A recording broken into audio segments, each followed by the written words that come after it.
Jax watched as his wife, a delectable prize right in front of him, was about to be devoured. Then, out of nowhere, some buzzkill had to ruin a moment. He was in no mood for it. Besides, the name Khloe Vance was poison in this house, a taboo where Lily was concerned, so he made his position crystal clear. After a blistering tirade, Jax hung up, blocked the number, and for good measure, turned his phone off completely. Lily, I'm sorry. I blocked Khloe's number ages ago. She must have used someone else's phone. I'll get a new number tomorrow, so she can't harass us again. Jax leaned over, his large hand slipping under the covers to securely grip Lily Aster's slender waist. With a flex of his arm, he lifted the alluringly fragile beauty from the bedding and pulled her close. Then, he swept the duvet away. Jax looked down, and the apology in his eyes instantly bloomed into surprise and a jolt of electricity. Lily, what is this? Holy hell, where did Lily get a French-made outfit? The style was classic, but the fabric was scandalously thin, the apron's ties cinching the delicate waist of the woman beneath him, making her seem impossibly soft and tempting. And to top it all off, the woman emerging from the covers reached back into the bedding and produced a pair of bunny ears on a headband. She placed them in Jax's hand. Her face was bare, free of makeup, looking as innocent as a girl who knew nothing of the world. She bowed her head to him. Jax, I wanted to put them on for me. Please, she added, her voice a whisper. Jax felt a surge of heat shoot straight to his brain. Please? What man on earth had the power to say no to that? Ahem. He suppressed his excitement, his hands reaching out to nestle the bunny ear headband into her soft, burgundy hair. The ears were such a docile, innocent shape, yet on Lily, they only served to amplify her regal, ice-cold aura. In that moment, she seemed to merge with the moonlight outside, a goddess fallen to earth, landing right in the center of his heart. She was devastatingly beautiful. After securing the headband, Jax's throat went dry. He felt a sudden, profound awkwardness. Damn, Lily, where did you even get something like this? You don't have to. I mean, in my eyes, you're the queen. I should be the one serving you, not this. This is way too much stimulation. Jax was utterly captivated by her outfit, but Lily's natural presence was a complete mismatch for the costume. She was a born queen, before whom anyone, including him, would willingly kneel. Mother gave it to me, Lily murmured, shrinking into his arms and wrapping her own around his neck, nuzzling him affectionately. In truth, she rarely called that woman mother.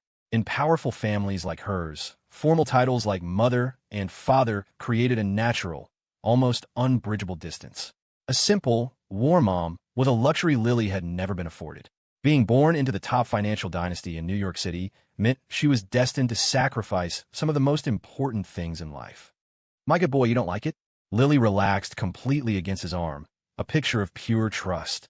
Stripped of her cold, murderous armor, the great Miss Aster was, after all, just a 20-year-old girl. And her only safe harbor was Jax. Jax, oh Jax. The heiress had gambled everything on him. What could he possibly give her in return? It seemed that beyond giving his all in their marital life, he was utterly useless. The thought filled him with a gnawing sense of failure. He was a man. He couldn't be a freeloader forever. It was time to push forward with the JX Tech project. The thought solidified in his mind. Faced with Lily's question and her affectionate pet name, good boy, Jax couldn't help but stroke her head, letting her lean against him in total dependence. But his ears began to burn as her hand started to wander. I like it. It's just, why would your mother give you this? It's a little embarrassing. Jax's ears turned a deeper shade of red. Lily, however, just laughed. All right, my good boy, I'll stop teasing you. I bought them myself. And actually, this isn't the only one. There are many, many more. I got them a long time ago, all kinds of styles. Back when you wouldn't accept me. Remember? I thought, I'll try one on every night. Surely I'll find one that makes my Jax satisfied. One that makes him willing to let me eat him up. What's wrong, good boy? This one isn't to your liking. I'll go change right now. I also have a little lost bunny eaten by the big bad wolf costume and an enchanting little MMPH. Jax clamped a hand over her red lips, his ears now hot enough to boil an egg. Ahem, that won't be necessary. This is great. As long as it's you, Lily, I like everything. Jax said quickly, terrified she might actually go and model her entire collection for him. Although, a part of him was definitely curious. But it was late, and he remembered the 5 bowls of potent health tonic he'd down that morning. For the sake of his own well-being, he needed to pace himself. He might be young and strong, but even he needed to recharge. Jax, you're so cute. Lily leaned in, her fingertip gently poking his crimson earlobe. She deliberately blew a soft breath against his neck and laughed. Baby, you're so easy to fool. There aren't that many costumes. You don't have to be scared. Jax finally let out a breath of relief, quickly pulling her back into his arms. Lily, we've had a long day. Let me hold you while you sleep. Okay. But it seemed Lily wasn't done teasing him yet. She slipped from his grasp, rolled across the bed, and then rolled right back into his arms. A warm, fragrant wave, carrying her unique, intoxicating scent, crashed over him again. Tired? But we haven't even started yet, Jax. Jax was speechless. His beautiful, volatile wife was getting more and more creative. But he had to admit, this playful side of Lily was a rare sight. And he loved it. My good boy, we're married. A married couple can share everything, you know? So, I won't stop you from pursuing the career you want. Everything I gave you today wasn't to make you my dependent, to have you live a life of leisure as my accessory. You want to stand shoulder to shoulder with me, so I'll stand on high and wait for you. I'll show you the view from the top. All you need to do is keep moving forward. And even if you get tired, you still have me. Jax, I will always be your safety net. Because I'm your wife. Lily spoke each word with deliberate, sincere tenderness. Her message was simple. Jax, you need to remember, you are the one I love, steadily and securely. You could do anything you want without fear. Jax felt a tremor run through him. Right now, he truly didn't know how to repay her. So, he could only offer the one thing he was proud of, his young, vigorous body, and his boundless effort. He felt like he was soaking in a vat of honey, completely spoiled by her. After a long moment, he began to unbutton his shirt. Lily, you've completely conquered me. In this life, I swear I will never let you lose. Khloe Vance stared at her phone in disbelief. The call had been disconnected. She had always been proud, but after a series of crushing blows, even losing her title as Kingston University's campus belle, she had swallowed that pride to call Jax. But he had just unleashed a torrent of abuse on her. The tentative, careful affection he once had for her was gone, as if he'd become a completely different person. But she knew that she was the one he'd always loved. There couldn't possibly be anyone else in his heart. So, the only explanation was, Jax was in a difficult position tonight. He was sacrificing his body, enduring that Aster woman, all to protect her. Yes, that had to be it. Caleb, what do I do? It seems like Jax isn't falling for my act anymore. And now Morgan is blaming you for what happened. Without her support, will it be harder for you to take over the Pierce family? Khloe whined, snuggling into Caleb's arms with a pitiful, doe-eyed expression. And about that $50,000. I didn't ask for it for myself. I was thinking about our future, how we'll need money. I knew you'd have to ask your sisters for cash, so I got ahead of myself and misquoted the amount. You're not mad at me, are you? Caleb lay on the hospital bed, his body wrapped in bandages. Khloe had snuck into his room in the middle of the night. Though his injuries prevented him from doing much, Khloe was still a valuable pawn, and more importantly, his woman. He didn't push her away, letting her profess her loyalty. He just hadn't expected Jax to now refuse even the sweet bait Khloe offered. How was he supposed to control him now? How could he get him to steal corporate secrets from the Asters? Caleb frowned. It wasn't until Khloe shifted, accidentally pressing against one of his wounds and making him hiss in pain, that he snapped back to reality. He quickly pushed her away, a flicker of disgust in his eyes that was instantly masked by sweet, comforting words. Khloe, don't overthink it. It was only an extra $20,000. For you, I'd give anything. Why would I be mad? It's just about Jax. Khloe understood immediately, a confident smile playing on her lips. Don't worry, Caleb. Jax loves me. He was once willing to die for me. He can't have gotten over me that quickly. He's staying away from me now only to protect me. I'll find another chance to contact him. It's just that purse I saw at the boutique. The sales associate said if I don't buy it soon, they're going to sell it to someone else. Caleb gave a knowing, indulgent smile and tapped her nose lightly. TSK, you little troublemaker. You think I'd let you go without? There's $20,000 on this card.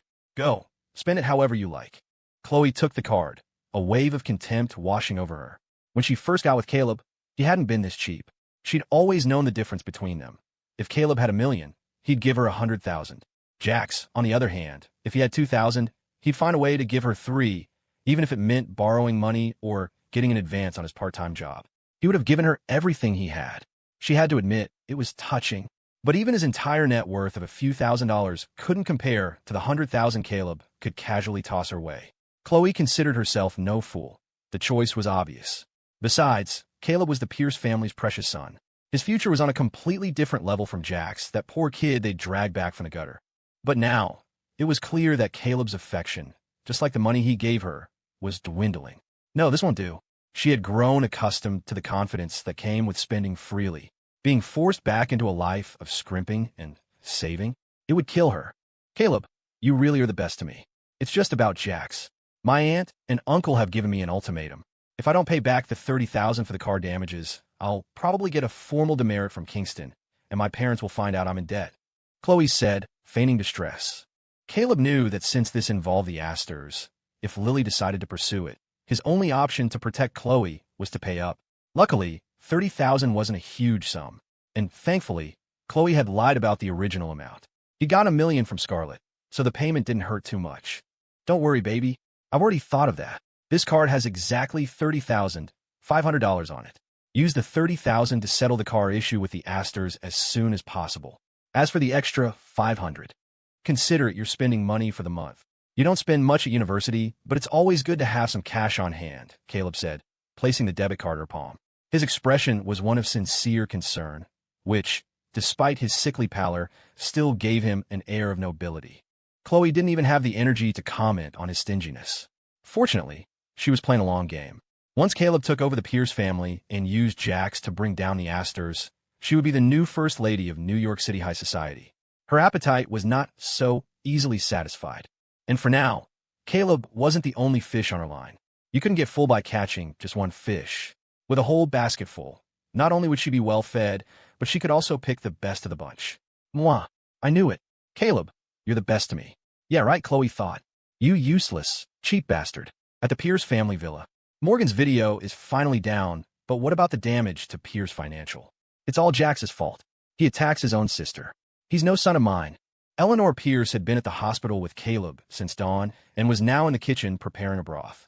She had wanted to stay with Caleb overnight, but he had insisted he was a grown man and needed his own space. Besides, with the family in chaos, he hoped his mother would extend her concern to his sisters as well. See? Her Caleb was such a thoughtful, considerate boy. Not like that stray dog Jax, who reeked of lower-class poverty and showed no restraint in punishing his own family. It was outrageous. Mom, have you seen Sierra? She was kneeling in the ancestral hall for 5 days. Her health was already poor, and then she ran off after arguing with everyone. She hasn't been home all night. Scarlet Pierce rushed into the kitchen. Although her disfigurement had made her more reclusive, she cared deeply for every member of her family, except, of course, for Jax. But ever since Morgan had told her the truth about what happened all those years ago, about the harm her own actions had caused Jax, a sliver of guilt had taken root in her heart. That didn't, however, give Jax the right to retaliate against the family so recklessly. And now, Scarlet had a dreadful suspicion. Sierra must have gone to find Jax. But Moonshadow Estate was a den of monsters, and living within it was a she-devil. If Sierra had really gone there, would she make it back alive? Fear gripped Scarlet, but she couldn't just abandon her sister. Her first thought was her mother, Eleanor. No matter how monstrous Jax had become, how cruel he was to his siblings, surely he wouldn't lay a hand on his own mother? Hearing this, Eleanor's brow furrowed. She remembered the look on Sierra's face as she left, the red mark from the slap Eleanor had given her. A slap she delivered herself. As she was about to pour the scalding hot broth into a thermos, her hand slipped. Crash! The boiling liquid spilled across the floor, splashing directly onto Scarlet and Eleanor. Ah, it's hot, it's so hot. Help! Someone clean this up. Mom, we need to get to the bathroom and run cold water on the burns. Have Mrs. Gable get the burn cream. It's okay. You've been burned before, remember? Our family's burn cream is amazing. It won't leave a scar. In an attempt to shield her mother, Scarlet had thrown her arm out. The back of her hand was now scalded, and a searing pain made her break out in a cold sweat, but she insisted her mother rinse off first. Compared to Scarlet, Eleanor's injuries were far worse. A large amount of the hot broth had splashed on her chest, neck, and stomach, leaving angry red patches. She felt as if she'd been flash-fried, the pain stripping her of all her high society grace and composure. Aha! It hurts so much. Scarlet, am I going to be disfigured too? Eleanor's words struck the deepest, most painful nerve in Scarlet's heart. Yes, I'm the only one in the family who's disfigured. Before the accident, she had been the most beautiful of all the sisters. She couldn't tell if she was being overly sensitive, but she felt a sting of accusation in her mother's words, as if her mother was repulsed by her scars. But Scarlet quickly composed herself and called out, "Mrs. Gable, get some ice packs quickly. Mom, I'll take you to the bathroom." Scarlet helped her mother to the bathroom. After they removed her clothes, it was clear her entire upper body was covered in burns. Though not severe, the pain was enough to make Eleanor grimace. "Go get our special burn cream. The last time I burned my finger, I put some on, and it felt cool right away, and it didn't even leave a scar. I remember Mrs. Gable had some left, didn't she?" Mrs. Gable, having heard the command, searched the entire villa for the cream.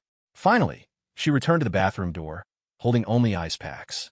"Ma'am, we're all out of that burn cream. The new batch that was made. Young Master Jax took it all with him. We don't have any of that kind left. But don't worry, I've already sent someone to buy some from the pharmacy. Maybe it will work just as well." Mrs.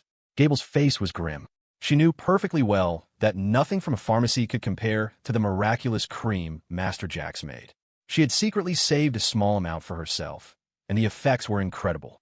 Unfortunately, she'd used it all up. On what authority did Jax take the family's burn cream? Send someone to find him right now. Tell him to bring that cream back. Eleanor roared. Scarlet's face paled. She drew a sharp breath, a horrifying realization dawning on her. "Mom, is it possible that Jax made that burn cream himself?" "No, absolutely not. Jax is just some wild kid from the backwoods. How could he possibly have that kind of skill? Did he steal Caleb's pharmaceutical formula again?" Eleanor's voice was resolute.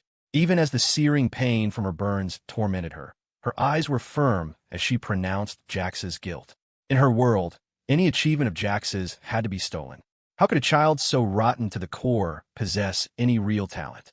And to run away from home was one thing, but to deliberately take the burn cream with him. Did he really think his departure would cause any substantial loss to this family? It was laughable. "Mom, you have no proof. How can you just condemn him like that?" Scarlet said, her voice lacking conviction. "Even if Jax isn't as well-behaved as Caleb, he's still our blood." Truthfully, Scarlet had her own doubts about Jax's motives. But having just been lectured by Morgan about nearly getting Jax killed in the past, and after chickening out of her plan to apologize to him, she'd chosen to continue protecting Caleb. She knew she was being unfairly biased. Then again, she thought some of Jax's suffering was his own damn fault. When he fell down the stairs and broke nearly every bone in his body, she may have played a part, but wasn't it his fault for climbing that ladder in the first place?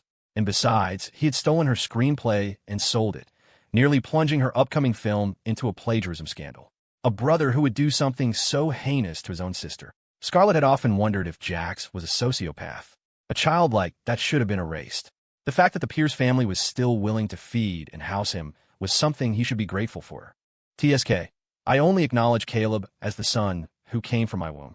Jax, if it weren't for the fact that he can still be used for Caleb's blood transfusions, I would have sent him back to that impoverished hellhole long ago. He saves all his loyalty for that broke-ass family who raised him. To us, he's just an ungrateful wolf we can't tame. Those poor excuses for parents got rid of a gambling addict, but our family's reputation is being dragged through the mud by Jax." When Eleanor spoke of Jax, it was an endless stream of bitterness. She truly disliked this son to her core, but he was still her biological child. To truly cast him out, wouldn't it make them the laughingstock of their entire social circle? As she spoke, the pain became unbearable. She pressed an ice pack to her skin, but it offered little real relief. "All right, Mom, your injuries are the priority right now." When Jax defied the whole family, he took a suitcase of things from his room. The burn cream might have been in it. Treating your burns is simple, but if we want the scar-removing effects of the Pierce special formula, we'll have to get it from Jax. Your health is what's important. I'll have Mrs. Gable take you to the hospital first. As for the burn cream, I'll go get it from him, Scarlet said after a moment of consideration, her mind made up. As for Jax, she was his fourth sister, after all. If she approached him with the right attitude and told him their mother was hurt, surely he wouldn't slam the door in her face. As she thought this, her fingers unconsciously went to the mask covering her face. Beneath, it was a disfigurement she herself couldn't bear to look at. Her only hope lay with Caleb. A flicker of hope ignited within her. There was still a light at the end of the tunnel. Caleb had been hurt because of Jax, beaten to a pulp, his reputation at school ruined. But thankfully, the damage was limited to a small circle, a university tech competition. As a renowned director and screenwriter who had also invested in numerous films, Scarlet had connections. Caleb, despite his poor health, was ambitious. Even while battling his illness, he would occasionally take on supporting roles in her films. Because he was a student, his time was limited, but with Scarlet paving the way for him in Hollywood, Caleb had managed to become a minor celebrity, a fresh face on the fringes of the industry. This was something Scarlet admired about him. Even with his health problems, Caleb strove to make something of himself. And Jax, he was just a student council president, and he acted like he was king of the world. No big-picture thinking at all, just what you'd expect from someone from a small town. This time, Caleb had suffered because of Jax, and Scarlet, as his fourth sister, could no longer stand by and do nothing. After sending her mother off in the ambulance, Scarlet went straight to her verified Twitter account and posted a long, scathing tirade. She recounted how, 3 years ago, her film was about to be released when a low-budget web series preemptively stole her plot, nearly embroiling her in a plagiarism scandal. She was clever. She didn't name the plagiarist. She simply said that if her patience ran out, she would reveal the person's name the next day. Scarlet was an award-winning actress with countless fans, not to mention she had produced several blockbuster movies. Films like The Talon, Silence and Hollows, and When the Wind Died were darlings of the art house scene and had won numerous international awards. Her Twitter account had over 30 million followers. She was a major player in the entertainment world. In the circles of the super-rich, she couldn't touch an heiress like Lily Aster, but she certainly had the power to drag Jax out for a public flogging. As expected, her post accusing a certain web series creator of preemptive plot theft quickly shot to the top of the trending topics. The internet exploded with vitriol and profanity. And of course, gossip accounts immediately began digging to find out who had dared to compete with the famous director Scarlet Pierce 3 years ago. Satisfied, Scarlet turned off her phone screen. Jax, don't blame me for being cruel. You wronged me 3 years ago. If Caleb hadn't begged me not to sue you, you'd be in prison right now. You wouldn't have the chance to be riding on Lily Aster's coattails, acting all high and mighty. Of course, Scarlet would never admit that it wasn't just Caleb's pleading. If she'd sent Jax to prison, who would have given Caleb blood? Her backing down at the time had been nothing more than another move to benefit Caleb. Inside the Aster family's ancestral mansion, Lily and Jax were having breakfast. First thing that morning, Lily had arranged for her mother, Eleanor, to be sent back to the psychiatric hospital. Her main goal for this trip had been accomplished. Like any normal newlywed couple, she wanted her husband to meet her family. More importantly, she wanted Jax to feel how much she valued him. She had never seen him as a plaything. He was a treasure she truly, deeply loved. Of course, Lily Aster's understanding of romance was limited, but within the scope of what she knew, she was giving Jax her most fatal, devoted affection. Jax had expended a great deal of energy the previous night. A very great deal. So, this morning's breakfast was another 10-tonic superpotency broth. As he drank the soup, Jax felt a wave of melancholy. His first day at the Aster mansion, and he gets the Vitality Special for breakfast. The entire household probably knew how hard he'd worked last night. Ugh, he couldn't help but feel a little embarrassed. Lily, you should have some too. This soup is incredibly nourishing. It's a beauty tonic. I gave the kitchen the recipe and instructions last night. Your health is delicate. As soon as the words left his mouth, everyone else in the dining room nearly lost their composure. Puffed. Nathan coughed. Was he allowed to laugh? Just a little? Nathan, you're docked $10,000 this month, Lily said without even lifting her eyes. Her tone was placid, but it carried an immense weight of authority. In front of Jax, she was a young girl, but to everyone else, she was the she-devil who held the power of life and death. Nathan's smirk vanished. So, happiness could be snatched away in a single second. The rest of the staff quickly looked down, not daring to observe the interaction between the missus and the new master. Jax felt his composure crack. He'd said Lily's health was delicate, but looking at her now, Lily Aster's dark red hair was draped over her shoulders, lending her a soft, feminine grace that was nothing short of magnificent. She was like a peony, impossibly lush, having drunk her fill of sweet nectar, her opulent beauty radiating an untamable, domineering aura. And Jax, in contrast, looked like he was running on fumes. Lily was about to offer some words of comfort when Mr. Sterling came hurrying into the dining room. Master Jax, there's a drowned rat at the gate looking for you. Jax was bewildered. Jax, what kind of stray did you pick up? And how did it find its way here? Lily asked nonchalantly. She was dressed in a light purple silk morning robe, her snow-white neck and alluring shoulders a study in temptation. Yet, her cold, aloof demeanor added a layer of majestic grace. In the morning light, she looked exceptionally elegant and noble. A goddess descended to earth, framed by the garden's purple roses. Absolutely stunning. Lily's red lips parted slightly, her lazy, half-lidded serpentine eyes emanating a terrifying pressure. Though her question sounded gentle, a chill ran down the spine of everyone in the dining room. Yikes! The master is in danger. Cough, cough, cough. What stray? What are you talking about? I don't have any strays. There must be some misunderstanding. Sterling, stop enjoying the show and tell me who's here this early in the morning. Jack said impatiently, terrified of saying the wrong thing and earning himself a session with the whip of love. No way, not today. He couldn't handle it. Are you catching a cold, Master Jax? That's a nasty cough. Shall I get you some cold medicine? As a top-tier butler, Mr. Sterling was professionally trained to offer the most thoughtful service when his employers were sick. However, Jax was in no need of service right now. No need. Fine, I'll go with Lily to the gate and see for myself.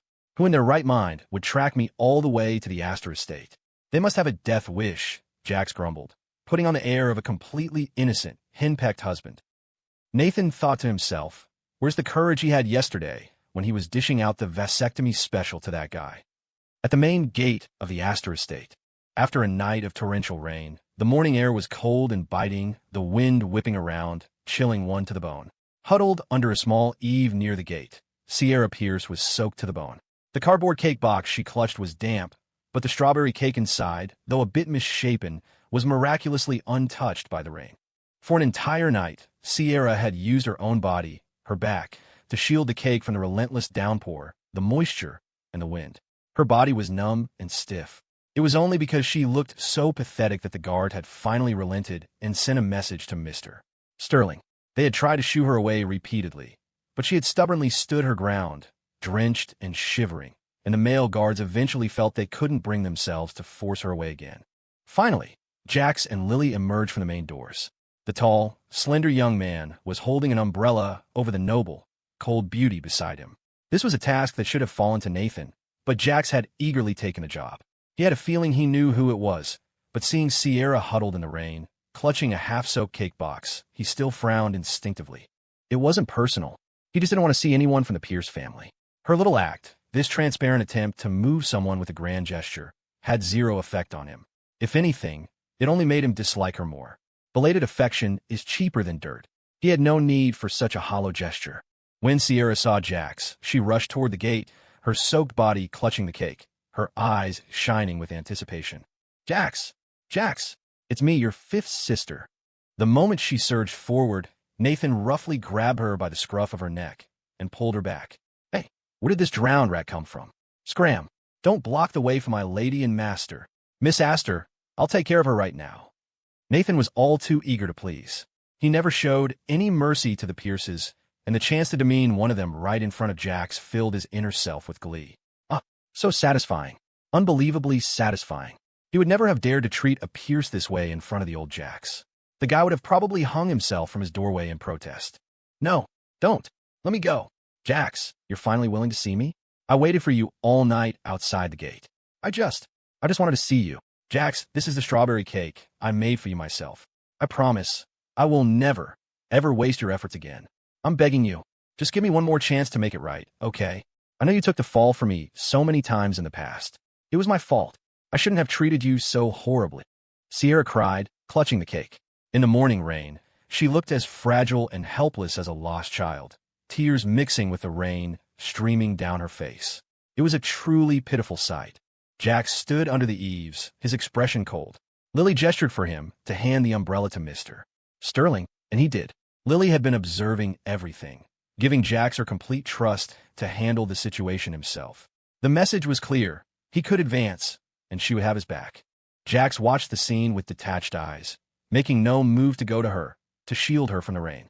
If this had been the past, he would have rushed out, getting soaked himself just to cover her with the umbrella. But that wasn't the past. Sierra Pierce, I do have two sisters, but you're not one of them. Neither is anyone else from the Pierce family. You all lost that right a long time ago. His two sisters had disappeared along with his adoptive parents, and he would never stop searching for them. Jax looked down on her, his words falling like stones, each one landing clearly in Sierra's ears. In an instant, her heart plummeted from heaven to hell. But she didn't give up. After a night in the storm, the strawberry cake she had so carefully protected was still intact. She cautiously moved forward, tearing away the damaged cardboard to reveal the slightly imperfect cake inside. Her body was weak, and she swayed as she walked toward the eaves. She held the cake like a rare treasure. The rain created a curtain between them, separating her world from his. The stone steps led up, with Jax standing at the very top, just like their relationship. They could never go back to being equals. They could never be on the same level again. Sierra lifted her pale face and forced a smile. Jax, look, strawberry cake. I made it myself. Do you remember? You once made one for me that looked just like this. It's not as good as yours was, but I can keep practicing.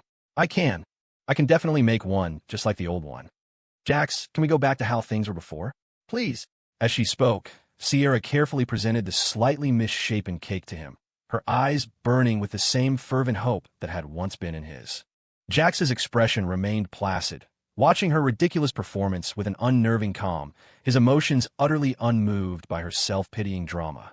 He looked at the ugly little cake she offered and suddenly laughed, but his voice was as cold as ice. Sierra Pierce, I'm allergic to strawberries. The person who loves strawberries as much as you do, from beginning to end, has always been Caleb. You're crying at the wrong grave. Jax's light, airy words sent Sierra spiraling into a bottomless abyss. A wave of remorse and self-loathing choked her, leaving her unable to speak. With casual indifference, Jax had just plunged the world's sharpest, most brutal blade deep into her heart. She lowered her head in silence, biting her lip so hard it seemed to drain all the color from her face. No, that's not true. Jax, I know I favored Caleb, but that was because he deceived me too. Jax, I always cared for you and Caleb equally. Sierra shook her head frantically. Drenched in the pouring rain, she looked like a helpless, desperate little girl, her tear ducts completely out of control. Her eyes red, Sierra began to climb the steps. She needed to get closer to him to hear him say it himself, that he was mistaken, that she had never been so neglectful of his preferences. But a sober part of her knew the truth. She had been so biased, had broken his heart so completely.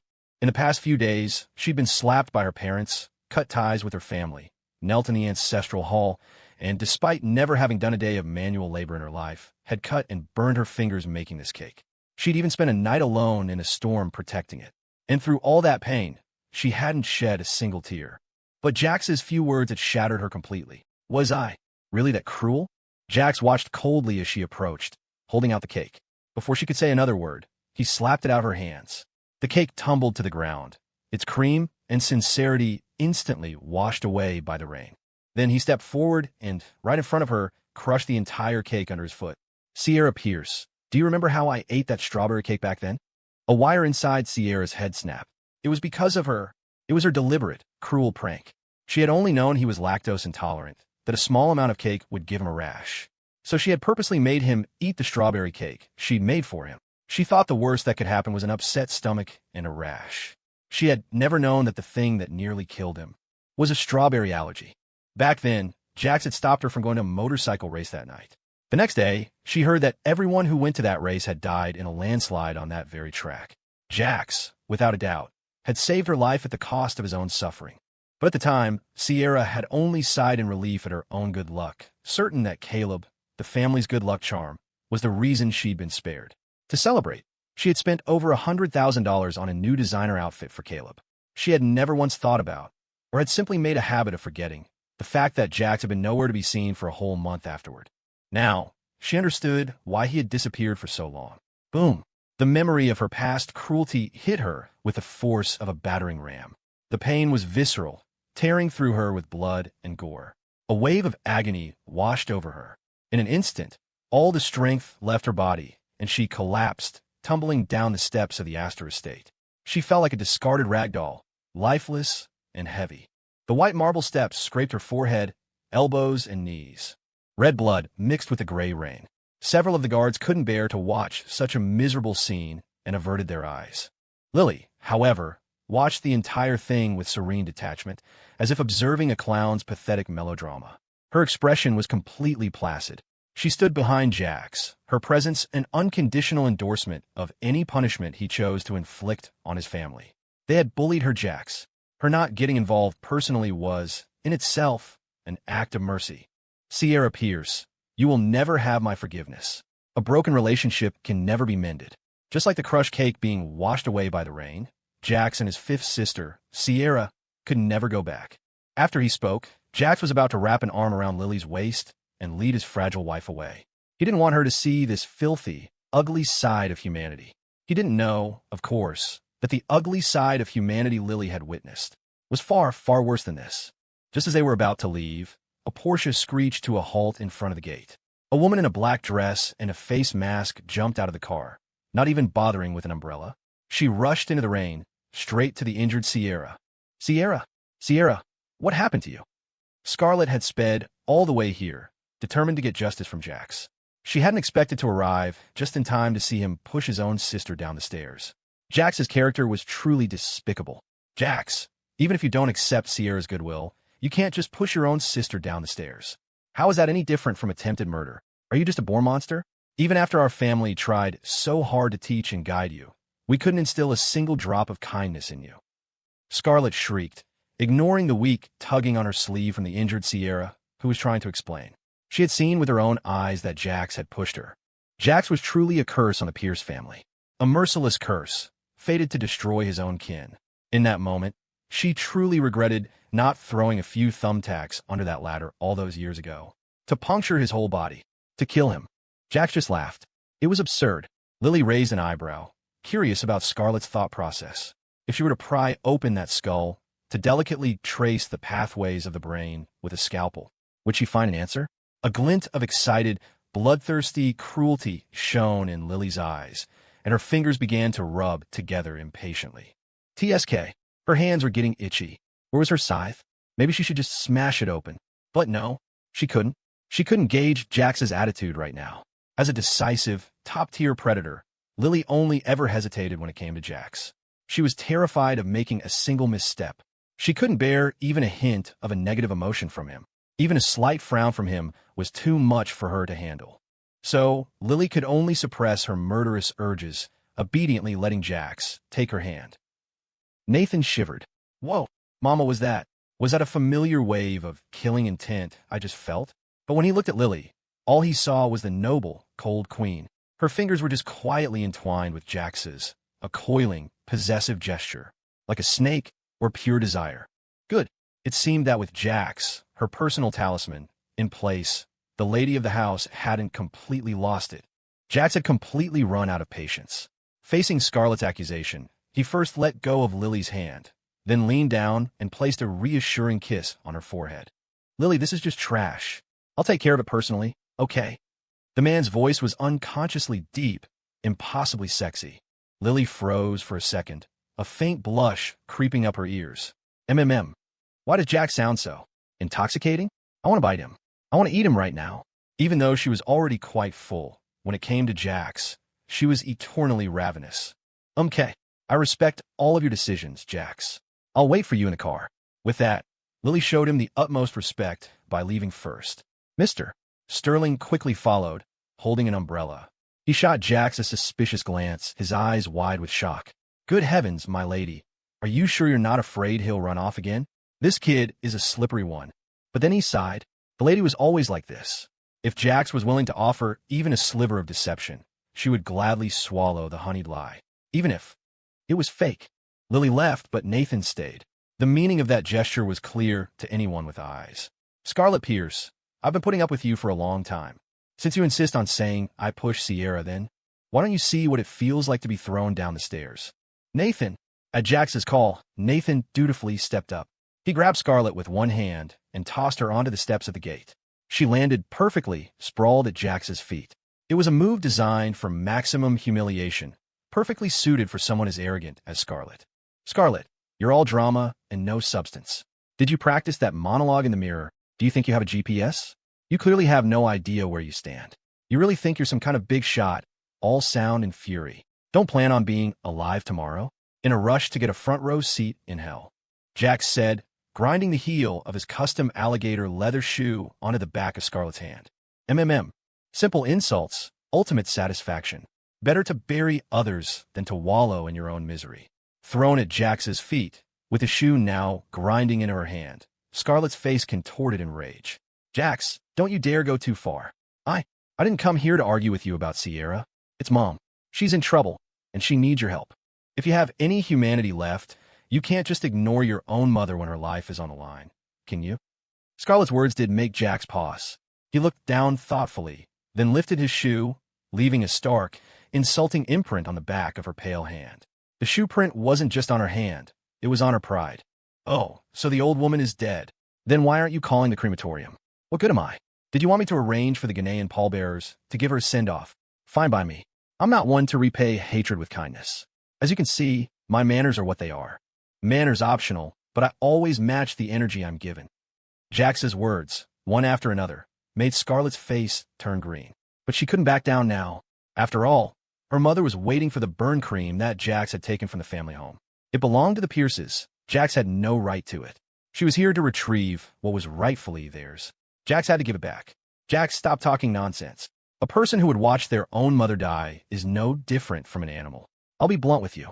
Mom was burned while she was preparing a health broth for Caleb. We are both her children. Even if our parents show favoritism, that's no reason for a child to hold a grudge.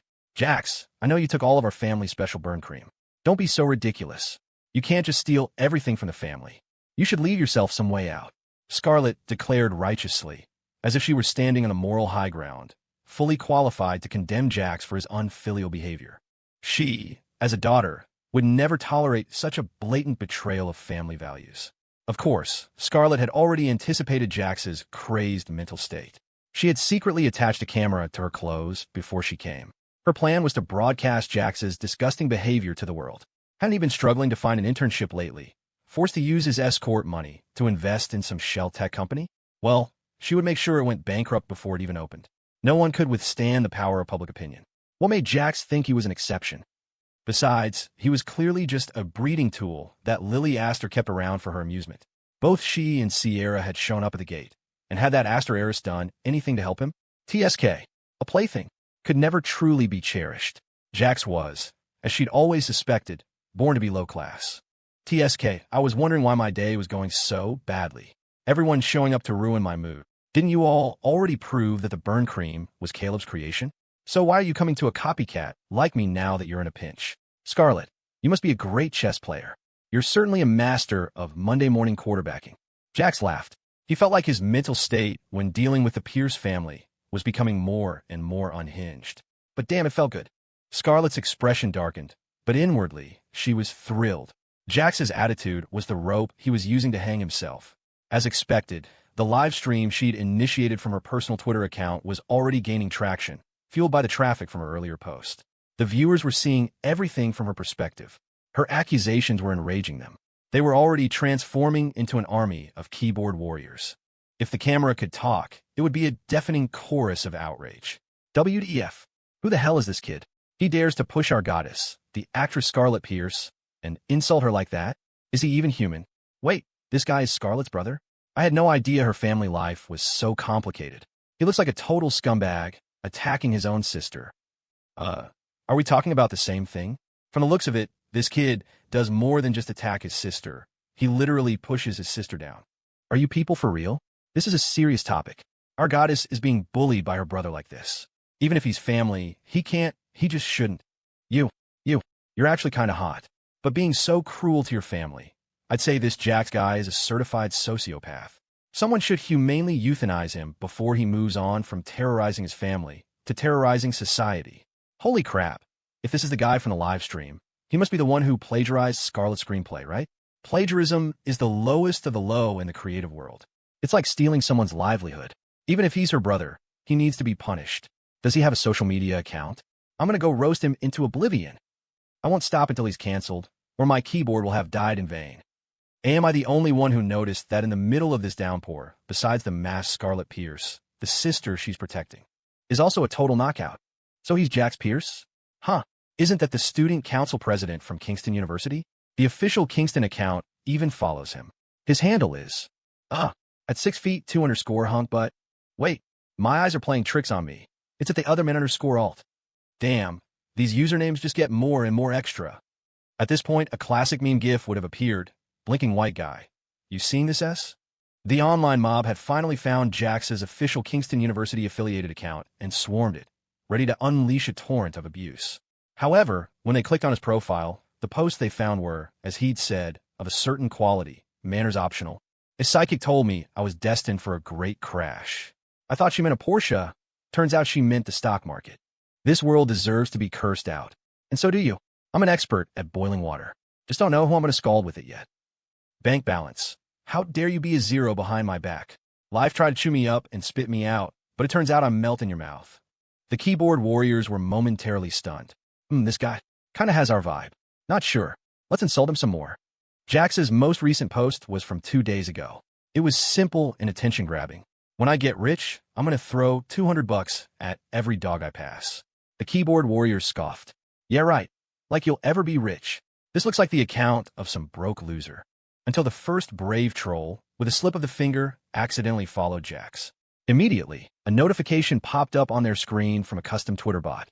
It was a simple, clean button. Claim tisk, it's got to be a scam, but he was a keyboard warrior, and his fingers had a mind of their own. He clicked the button. A message appeared.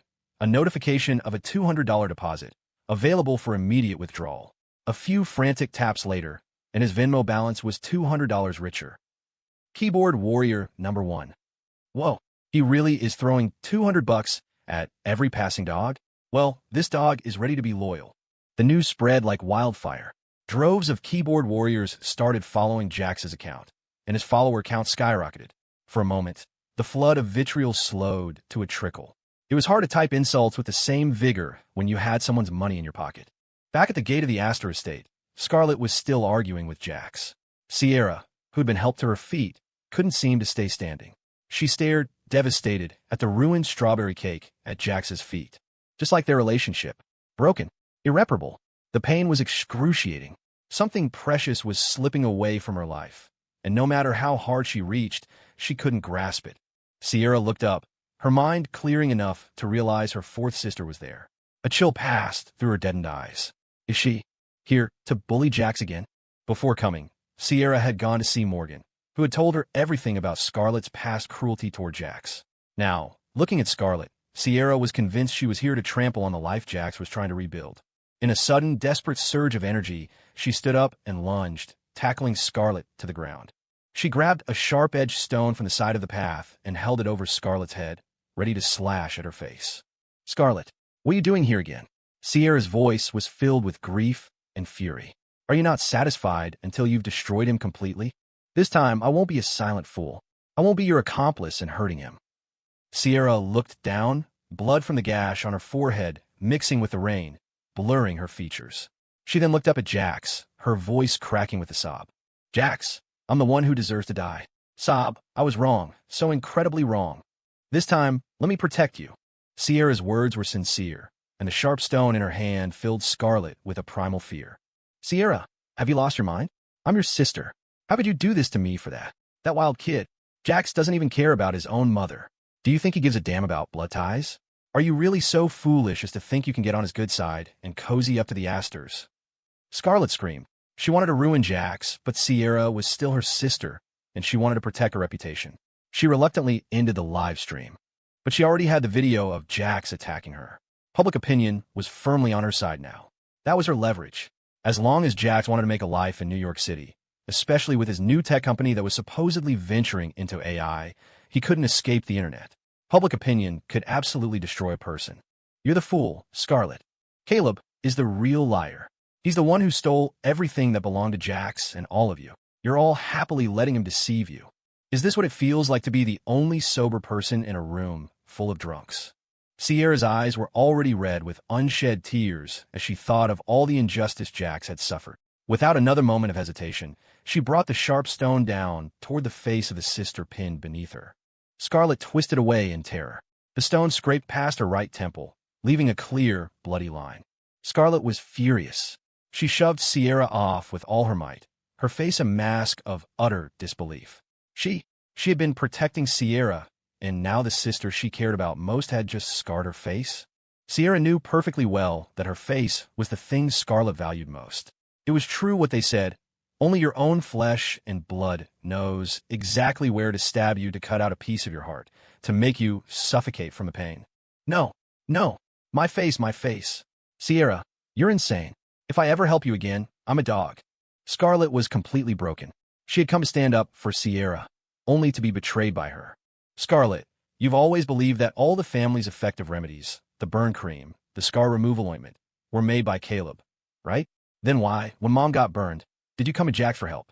Is it really just because he took the existing supply? Or is it because you've known all along that Jax was the one making them, and you just took the credit, passed the glory on to Caleb, so you could have a good reason to dote on the brother you supposedly grew up with? Scarlet, sometimes people are half human, half monster. But looking at the Pierce family, I see nothing but a pack of vampires, all feeding on Jax's blood. Sierra's words were ice cold, each one tearing at the fabric of Scarlet's pride. She hadn't been willfully blind. Caleb was better than Jax. Caleb was her last hope for fixing her face. Slap. A vicious slap landed on Sierra's face. Shut up, Sierra. I won't let you talk about Mom, Dad, and our sisters like that. Jax is a member of this family. What's wrong with him contributing? When his family needs him, he should be grateful for the opportunity. He shouldn't resent us for it. But after the slap, the look in Sierra's eyes turned to ice. Scarlet felt a chill run through her entire body. Her heart felt as if it had shattered, broken into a million pieces by Sierra's accusations, impossible to reassemble. Sierra, despite the stinging slap, just smiled coldly. Scarlet, this is the last time I will ever call you my sister. From now on, I don't have a sister named Scarlet Pierce. With that, Sierra turned away from her. She dragged her heavy feet, one step at a time, back toward Jax. This time, she was clutching something in her hand. It was warm to the touch. A piece of top-grade blood jade, smooth and lustrous, which retains warmth from human contact even in the rain. It was a piece from the set their father had acquired years ago. He had 7 children, but the jade was only divided into 6 pieces. The 6th piece was the largest, a masterfully carved pendant symbolizing the authority of the future head of the Pierce family. Each child kept their piece, a symbol of their shared bloodline. Jax had lived with the family for 4 years, and no one had ever mentioned giving him a piece or splitting Caleb's, which was clearly large enough for 2. The whole family had played dumb. In truth, they had never considered him family. Now, as Sierra ascended the steps, she held that very double-sized pendant, the one Caleb had kept hidden. Scarlet watched, her brow furrowed. That piece did rightfully belong in part to Jax, but it had been Caleb's for nearly 20 years. Now Sierra had stolen it. Her intentions were obvious. But did Jax deserve it? Blood Jade was said to have a spirit. After so many years with Caleb, it had surely bonded with him, become his. Sierra had clearly been bewitched by Jax. She had gone mad. Jax, it doesn't matter that you don't want a cake. It was all my fault. But this Blood Jade pendant, half of it rightfully belongs to you. It's the symbol of our family's lineage. What Mom and Dad wouldn't give you, I stole for you. Jax, I'm not asking for forgiveness anymore. I just want for you to have a measure of fairness in the Pierce family. Jax just sneered at the sight. Yes, in his 4 years with the Pierces, even a shred of fairness was a luxury. So, why should he offer them even a sliver of kindness in return? Oh, you're too late. I don't need it anymore. It's just blood jade. My wife will give me my own. As for that thing in your hand, I couldn't care less. Jax tugged on the cord around his neck, revealing a blood jade pendant of his own. The color was richer, the quality purer, the carving more exquisite. Anyone could see that the pendant around Jax's neck completely outclassed the one Sierra was so carefully offering. It was the difference between the heavens and the earth. To be so spoiled by Lily Aster, Jax truly had reached the pinnacle of life. Sierra's eyes widened, bloodshot and wild. She finally staggered back a step. The next moment, Jax stepped forward and took the pendant from her hand. A flicker of hope ignited in Sierra's eyes, but it was instantly extinguished by the sound of shattering jade. Crack! Oops! How did this piece of trash break? Jax's voice was light, but the mockery in his eyes was blinding. That's right, he thought. Why should Caleb get to keep this piece intact? Even if he had a better one, he wouldn't leave the scraps for Caleb. Jax, you've gone too far. Scarlet cried, lunging to pick up the pieces. Nathan, trash belongs in the trash can. Understand me? Jax said, not even deigning to give Scarlet and Sierra another glance. He could have blown them away like dust, but that would be too easy. Death was less satisfying than making someone suffer a living hell. Yes, sir. Nathan grumbled as he procured 2 large trash cans. He expertly knocked the 2 women out and, with the practiced skill of a professional, tossed them inside. If he knew what Jax was thinking, he'd be sighing in admiration. You're a real piece of work, sir. The devil himself would probably have a tattoo of your face on his back. Jax got back into the car, where Lily had been waiting for him. She didn't ask a single question about his choices. The moment he sat down, her soft body pressed against him, enveloping him in her familiar scent, as if to cleanse him of the taint of outsiders. She knew her possessiveness was extreme. Even when Jack spent too much time with his sisters, she felt an overwhelming urge to kill them. "Lily, what's wrong? So clingy today?" Jax asked, a little puzzled. He was already used to the warmth and feel of his wife's touch. All he could say was, "You had to feel it to believe it." She was impossibly soft. It made him want to knead and squeeze her. But while he dared to stroke her head, manhandling her, except for when she lost control, he was still a little intimidated. I want to cuddle. Jax, I want you to rub me." Jax's throat tightened, and a rush of blood went to his head. "Baby, rub you where?" Scarlet and Sierra were knocked unconscious, tossed into trash cans, and carted away. Nathan, a seasoned professional in these matters, efficiently transported them to the Aster family's private dumping ground. As for the shattered blood jade pendant, he kicked it disdainfully into a nearby storm drain. The last thing Scarlet and Sierra saw before they blacked out was that very scene. It wasn't just a piece of jade. It was a precious symbol of their family's blood ties. And now it was being discarded like trash.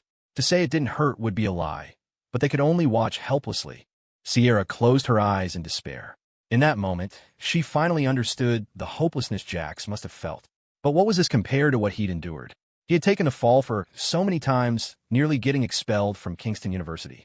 Yes, she had been the one who had done so many things wrong. She was the one who should have been expelled. As Scarlet's vision faded, her eyes were filled with venom. "Jax, just you wait. You're going to be ruined. The trap I've set for you is just getting started." Inside the car, Jax dutifully massaged Lily's legs. "Baby, is this pressure okay? A little harder." If there was one thing Jax knew, it was massage. He was practically a professional, having learned numerous techniques to help his mother with her chronic back pain. But he remembered how it used to be. Whenever his mother was in agony, breaking out in a cold sweat, she'd ask him for a massage. The moment she felt a little relief, she'd rush off to Caleb's side to continue taking care of him. In the beginning, his mother's favoritism hadn't been so blatant. Before leaving, she would indulgently stroke his head, her eyes full of a tenderness that he had basked in. "My dear Jax, you're so well-behaved, so much less trouble than your brother." "Your brother? He's just always been sick. He can't live without me. And I'm not as young as I used to be, but you're both my sons. As a mother, I want to take care of you both myself." Her gentle smile was like a warm breeze. It reminded Jax of his adoptive mother, who was just as gentle. Back then, no matter how poor their family was, she had treated every child with the same care, never once mistreating him for being the one she'd found. But his adoptive family, his two sisters and younger sister, where were they now? A bold idea suddenly formed in Jax's mind. If he used the Aster family's power, could he find them faster? Lost in thought, his hand slowed. Lily, who had been watching him with a lazy indifference, noticed immediately. "Jax, come here." Lily suddenly leaned in, her fingertips tracing the line of his neck. The love bites from the previous night were still a vivid, decadent color, and to Lily, they looked like a fatal poison. Jax obediently moved closer. When it came to Miss Aster's requests, he generally did his best to comply. And when he couldn't, well, he had his ways.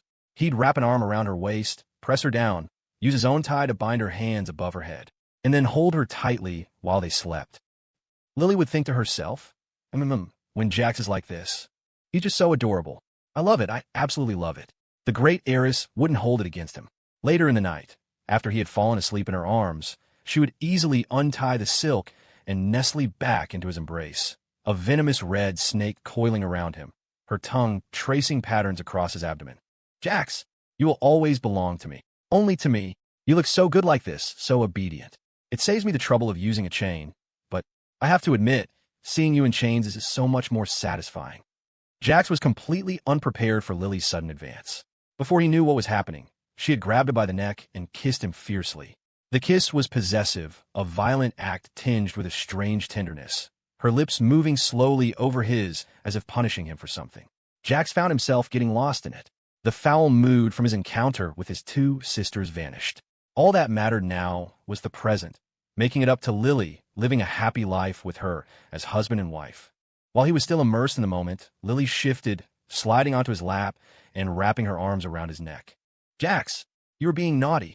You were massaging my legs, but your mind was elsewhere. What? Are the stockings I'm wearing today not interesting enough for you?" Lily's voice was deliberately playful, her eyes shining with a mischievous light. She loved teasing him, watching his heart pound for her, his blood rush for her. This was just another one of the volatile heiress's wicked little games. Jax froze. Lily wasn't wearing a Cheongsam today, but a simple, high-quality business suit. A pencil skirt, a crisp white blouse, and black sheer stockings covering her long legs. It was a standard uniform for a female CEO like her, but every time she wore it, it was a breathtaking sight. Her burgundy hair was left down, cascading over her shoulders, adding to her seductive charm. Helen of Troy, dodge. They probably had nothing on her. Ahem. No, that's not it. Heaven as his witness, he was very interested. You look beautiful in everything, Lily, and even better in nothing. Of course, Jax didn't dare say that out loud. He wasn't the type to be crass. He was just secretly perverted. Being openly lewd would make him blush. Oh, is that so? I thought only pure, innocent college girls like Khloe Vance could capture my Jax's attention. So, I bought a lot of schoolgirl skirts. Would you like to help me appraise them tonight? Jax? See which style suits me best. At first glance, Lily's words sounded innocent enough. But if you listen closely, why would trying on skirts have to wait until nighttime? Jax suddenly felt a little weak in the knees. What do you do when your volatile wife is too much to handle? You rise to the occasion, of course. You have a great figure, Lily. You'd look good in anything. I'll like whatever you wear. After a period of intense practice and study, Jax's sweet talk for his volatile wife was now second nature. Lily, of course, had noticed these changes, but she simply moved closer again without comment and planted a soft kiss on his lips. Baby, you've gotten so smooth with your words lately. Studying for the GREs? Lily's teasing made Jax's toes curl in embarrassment. He was mortified. Lily, please stop. I did get distracted for a moment, but I wasn't thinking about anyone else. I've decided to find my adoptive parents and my sisters and brother, the ones from before I came back to the Pierce family. They just vanished, like they evaporated into thin air. Can I use the Aster family's resources to find them? Jax got straight to the point, his arms securely around Lily's waist to keep her steady on his lap. Just then, Nathan, having efficiently handled his business, got into the driver's seat. Without daring to glance back, he immediately reached to raise the partition. Nathan, back to Moonshadow Estate, Lily commanded. After a night at the old mansion, she hadn't gotten much work done, and she could tell Jax wasn't as comfortable there as he was at their own home. It seemed she would have to build an exact replica of the Aster ancestral mansion at Moonshadow Estate. There was plenty of land on the back mountain, a garden villa nestled between the mountains and the water. Jax would surely love it. For Lily, as long as it pleased Jax, money was never an issue. After giving the order, Lily leaned back against Jax, not directly answering his question. Nathan raised the partition. The master and I are about to do something not suitable for single dogs. Nathan was speechless. What's wrong with being a single dog? Am I eating the dog food at Moonshadow Estate now? Wah! The partition rose. Jax felt a pang of anxiety. Although he was fairly confident he'd earned Lily's approval, and she had given him everything she possibly could, he knew one thing for sure. The money was real, but the so-called power she'd given him was only effective with her blessing. Ultimately, the final say in the Aster family belonged to Lily. People respected him because they feared her. If he ever gave an order that she didn't approve of, or if she stopped backing him, all that power would be nothing more than an empty promise. As a man, he had two choices. Either ensure he could keep Miss Aster's heart on a leash forever, or build his own career and power to match hers. Lily, what are you doing? Jax asked, suspicious. It was broad daylight. They couldn't possibly. At least, they shouldn't. Lily saw the look on his face and knew her baby's mind had gone to the wrong place. But it was a good place to be. Lily sat back in her seat and picked up a high-end, custom gift box. It was a deep blue-black, exuding a quiet luxury, accented with a gold ribbon. It was clear the gift inside was incredibly expensive. But to Lily, such gifts were commonplace. What she loved about this one was that it was specially made for Jax. A gift for my Jax. Lily smiled, handing him the box. Her gaze was a mixture of domineering possessiveness and a unique, doting affection.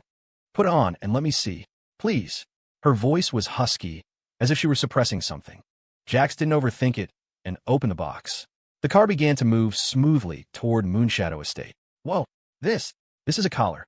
Well, I'll be damned. Just when he had finally managed to acquire a promising painting with Sam's help, a piece he was planning to take to Phoenix area auctions in a few days to earn the $5 million he needed to buy Lily that pink diamond ring he'd seen at the mall. A ring he wanted to buy for her with his own money. He was now looking at a collar, a casual gift from Lily, completely encrusted with pink diamonds. Each one was massive, dazzlingly brilliant, the absolute finest of the fine. In that moment, Jax felt his motivation to work hard start to wither away again. What, you don't like it, Jax? Be a good boy, put on first. And then beg me to pamper you, okay? Miss Aster leaned in, a strange light dancing in her beautiful eyes. Her dark, bottomless pupils were like a black hole, threatening to suck him in. This collar, Jax thought, this isn't a gift for me. This is a tool for Lily to satisfy her own predatory instincts. And her request, demanding and controlling, taking and taking. What kind of gift-giving was this? But could he refuse? Obviously not. But to make him obey so easily, that wasn't going to happen. No, I won't do it. Jax shook his head, a feigned rejection that was actually a calculated move. Unless you beg me, Lily, and you have to call me husband. Are you a professional at turning the tables on me? Lily thought. But he was her boy, the one she spoiled rotten. She was eager to grant his every wish. So Lily propped her arms on his legs, leaned forward, and the cold, aloof, magnificent CEO of a financial empire, for the first time, humbled herself for Jax. Husband, I'm begging you. Lily's intoxicating, familiar scent washed over him. He felt like he was being stalked by a vibrant, venomous snake, one that, once it coiled around you, would never let go. And yet, she was being so gentle now. Her soft, pale fingertips touched his nose, then slid down to his lips, his neck, his collarbone. Jax felt like he was going to lose his mind. Miss Aster knew how to hit his weak spots every single time. Who on earth could resist a domineering, cool-headed CEO whispering sweet nothings, begging for affection? He certainly couldn't. Click. All of Jax's senses were captivated by Lily, his attention fixated on the hand that was touching him. He didn't even notice that with her other hand, she had already unfastened the pink diamond collar and was closing it around his neck. As the clasp clicked shut, she leaned in and kissed his neck. It tickled, sending a shiver of pleasure through him. Husband, now it's your turn. Lily's fragrant breath washed over him, and she deliberately exhaled against his neck. Miss Aster was very bad, but her love for Jax was very, very real. Jax, caught up in the moment, finally gave in. Faced with her dominant, possessive gaze, he couldn't hold out any longer. He lowered his eyes, his voice hoarse. Lily, I'm begging you, pamper me. His voice trembled. It was just so damn embarrassing. Jax's obedience sparked a fire in Lily's eyes. She grabbed the collar again, this time pulling on it, a wicked desire she couldn't suppress glinting in her eyes. I'll pamper you right now. As long as you're a good boy, I'll give you anything you want. The long, black Rolls-Royce drove on, smoothly approaching the entrance to Moonshadow Estate. But suddenly, Nathan slammed on the brakes. Thump! Jax, who had been kneeling on the wide, carpeted floor of the car, collar still on, shirt in disarray, quickly straightened his clothes. He looked over at Lily. The lady of the house was sitting up straight, a look of pure, feline satisfaction on her face. She looked like she'd had a very good meal. A single word popped into Jax's mind. Player. She looked so prim and proper now, but just moments ago, she had been insatiable and wicked, although he couldn't say he hadn't enjoyed it. Jax, secretly pleased, quickly straightened his shirt. The partition lowered, and he heard Miss Aster's husky voice ask, Nathan, what happened? Her displeasure at the sudden interruption was palpable. They were right at the gate. Who would have the audacity to block her car? Miss Aster, it's Master Jax's friend. Sam Cole. He doesn't look good. Hearing this, Jax immediately opened the car door and got out. He strode to the front of the car and saw Sam, soaked to the bone and covered in blood. Even though the rain had washed some of it away, it couldn't hide the terrifying-looking wounds. What the hell happened to him? Jax frowned, staring in disbelief at Sam's almost unrecognizable state. Sam was already thin, and now, standing in the rain looking lost and terrified, with bloodstains on his pale face and his bangs plastered to his forehead, he looked utterly broken. There were holes in his clothes, and through one of them, Jax could see a dark gash on his abdomen, still oozing blood. But Sam himself seemed completely oblivious to it, just standing there, looking like his world had ended. Jax could guess what had happened. Sam had found out he'd been cheated on. He'd seen it with his own eyes. But why was he in such a state? Being cheated on was devastating, but it shouldn't have nearly cost him his life. Jax, Solby, Kira doesn't want me anymore. She really cheated on me. She said she's wanted to break up with a poor guy like me for a long time. It's my fault. I couldn't give her a better life. Sam's cold, pale fingers trembled, his whole body shaking. The emotions he'd been suppressing finally broke loose the moment he saw Jax. Sometimes that's how it is. You can endure the pain when you're alone, but the moment a trusted friend or family member offers comfort, you fall apart. Jax understood. When Khloe had betrayed him in his past life, he had been in agony, but Khloe had been far crueler. She had taken one of his kidneys. Thankfully for Sam, it wasn't too late. She's with Wyatt, that rich kid from school. She said he can give her everything she wants, that I'm not good enough for her anymore. Jax, it's all my fault. It's my fault for not telling her I had money. If I had just insisted she move into the villa, if I had just given her the luxury car you guys gave me to show off, would she still have left me? Sam and Kira had been childhood sweethearts, a relationship that had blossomed from a long friendship. A bond of over 10 years wasn't easy to break overnight. Jax's expression hardened. He was about to offer some words of comfort when a black umbrella suddenly appeared over his head. It was Lily. She held the umbrella as she approached them, her long, thick eyelashes curled, her exquisite face as cold and distant as ever. But her action was warm enough to shatter Jax's old, ingrained image of her as a cruel, heartless monster. The more time he spent with her, the more he realized her strength and her softness coexisted. Miss Aster, you shouldn't. I can hold my own umbrella. Even Sam, lost in the throes of heartbreak, was shocked into action, trying to take the umbrella from her. This was insane. The heiress to the greatest financial dynasty in the city, holding an umbrella for a nobody like him? You got cheated on? Lily ignored his protest, stepping closer to stand by Jax's side. Jax naturally took the umbrella from her. Serving his lady was his honor. Although, he had to admit, she wasn't the most tactful person. Why did she have to bring up the one thing he didn't want to talk about? Sam hesitated for a moment, then squeezed out a smile that was more painful than a grimace. Miss Aster. Stop. Yes, I got cheated on. Lily looked him over, her eyes landing on his injuries. And you got beaten up? Her question was pointed.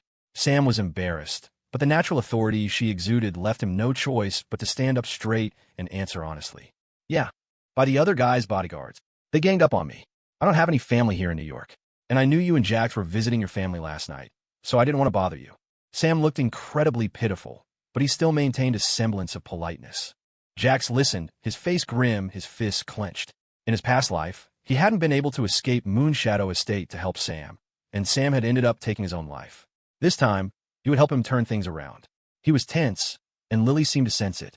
She reached out and gently squeezed his free hand, patting it reassuringly. Then, she looked up at Sam and asked, Do you have a favorite female celebrity? An A-lister. Megan Fox, Scarlett Johansson, Zendaya, any of them work. Any of them your type. Sam was completely confused. What did she mean? I like Megan Fox. She's my dream girl. He had no idea what was happening, but he had a feeling that if Miss Aster was asking, she had a reason. Okay, Nathan, arrange for Megan Fox to go to the hospital to take care of Sam. Help him get over his breakup. Let's go. We'll take you to the hospital. We'll also give you a penthouse downtown and 5 cars. Does your heart still hurt? ? Jax thought, my wife really knows how to comfort people. Nathan heard the command, and his eyes lingered on Sam Cole for a half-second, his expression frozen. Then, with practiced professionalism, he started making calls. Of course, when an Aster asks for an A-list actress, you don't find some B-list nobody. You go straight to the top. The Aster dynasty didn't deal with small-timers. This Sam Cole, he was about to cash in on some serious luck, all thanks to his connection to Jax. Jax watched as the man, who just moments ago looked like the world had ended, like he'd been betrayed by everyone and everything, tried to suppress a grin that was harder to contain than a machine gun's recoil. Right? Jax thought. Money really does talk. My wife knows exactly how to handle people. Get in the car, Lily said, raising an eyebrow at Sam. You need to stay alive if you want to be personally nursed back to health by your dream girl, don't you? The man, who had been the picture of despair, immediately clutched the wound in his abdomen and scrambled obediently into the car. No joke, his life was suddenly very precious. Yes, ma'am. Whatever, miss. Aster says. The thought of the one and only Isabel Croft taking care of him suddenly made Sam feel like Kira not choosing him was her loss. Jax and Lily got in the car with him. The understated black Rolls-Royce made a smooth U-turn in the rain-swept street and headed for a private hospital. The hospital, having been alerted that Lily Aster herself was on her way, had already assembled a team to wait for her arrival. Once inside, Jax, drawing on his limited medical knowledge, took a look at Sam's injury. You're lucky to be alive, Jax said, his brow furrowing as he examined the wound. The more he looked, the more serious his expression became. This gash in your abdomen is nearly 6 inches long. Based on the shape and depth, Someone tried to gut you with a knife. You dodged the fatal blow, but this is still bad. He looked up, his voice firm. Tell me exactly what happened when you want to find Kira. Faced with Jax's questioning, Sam had no choice but to confess. He explained that when he'd gone to the mall Jax had told him about, he didn't really believe Kira would be cheating on him. He was even texting her, encouraging her to focus on studying for her grad school entrance exams. But just as he read her sweet, supportive reply, he looked up and saw her walk into a luxury handbag boutique, arm in arm with Wyatt. Wyatt looked bored and impatient as he watched her pick out bags, but he still bought her 2 of them. As they walked, his hands were all over her, a condescending pat on her ass, a lewd touch on her thigh, his arm snaking around her waist. The Kira he knew was always simple and gentle, but the Kira with Wyatt was flamboyant and disturbingly proactive. Sam was stunned. He wasn't an idiot. He pulled out his phone and started recording. He followed them all the way to a hotel. But after he saw the 2 of them go inside, 2 more large, brutish men went into the same room. He was still Kira's boyfriend.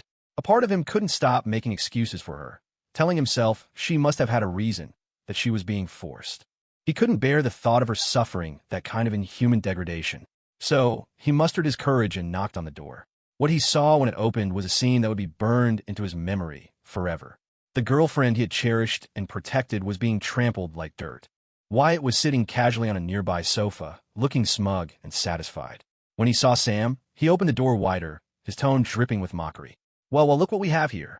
Kira, isn't this your straight-A, picture-perfect boyfriend? He drawled. Has he ever seen you looking so cheap? He gestured expansively. So, you want to join in? Wyatt was utterly shameless, showing no fear of being exposed or that Sam would call the cops. In the end, Sam was brutally beaten.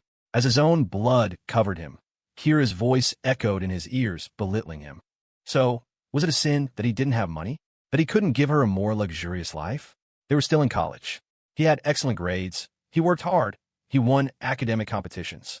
All the knowledge he was cramming into his brain was meant to ensure a future where money was never a worry. Couldn't she have waited for him?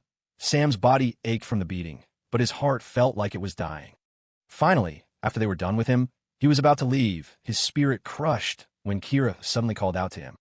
He turned, and a dagger came flying straight at him. He dodged with every ounce of strength he had left, barely avoiding a fatal wound, but the blade still sliced open his abdomen. Kira, why? Sam felt his world collapse. Sam, since you saw everything, let's just say we're breaking up, Kira said, her teeth gritted with a ferocity he'd never seen before. And if any rumors about me start spreading around Kingston, I'll assume it was you. I won't let you get away with it. They had been childhood sweethearts, together for more than a decade. And it ended like this. For a moment, Sam wanted to just give up on everything. But he promised Jax he would handle the art auction. He couldn't, because of his own problems, delay Jax's plan to buy that pink diamond ring for Lily. So he held on. He left and went to wait at the gates of Moonshadow Estate. That night, his heart felt like it had been shattered and pieced back together 1,000 times. He had no idea that, not far from the estate, Wyatt's men had considered coming to silence him for good. But the imposing presence of the world-class security team constantly patrolling the perimeter of Moonshadow Estate kept them from daring to take a single step closer. Jax listened to the whole story, nodding with understanding. All the pieces he'd known from his past life finally clicked into place. His decision not to save Kira was the right one. A woman like that wasn't worthy of his sympathy. Jax, I'm sorry. Am I just useless?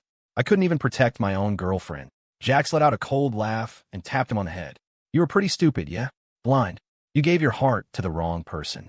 But you have to make mistakes to figure out who the right choices in your life are. As long as you recognize the mistake, it's never too late to fix it. He opened a medical kit in the car and began to crudely dress Sam's wound. Don't worry. Stick with me from now on.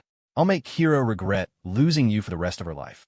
As Jax focused on wrapping the bandage, his head down, he didn't notice Lily's eyes fixed on him, studying him, dissecting his every word. This advice is for Sam, she thought. But what about him? Has he realized who his own right choice is? The car pulled up to the hospital entrance, and a team of doctors immediately wheeled Sam away on a gurney.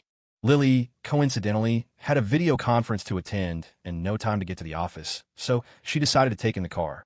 Jax got out, still feeling uneasy, and followed the gurney into the hospital. Lily watched him go. Have Mako and Rhino follow him, she said softly. He's so eager to spread his wings right now, but they're not strong enough yet. I'll protect them for him. Her red lips parted slightly. She couldn't help but think of the collar buckled beneath the buttons of Jax's white shirt just a little while ago. The way he looked up at her, pleading. The way the defiance in his eyes was slowly eroded by her, replaced with submission. The way he was gradually taking on her scent, her personality. A possessive, ravenous look filled Lily's eyes. The next moment, she coughed lightly.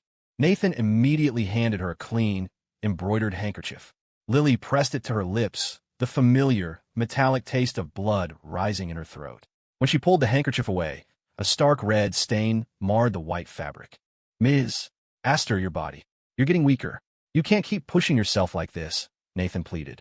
Let's go back to Moonshadow Estate now. I'll call Dr. Mandel. Please, Jax is not a 3-year-old. With Mako and Rhino watching him, he'll be fine. I'm begging you. His boss's life had already been too bitter. That was why she clung so desperately to this tiny bit of sweetness she had found, refusing to let go even if it meant locking it away. But her body was no longer allowing her to participate in so many activities. Her emotions couldn't be so volatile. It was probably time to dial back on the carnal activities too, but he didn't dare say that. Every time she was with Jax, it was like a desperate, final entanglement before the apocalypse.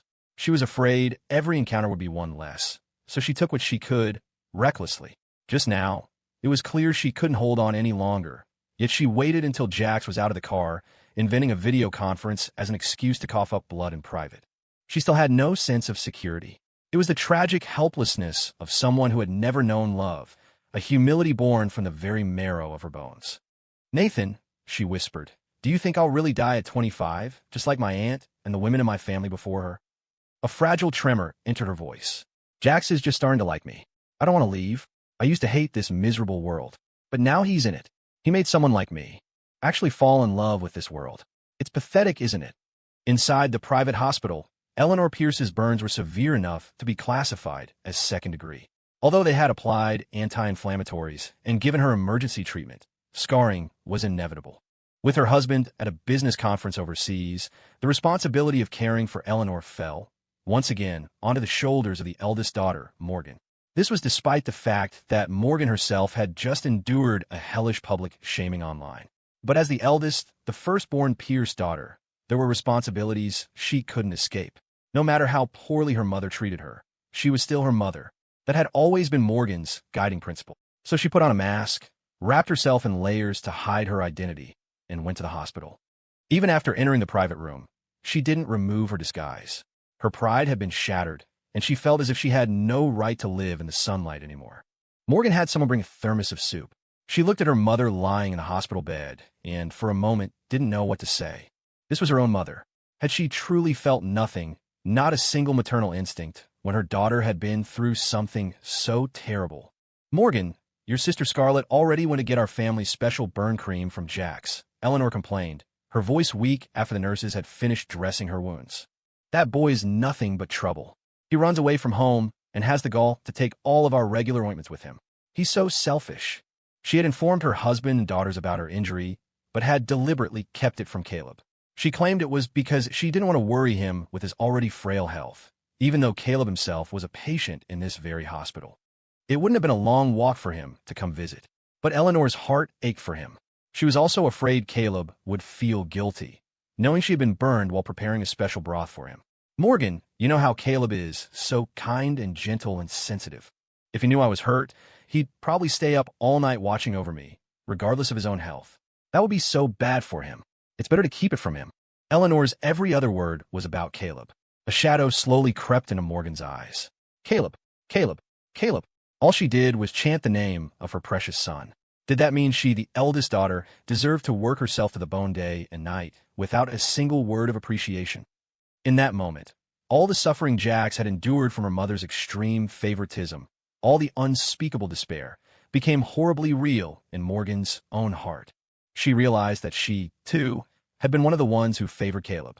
Did that mean Jax had been suppressing his resentment for her all this time? Was that why he had chosen such a cruel method to torture her? Finally, Morgan couldn't take it anymore. Mother, all you can say is Caleb this, Caleb that. Since you're so concerned about your darling son, why don't I have you transfer to his room so you two can be together? You're worried he'll get tired from looking after you, so you can just use me like your personal workhorse? Mom, I'm here taking care of you out of filial piety, but have you ever once cared about me? You know perfectly well what I've just been through. I push down my own negative emotions to come here without a single complaint, yet you don't acknowledge it at all. All you do is talk about your perfect son. Jax was right. You've always been this biased. Morgan had always been busy with her career. Whenever something happened at home, Jax was always the first to step up and take care of the family. She had never realized how deeply her mother's favoritism ran. Worse, she realized that she herself had been part of it, joining her mother in pushing Jax aside. Morgan's heart felt like it was being squeezed into a tight, painful knot. Morgan, how can you speak to me like that? Eleanor sputtered. I'm your mother. Taking care of me is your duty, your responsibility. Caleb is your brother. His health is poor, so of course I give him more care and attention. Is that wrong? I think you've been brainwashed by that wild brat Jax, talking back to me like this. Yes, I saw the video of you dancing. It's not that I didn't care, but you're the eldest daughter of the Pierce family. You should have the resilience to handle and resolve this. If you can't even handle this little bit of pressure, how are you going to help your brother manage the company and take over the family business in the future? Eleanor grew more agitated, grabbing a water glass from the bedside table and hurling it. It shattered at Morgan's feet, a familiar form of oppression and intimidation used by old money patriarchs and matriarchs against their children. But Morgan had been the CEO of a financial firm for years. In that instant, she suddenly lost all desire to serve her mother. TSK.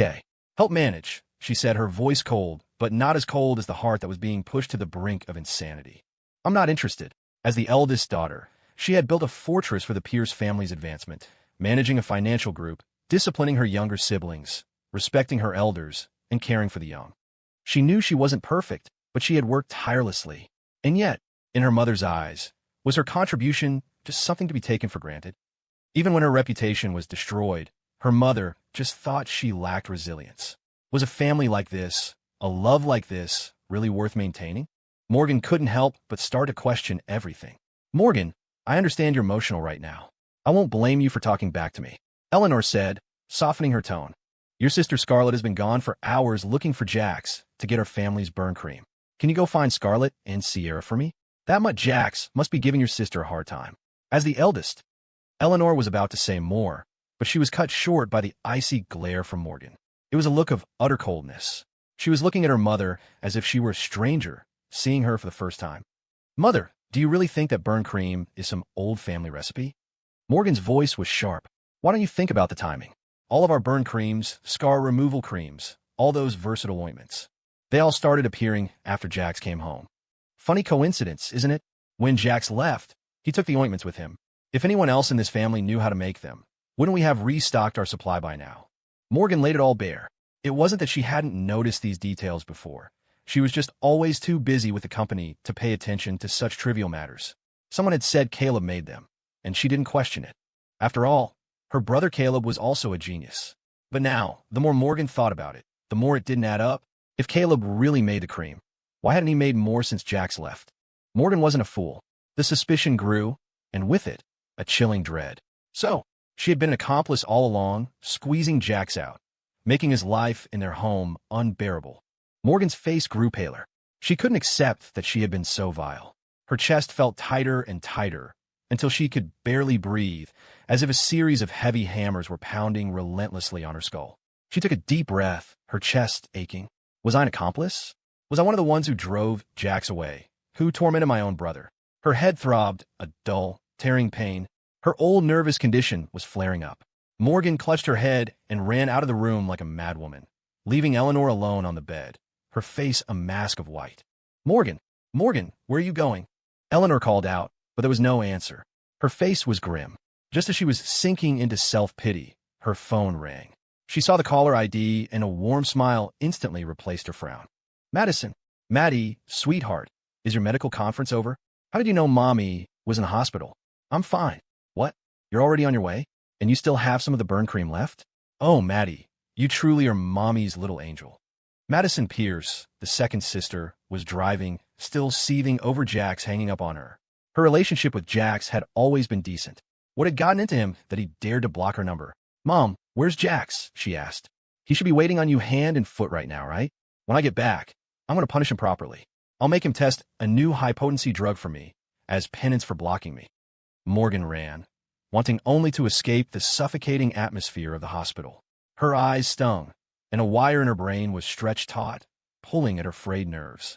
Even with her thick mask, she could feel the prying, mocking stares from all directions. Her identity felt like it was being torn apart and reassembled into something incomplete. Thump! She was running too fast and collided with someone. The person was tall, and Morgan stumbled and fell, then scrambled back to her feet, keeping her head down, pulling the brim of her hat even lower. Sorry, Morgan mumbled, her voice hoarse from days of heartbroken crying, unrecognizable from her former commanding tone. Because of this, Jax didn't recognize her at first. Are you okay? He asked, his voice concerned. He didn't step forward to help. The woman's silhouette looked vaguely familiar, but the voice was wrong. Besides, she had run into him and fallen on her own. He had no obligation to help her up. Still, he asked out of basic decency. But at the sound of his voice, Morgan recognized him instantly. She pushed back her hat and looked up. Jax, what are you doing here? Are you here to bring Mom the burn cream? She's in room 603. If you care about her, you can go see her now. There's no one looking after her at the moment. Morgan's voice was stiff, suppressing something. This time, Jax heard the underlying sob. It didn't stir any emotion in him. Whatever Morgan was feeling, it had nothing to do with him. My being here has nothing to do with any of you Pierces, he said coldly and turned to leave. The next second, as if terrified he would disappear, Morgan took 2 steps forward to grab his arm. But Jax, just as quickly, took 2 steps back, his eyes turning sharp and disgusted. The look stabbed at Morgan's pride once again. But there were things she needed to understand. Wait, are you sick? Is something wrong? I'm your big sister. If my brother is sick, I should be the one to take care of you. Let me take care of you, Jax, please. Morgan assumed he was at the hospital for himself, and a genuine flicker of concern ignited within her.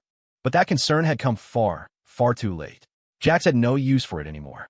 Morgan, did you check your brain at the door? Don't get in my face. I have a thing about dogs, and you seem to have a real glutton for punishment vibe, always begging to get hit. Jax's words were merciless. He mirrored the attitude of whomever he was dealing with. You want me to oblige? As he spoke, he started rolling up his sleeves. Morgan knew his mental state was unstable. He must have been pushed to the edge by the family's constant pressure. Deep down, she thought, he must still care about them. Jax, don't be so emotional. Let's just give each other a way out of this. I don't mean anything by it. I'm just worried about you. Morgan's voice trembled with grievance. Of course, she resented how cruelly he had punished her, but when she thought of the bullying and favoritism he had endured from her, which was even worse, she swallowed his cutting words. As his older sister, she felt that her tolerance for his outburst absolved her of a little guilt. Jax sneered. I'm not in the business of building bridges. Why should I give you a way out? Spit it out or get lost. Morgan's face was pale. Fighting through her headache, she stepped closer to Jax and voiced her suspicion. Jax, Mom is burned and needs our family's special burn cream, but you took it all. I remember when you left, you said you were taking everything that belonged to you. So, did you make the burn cream? Did our whole family misunderstand you all this time? Were you actually the one who cared about us the most? Morgan finally asked the question. As a CEO in the financial world, she relied on a keen business sense. She had just never bothered to apply that focus at home, and in doing so, she had overlooked so much, especially when it came to Jax. She owed him. The burn cream was in fact made by me, Jax confirmed. And this time, I won't let any Pierce use anything I've made. Everything I once gave you, I will take back. As for Eleanor's burns, they won't kill her. If she has scars, she deserves them. Jax finished and turned to leave. But as he turned, he came face to face with Eleanor herself, her expression venomous and accusing. She had come out to meet Madison, planning to take her to see the gravely injured Caleb and condemn Jax's rebellious behavior together. She had ripped out her own four and was still in her hospital gown, looking pale and frail compared to her usual haughty demeanor. The first thing she heard was, she deserves them. It was obvious who he was talking about. This ungrateful son dared to curse her like that. She swung her hand, aiming to slap him across the face. But Jax, turning at that exact moment, saw the vicious slap coming.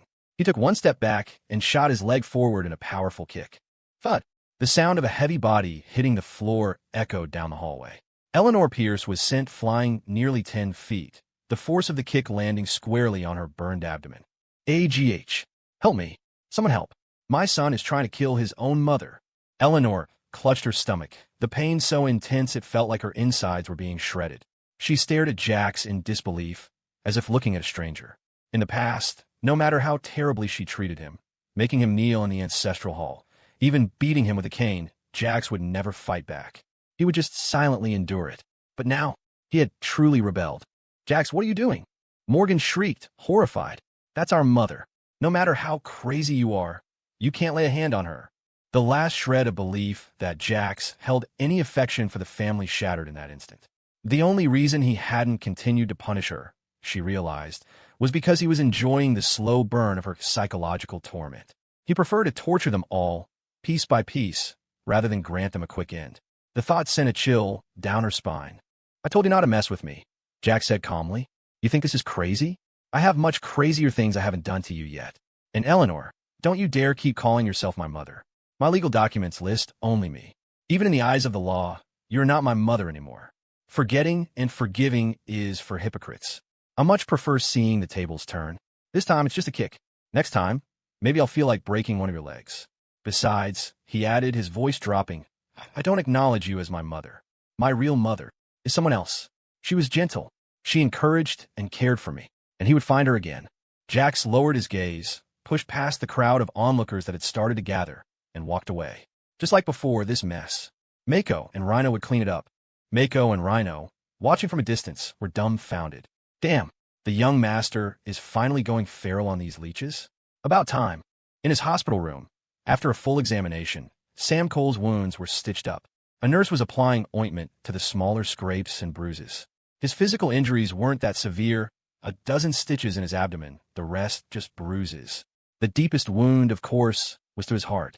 Being cheated on and seeing it with his own eyes. Any man would break. The fact that Sam could still pull himself together and go find Jack spoke to his mental fortitude. The young nurse was dabbing antiseptic on his back when the click-clack of high heels approached. A cool, bewitching fragrance filled the air, making Sam's mind go blank. Remembering what Ms. Aster had arranged, he didn't dare turn around. I can take it from here, a woman's gentle voice said, taking the ointment from the nurse. You must be Mr. Cole. Hello, I'm Isabel. Ms. Aster asked me to come take care of you. Now just lie still. I'll apply the ointment for you. The voice he had only ever heard on screen was now right beside him. Sam's entire body went hot. Oh my God, long live Ms. Aster. Sam screamed internally. Inside the private Aster sanatorium, Julian Aster lay in his bed. As Lily's older brother, he held absolute authority within the family and beyond, everywhere except in her presence. Only Lily dared to torment him like this. But now, he was a pathetic wreck. The once brilliant and commanding first-in-line heir was now just a foil to Lily, a man who would never stand again. How could he accept this reality? Mr. Aster, are you certain you felt a distinct, stinging sensation in your legs while you were in the ice? But you haven't had any feeling for 2 years. Our tests show that the nerves in your legs are completely necrotic, the doctor said cautiously, holding the chart. He didn't dare tell Julian the truth, that 2 years ago, his legs weren't beyond saving. The nerves weren't completely dead then. But Ms. Aster held absolute power in New York and, by extension, the entire country. As prestigious as Julian Aster was, they all knew who was in charge. This was the Aster family's exclusive, top-tier medical facility, equipped with the world's most advanced equipment and specialists. In a place like this, Julian had lost control of information. He only saw what Lily wanted him to see. No, that's impossible, Julian raged. I felt it. I know my legs aren't completely dead. I'm ordering you to give me a satisfactory result, or I'll burn this entire hospital to the ground. Don't forget, this is Aster property, and I am the family's most. He tried to pull rank, to remind them of his status as heir to the country's top dynasty. He was badly injured.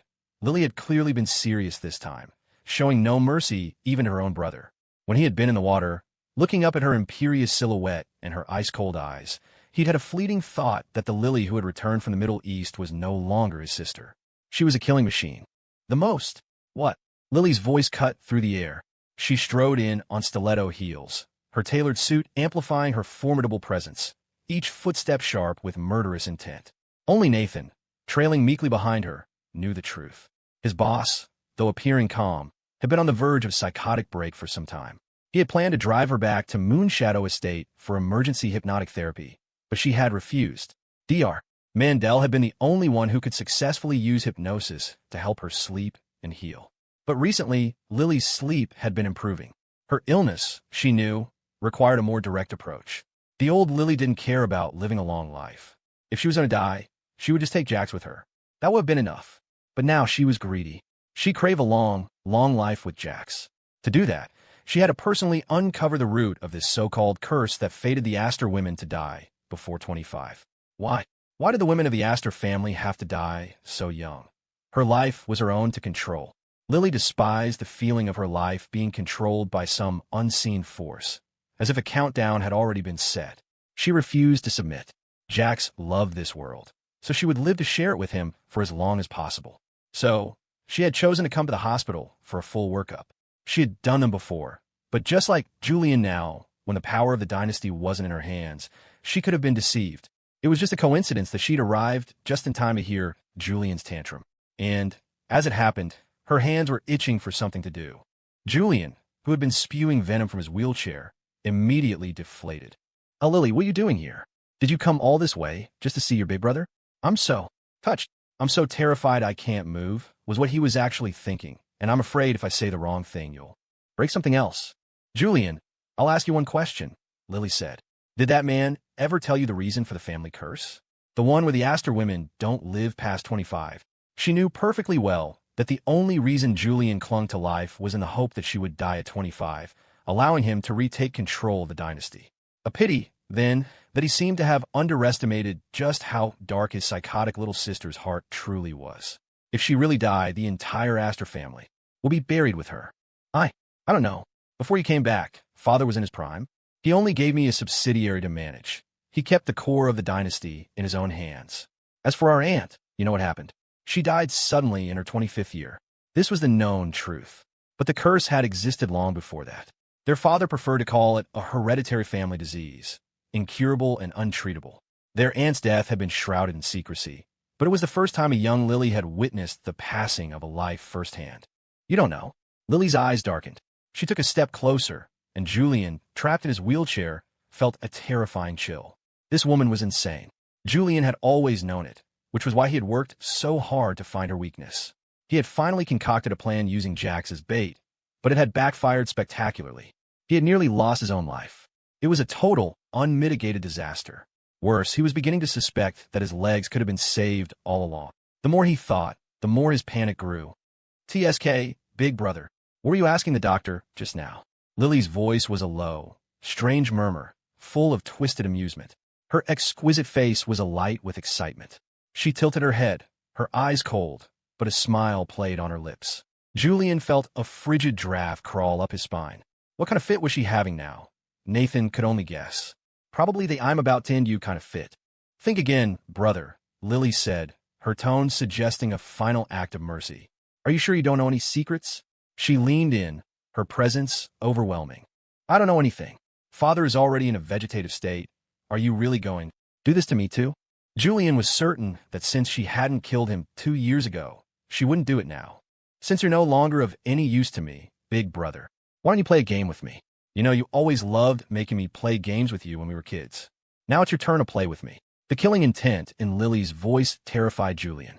He really didn't know anything, but he knew that lying to Lily would only make things worse. Right now, it was just a game. It wouldn't be fatal, right? "Oh, by the way," Lily purred, "your legs could have been cured 2 years ago. I'm the one who had the doctors hide it from you. After all, compared to taking your life, big brother, I much prefer seeing you live a life worse than death." With a single glance from Lily, the doctors who had been enduring Julian's tirade fled the room. Nathan, after handing his boss her weapon, tactfully closed the door behind him. Julian swallowed hard, feeling his world crumble. At this moment, Lily was the devil incarnate. "Lily, you monster, what are you doing?" "I was wrong. Brother was wrong. Whatever game you want to play, I'll play with you. It's just, I can't move very well right now. What game did you want to play?" Julian's voice was hoarse with fear. He knew he was a rat in a trap, completely at the mercy of his psycho bitch sister. He couldn't escape. He could only obey. "Let's play dissection," Lily said sweetly. "Remember when you dissected my favorite pet rabbit, Alice, right in front of me? Today, you could be Alice for me." Her voice dropped to a sinister whisper. "Oh, don't be nervous, brother. Deep breaths. It's normal to feel dizzy." After dealing with Eleanor and Morgan, Jax made his way to Sam's hospital room. Since returning to the Pierce family, he had become all too familiar with the city's hospitals. A doctor had already briefed him on Sam's treatment, and he knew he'd be in one of the Aster-owned dedicated wings. As he approached the room on the 18th floor, surrounded by VIP suites, a strange sense of déjà vu washed over him. He had been here before. Years ago, after a fall that had left him with multiple fractures, no money for treatment, and no insurance, he had given up hope. Then, suddenly, he was notified of a transfer. Jax froze. This was an exclusive Aster wing? This was the exact room he had stayed in. So, the female ghost who used to come to his room at night, seeking warmth from his body, touching him all over as he lay injured and helpless. Was that Lily? Jax felt like he had stumbled upon a world-altering secret. Back then, so early on, Lily had already set her sights on him. At the time, they had both just turned 18. He vaguely remembered one night. The ghost had trailed kisses up from his abdomen, the soft touch making him squirm. He was still recovering from his fractures, but he couldn't stop the primal reaction of a teenage boy. Even with no strength in his body, the parts that were supposed to react did so without hesitation. In a half-conscious state, Jax felt his world was ending. Was his innocence about to be stolen? When the ghost's lips reached his collarbone, Jax finally let out a muffled groan. Ugh. Who? The ghost seemed amused, pressing her body against his, her voice a ghostly whisper in his ear. Sure, it's me, your master, the woman destined to rule your life. Her voice was so light, but Jax could feel the overwhelming, possessive dominance in it. He tried desperately to struggle, to break free, but his consciousness felt sealed, his body refusing to move. Of course, he was covered in bandages, which offered a flimsy sense of security. But certain, unmentionable parts weren't broken. That night, sweat beaded on Jax's forehead like rain. He finally fell into an exhausted sleep near dawn, convinced he'd experienced sleep paralysis. A demon had been sitting on his chest. But thinking back now, it was highly likely that the demon on his chest had been Lily Aster. Jax snapped back to the present, realizing he'd been standing outside the hospital room for a full minute. He quickly turned the handle and walked in. Mr. Cole, does this hurt when I apply it? I'll be gentler. The actress, Isabel Croft, was patiently dabbing ointment on Sam's back, her movements gentle and precise. She exuded a unique, steady charisma, a mature presence that naturally drew people in. Sam, for his part, was clearly in high spirits, all thoughts of his recent heartbreak seemingly forgotten. He was completely engrossed in being shy. Ahem. Well, Sam. Look at you, living the life, Jax teased as he entered, wanting to gauge if Sam's mood had truly improved. He knew how close Sam and Kira had been since childhood. A betrayal like that could break anyone. Hearing Jax's voice, Sam's ears turned beet red. He quickly told Isabel to stop fussing, shyly pulling down his hospital gown and sitting up carefully, unable to lean back against the freshly treated wounds. Hey, Jax, don't mess with me, he mumbled. You know, Isabel has always been my idol. Just having her here, helping me. I'm already over the moon. Jax could see it clearly. Sam was definitely showing signs of getting over his heartbreak. He had to admit, his wife had a very effective, if unconventional, method for treating broken hearts. You're Jay. Tempest, the woman, having put away the medical supplies, turned to Jax. She studied him for a few moments before asking uncertainly, You know me? Jax was surprised. 3 years ago, desperate to buy a $10,000 Chanel bag for Khloe Vance, he had sold a script originally intended for his fourth sister, Scarlet. The script, part of a series he was developing, was brilliant. In fact, the screenplay he sold, titled The Vow, was arguably more compelling than the one he'd written for Scarlet, Winter's Vow. But he'd already given Winter's Vow to Scarlet, so he sold the second script. Luckily, though they were part of the same series, their plots didn't overlap. Jax had been broke. He'd heard that every Pierce child received a $50,000 monthly allowance upon turning 18, but he'd never seen a dime of it. He got $500 a month, barely enough to survive. If he didn't find side hustles, he would have starved to death in that mansion. His mother would even periodically order the butler to withhold his allowance for months at a time, calling it punishment or building character. The Pierce boys were to be raised tough, she'd say. Of course, that rule didn't apply to the sickly Caleb. The only boy being raised tough was Jax. He had tried to fight it, but the whole family had coldly rejected his pleas. Jax, don't think we don't know you are just trying to guilt-trip us for money. If you spend it all, you spend it all. We're not against giving you more, but lying and saying you never got in the first place? That's slandering your own family. You should be disciplined for that. Eventually, Jax just got used to it. He could support himself with part-time work anyway. It wasn't about the money. It was about the fact that his parents and sisters never, not once, deviated from their blatant favoritism for Caleb. The script he sold had been picked up by a small production company, Starstream Pictures. The investors were so impressed with the screenplay that they paid him an extra $2,000 to be on set as a consultant, giving him an assistant director title. As filming progressed, they realized Jax had a unique vision and a talent that even the lead director admired. He was eventually promoted to co-direct with her for the entire shoot of The Vow. Because it was a limited series, the production and approval process was much faster than a feature film.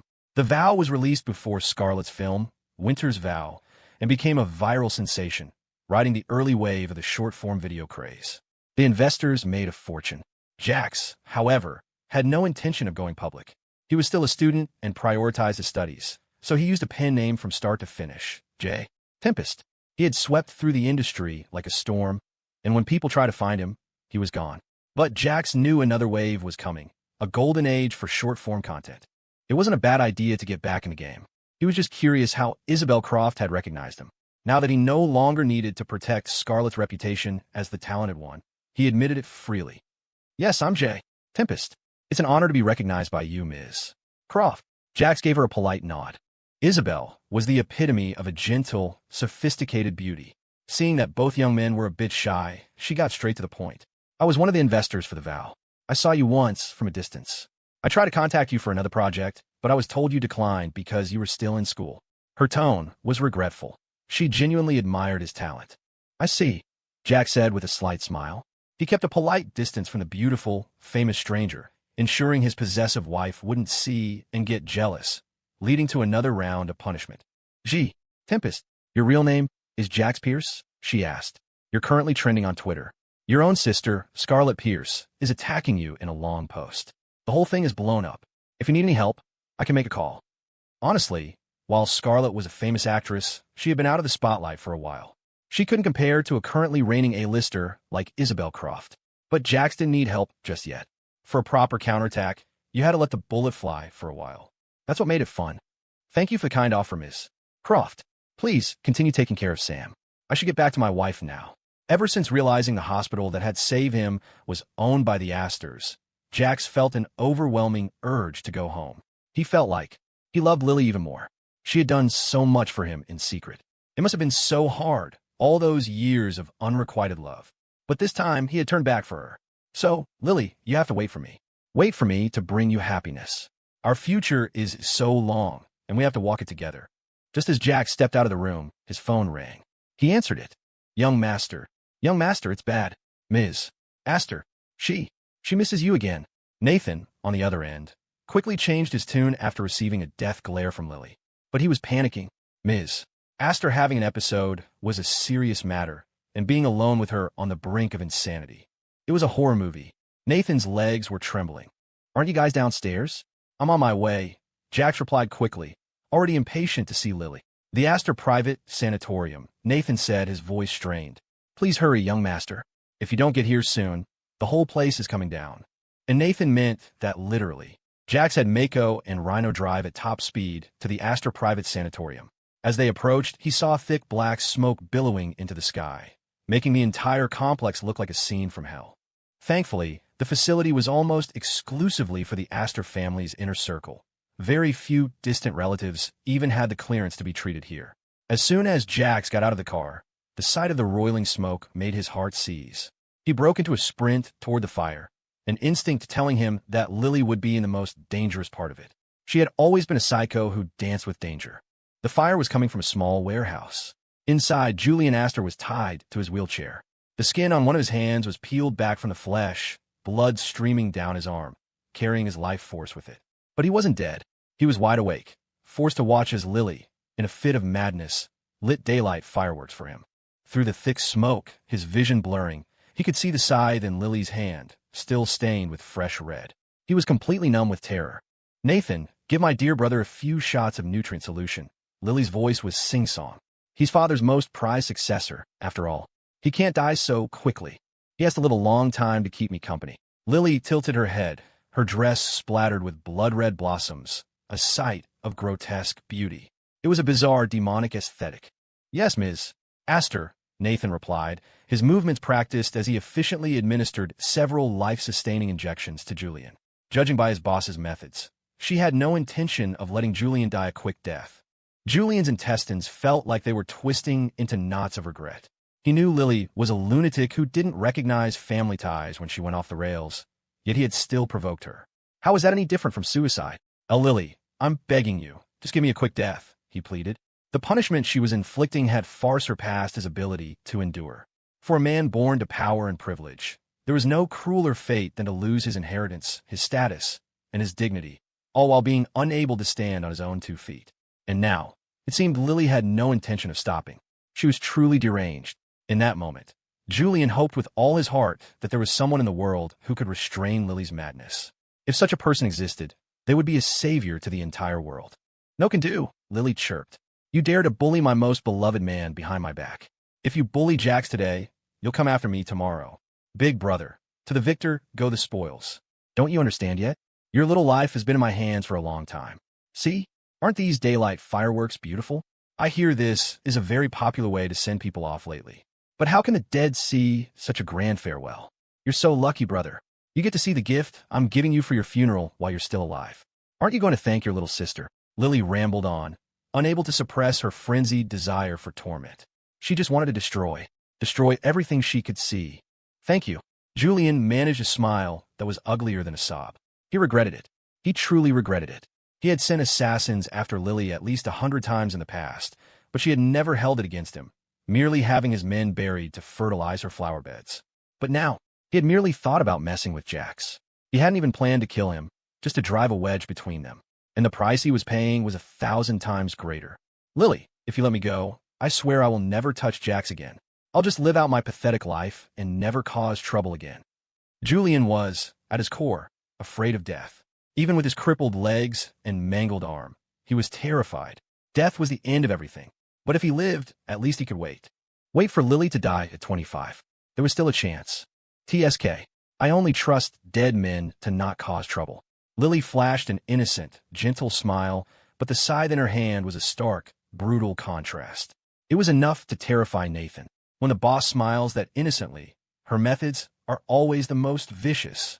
"Oh God, I'm so scared." "Lily." At that critical moment, Jax's voice cut through the chaos. He was panting, clearly having run a long way. He came for her. Lily's hand, holding the scythe, trembled. The dark, swirling madness in her eyes receded like a tide. Like a guilty child, she quickly hid the weapon behind her back and turned to Jax with a docile smile. "Jax, what are you doing here? Has he finally seen it?" She thought. Has he seen the uncontrollable me, the demon with murder tangled in her nerves? I couldn't hide it after all. "Lily, don't kill him." Jax paused, taking in the sight of Julian's tortured state, the man trembling without a shred of dignity. He said the words calmly. For a moment, Julian thought he saw a glimmer of hope. Jax was like a little son, repaying evil with kindness. If he could just inherit the Aster dynasty, maybe he would spare Jax's life.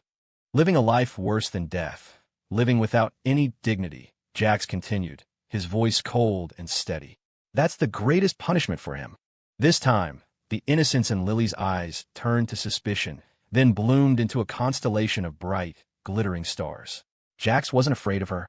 She had thought the things he'd seen before were child's play, that seeing her like this, with Julian, would scare him. But it was clear. Jax supported her. He was even showing signs of being assimilated by her.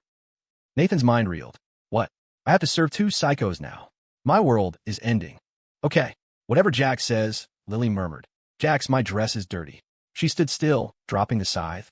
With Jax's arrival, her powerful aura vanished, replaced by the image of a fragile, slightly wounded beauty. The pout on her lips was devastatingly cute. Julian was speechless. What the hell? You're the FING boogeyman. What's with that pathetic look on your face? I'm the one who should be pouting. Jax walked over and wrapped his arms around the fragile, blood-splattered woman, holding her like a delicate porcelain doll. He gently wiped the marks from her face, placing a light kiss on a bloodstain. There, now you won't be dirty, he whispered. You'll just be stained with my scent. The scent you like. He lowered his head, pressing his forehead against hers, pouring all his warmth into her. Lily desperately clung to him as her salvation, with no sense of security. But he was no different now. The first step of falling in love, he realized, was the fear of loss. Moi, I love Jax so much. Lily loves Jax the most, she whispered, tightening her grip around his waist, pressing herself against him without a single gap between them. Lily, have you ever heard of an ancient, inhuman punishment? Jax asked softly. Some old empress took her rival and removed her limbs, her eyes, her tongue, left her alive, but as less than an animal, a living monument to failure. You think our big brother here would be a good fit? His legs are already gone. One arm is useless. It's like he's a natural for the part. Nathan shuddered. Being a natural at that is only going to get you killed. The devil himself would get a tattoo of you on his back. With Lily finally calmed down by Jax, and her mental state being the top priority, Nathan shot Jax a meaningful look, urging him to take her back to Moonshadow Estate. They could deal with the rest when she was lucid again. Besides, Nathan was fairly certain that if he left Jax and Lily here together, Julian wouldn't just be tortured. He wouldn't have a final breath left to draw. The prerequisite for torture, of course, was that the subject had to be alive. And right now, Julian needed to be rushed to the ICU to have any hope of fulfilling Jax's grand vision for him. Back at Moonshadow Estate, Jax didn't use any flowery words to soothe Lily. He just held her silently and tightly. 2 hours passed, and she finally fell asleep in his arms. Jax looked down at her peaceful face. She looked so harmless, like a normal 20-year-old girl, her expression pure and innocent. He watched her for a long time, gently brushing a stray strand of hair from her forehead. He noticed her professional attire was dirty and bloodstained. Frowning, Jax leaned over, laid her gently on the massive bed, and began to unbutton her blouse with light, careful fingers. One by one, he worked the buttons, afraid of waking his sleeping psycho wife. The further he went, the more he realized just how incredible her figure was, with an extreme hourglass ratio that seemed to have been lifted straight from a comic book. Dressed, she was slim. Undressed, she was stacked. Ugh, stop it, he chided himself. I'm just changing her clothes. He mentally slapped himself for his lecherous thoughts, but his hands didn't stop. She was his wife after all. He felt zero guilt. After finally getting her out of the blouse and unzipping her pencil skirt, a new problem arose. The silk stockings. Should he peel them off or rip them? It was a question worth pondering. After all, her clothes were always designer couture, worn only once. Ripping them would be of no consequence. Still, it felt a little depraved. Jax hesitated, then simply pulled the covers over her and wrapped her up like a burrito. Fine, I can't take advantage of the situation. He was about to leave when a long leg snaked out from under the covers and hooked around his waist. Jax, why'd you stop? The woman who had been sleeping so innocently was now peering at him through half-lidded eyes, looking as lazy and amused as a great white lioness who had just cornered her prey, as if everything was perfectly within her control. And he was her prey, her only prey. Ahem. Misunderstanding. Total misunderstanding. Jax managed a weak smile, his mind screaming, I can't handle this. Lily, you're not well today. We should rest and build up our strength, okay? He also had to consider her physical health.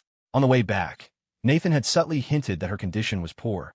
Jax remembered it clearly from his past life. Lily's health did deteriorate badly. This was likely just the beginning. He had to be careful. Until she died.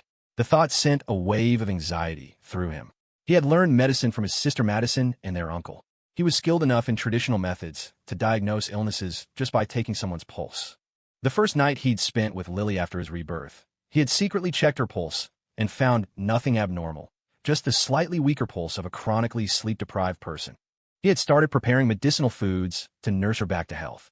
Recently, she had seemed much better, but this time, when he checked her pulse again, it was weaker than before. Not by much, but he noticed. He had tackled countless difficult cases with Madison and his uncle, but he had never seen such a strange, asymptomatic illness. It was frustrating, but he was determined. He would save her. Okay, whatever Jax says. Lily's lips were pale, but she snuggled obediently into his arms. Jax, she murmured again, her voice playful, you still have to take off the stockings. They're not comfortable to sleep in. The wicked undertone was back, the psycho heiress's little game.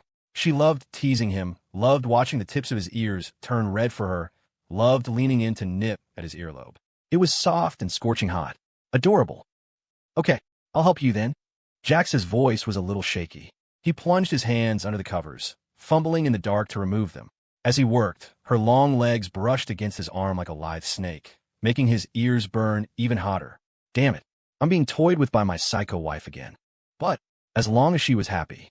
Finally, the stockings were tossed to the floor, and Jax was pulled back into bed, where they lay wrapped in each other's arms. Jax, Lily whispered, if I die one day, will you be buried with me? We can lie together like this, in a bed or in a coffin, never separated. Jax closed his eyes and pressed a light kiss to her forehead. Okay, he said softly, I'll stay with you, Lily. Forever and ever. What you don't know, he thought, is that was our past life. We held each other, even in death. After a night of tangled limbs and shared sleep, both Jax and Lily woke up feeling rested. The only slight imperfection was that every time things were about to get interesting, Jax would gently remove Lily's exploring hands. Still, she was more than satisfied. She had never imagined she would be able to curl up in Jax's arms, to be held by him willingly, to feel his soft kisses on her hair. For the first time, Lily truly felt loved.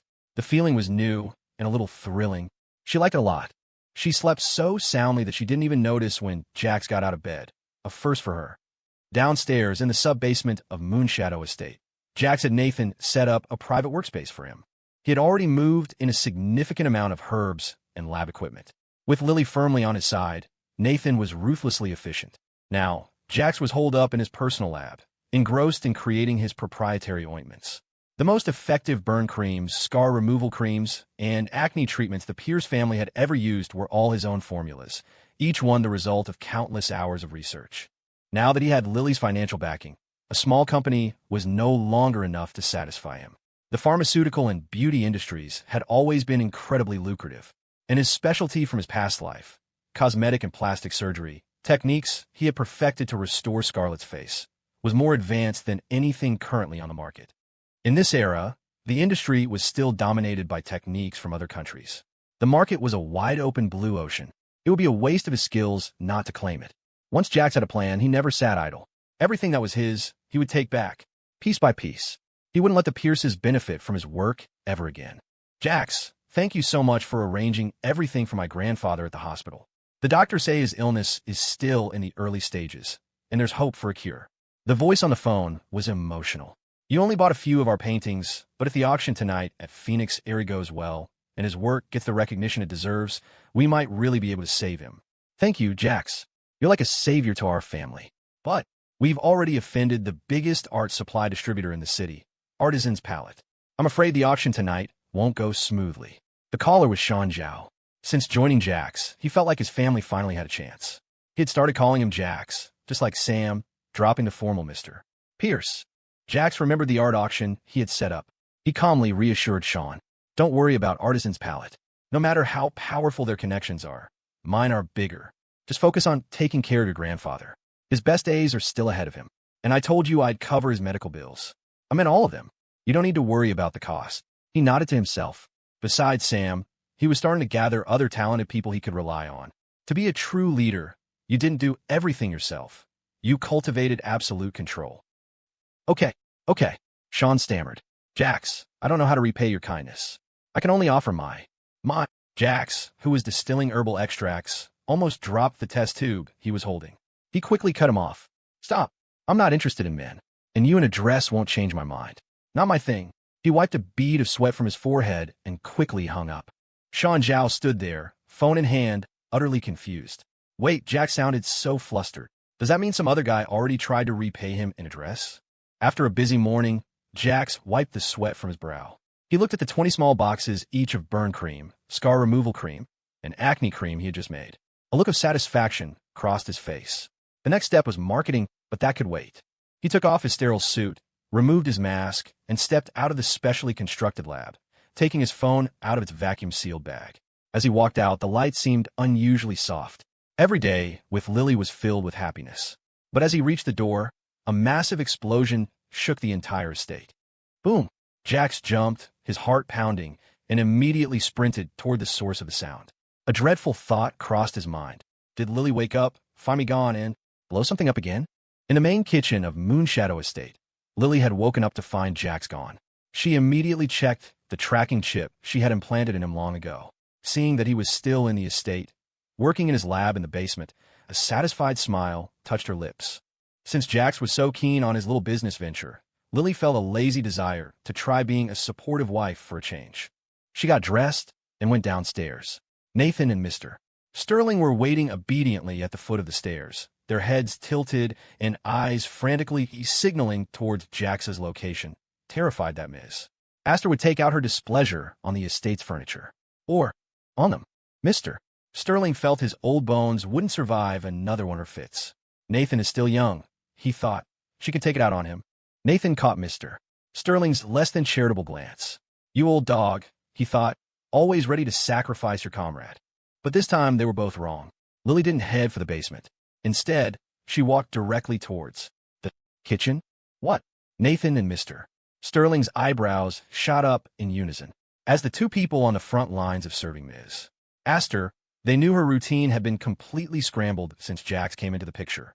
She was constantly going off script. Luckily, they were both highly adaptable. They immediately rushed after her. MMS. Aster, are you going into the kitchen? Nathan, with his tall frame, blocked the doorway, his eyes fixed on Lily's slender, jade-like fingers. Those hands were known in the business world as the hands of God, capable of predicting global stock trends, signing international treaties, and managing multi-billion-dollar oil and diamond deals. They were not, under any circumstances, meant for washing vegetables and making soup. Besides, was she even sure she knew how? Nathan was at least self-aware about his own culinary ineptitude, but his boss. She seemed to have a slightly inflated sense of her own capabilities. Yes, Lily said. Jax has cooked for me. It can't be that hard. I want to make him a meal. I'm sure it's not difficult. Besides, I have you two to teach me. Lily was in a good mood, unusually chatty, even patiently sharing her cooking plan with them. But after hearing it, Nathan and Mr. Sterling both felt their souls leave their bodies. This was a certifiably terrible idea. Lily, in her good mood, slowly and gracefully rolled up her sleeves, each movement exuding a noble, domineering aura that was completely at odds with the kitchen's atmosphere. What? You're not willing? Lily sensed their hesitation. She tilted her head, her eyes flashing with an unquestionable coldness. It was clear she wasn't asking them. She was ordering them. Anything Jax can do for me, I can do for him, she declared, picking up a sharp kitchen knife and running it lightly over a whetstone. Nathan and Mr. Sterling shuddered in unison. Good Lord, with our half-assed skills, if we don't go along with this, we're going to be meeting our ancestors. So, they steeled themselves and went in. 30 minutes later, the kitchen was engulfed in flames. A passing maid couldn't help but ask, who's brewing alchemy potions in there so early? That fire is intense. Then came the explosion. Boom. Moonshadow estate trembled. From the thick smoke, Lily and Nathan emerged, dragging Mr. Sterling by his legs. The scene was both terrifying and comical. Ms. Aster, don't be discouraged, Nathan panted. You're good at killing people. You don't have to be good at cooking. Lily frowned, her nose wrinkling slightly. For someone who excelled at everything, she felt a rare and overwhelming sense of failure. The next moment, her slender body was suddenly enveloped from behind. A tall figure, a familiar scent, so clean and warm it made her eyes sting. Lily, are you okay? Jax cried, his voice frantic. Did you get hit by the blast? Let me see, don't scare me. He had sprinted over, clearly terrified. He held her for a long moment, then spun her around, checking her from head to toe for injuries. Lily stared blankly at the distraught Jax, then suddenly buried her face in his chest, clutching his shirt and squeezing out a single, pathetic tear. Jax, she whimpered, I was so scared. Nathan watched from the side, speechless. Ms. Aster, you weren't acting this fragile when you were single-handedly dragging Mr. Sterling out of the fire by his ankles. Of course, Nathan didn't dare say that out loud. He glanced at Mr. Sterling, who was lying on the ground with his hair fried into a bird's nest, and quipped, Sterling, you know the number for 911. Go ahead and book yourself a VIP suite for the month. Ms. Aster's paying. Mr. Sterling opened his mouth, and another puff of black smoke came out, completing the comedic tableau. With Nathan and Lily both being culinary disasters, the monumental task of cooking had fallen to Mr. Sterling. But his cooking skills were also one of kind, a one-way ticket to disaster. He had completely baffled Lily, who was trying to chop beef with a scalpel, and Nathan, who had washed a head of lettuce by stripping all the leaves off and leaving a pile of stems. Luckily, the two of them were quick on their feet. Just before the pressure cooker exploded, they grabbed Mr. Sterling by the legs and dragged him out. Otherwise, he would have been meeting his ancestors ahead of schedule. Ms. Aster, I'm so sorry, the old butler wailed, tears streaming down his face. It's my fault. I'm useless.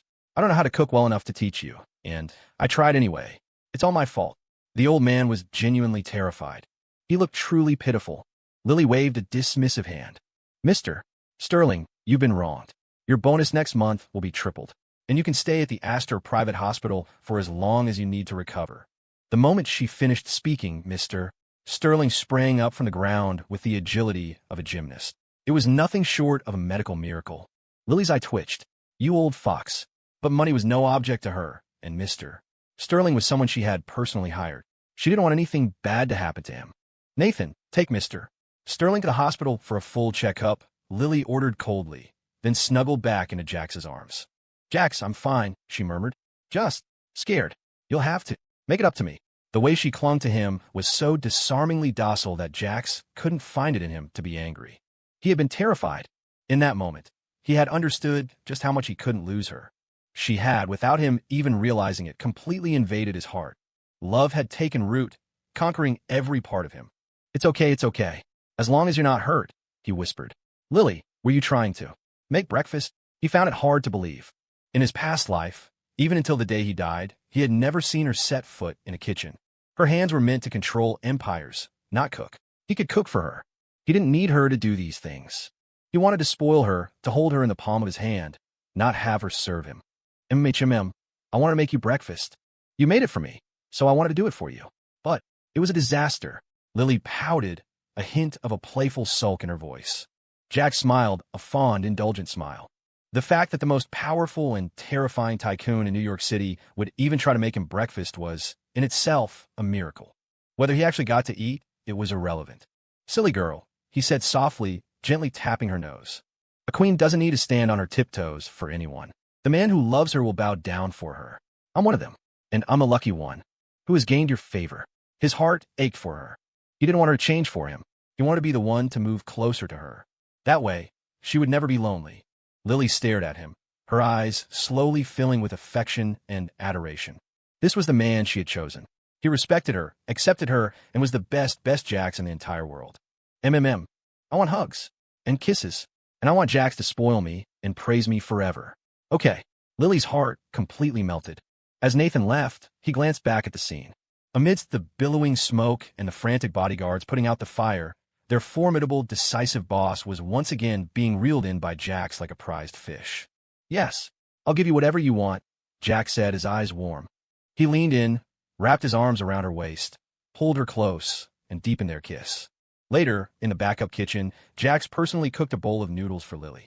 Lily, I'm usually pretty good at this. But this time, I hope it's okay. Baby, try it. See if you like it. Jax watched her with anticipation. Lily ate with gusto, giving him all the positive feedback he could hope for. But the next moment, she clapped a hand over her mouth and bolted for the bathroom. Jax froze. Could she be pregnant? Before Jax could process the thought, he was already running towards the bathroom. But Lily slammed the door shut just as he got there. He stood outside, frantic. Lily, what's wrong? Don't scare me. He had just been through the terror of nearly losing her. Now his nerves were raw. Just then, Nathan, who had just returned from taking Mr. Sterling to the hospital, came over. He frowned at the bowl of noodles Jax had made and spoke with a grave expression. Young master, did you put vinegar in the noodles? Ms. Aster's stomach is very weak. She can't have vinegar. The acidity must have irritated her digestive system. I've already called the house doctor. Don't worry, this is an old problem. She's always asked us to hide it from you. Nathan's delivery was calm, his serious expression and slightly unfriendly tone toward Jax perfectly designed to dispel any suspicion. After all, it was all true. Lily really couldn't eat vinegar. Her stomach, from years of not being able to eat properly, was incredibly fragile. Vinegar had always been banned from the kitchen. The fact that the backup kitchen happened to have some, and that Jax habitually used it to brighten the flavor of his noodles, was a flawless explanation. Still, Jax couldn't shake his unease. Nathan, is Lily's health really bad right now? Is there anything I need to do? Can you tell me? I'm her husband. If something is wrong, she should be talking to me about it. He felt a gnawing anxiety, a sense that something was wrong. For a fleeting moment, he had suspected pregnancy, but that was impossible. He had just checked her pulse. It wasn't a pregnancy pulse.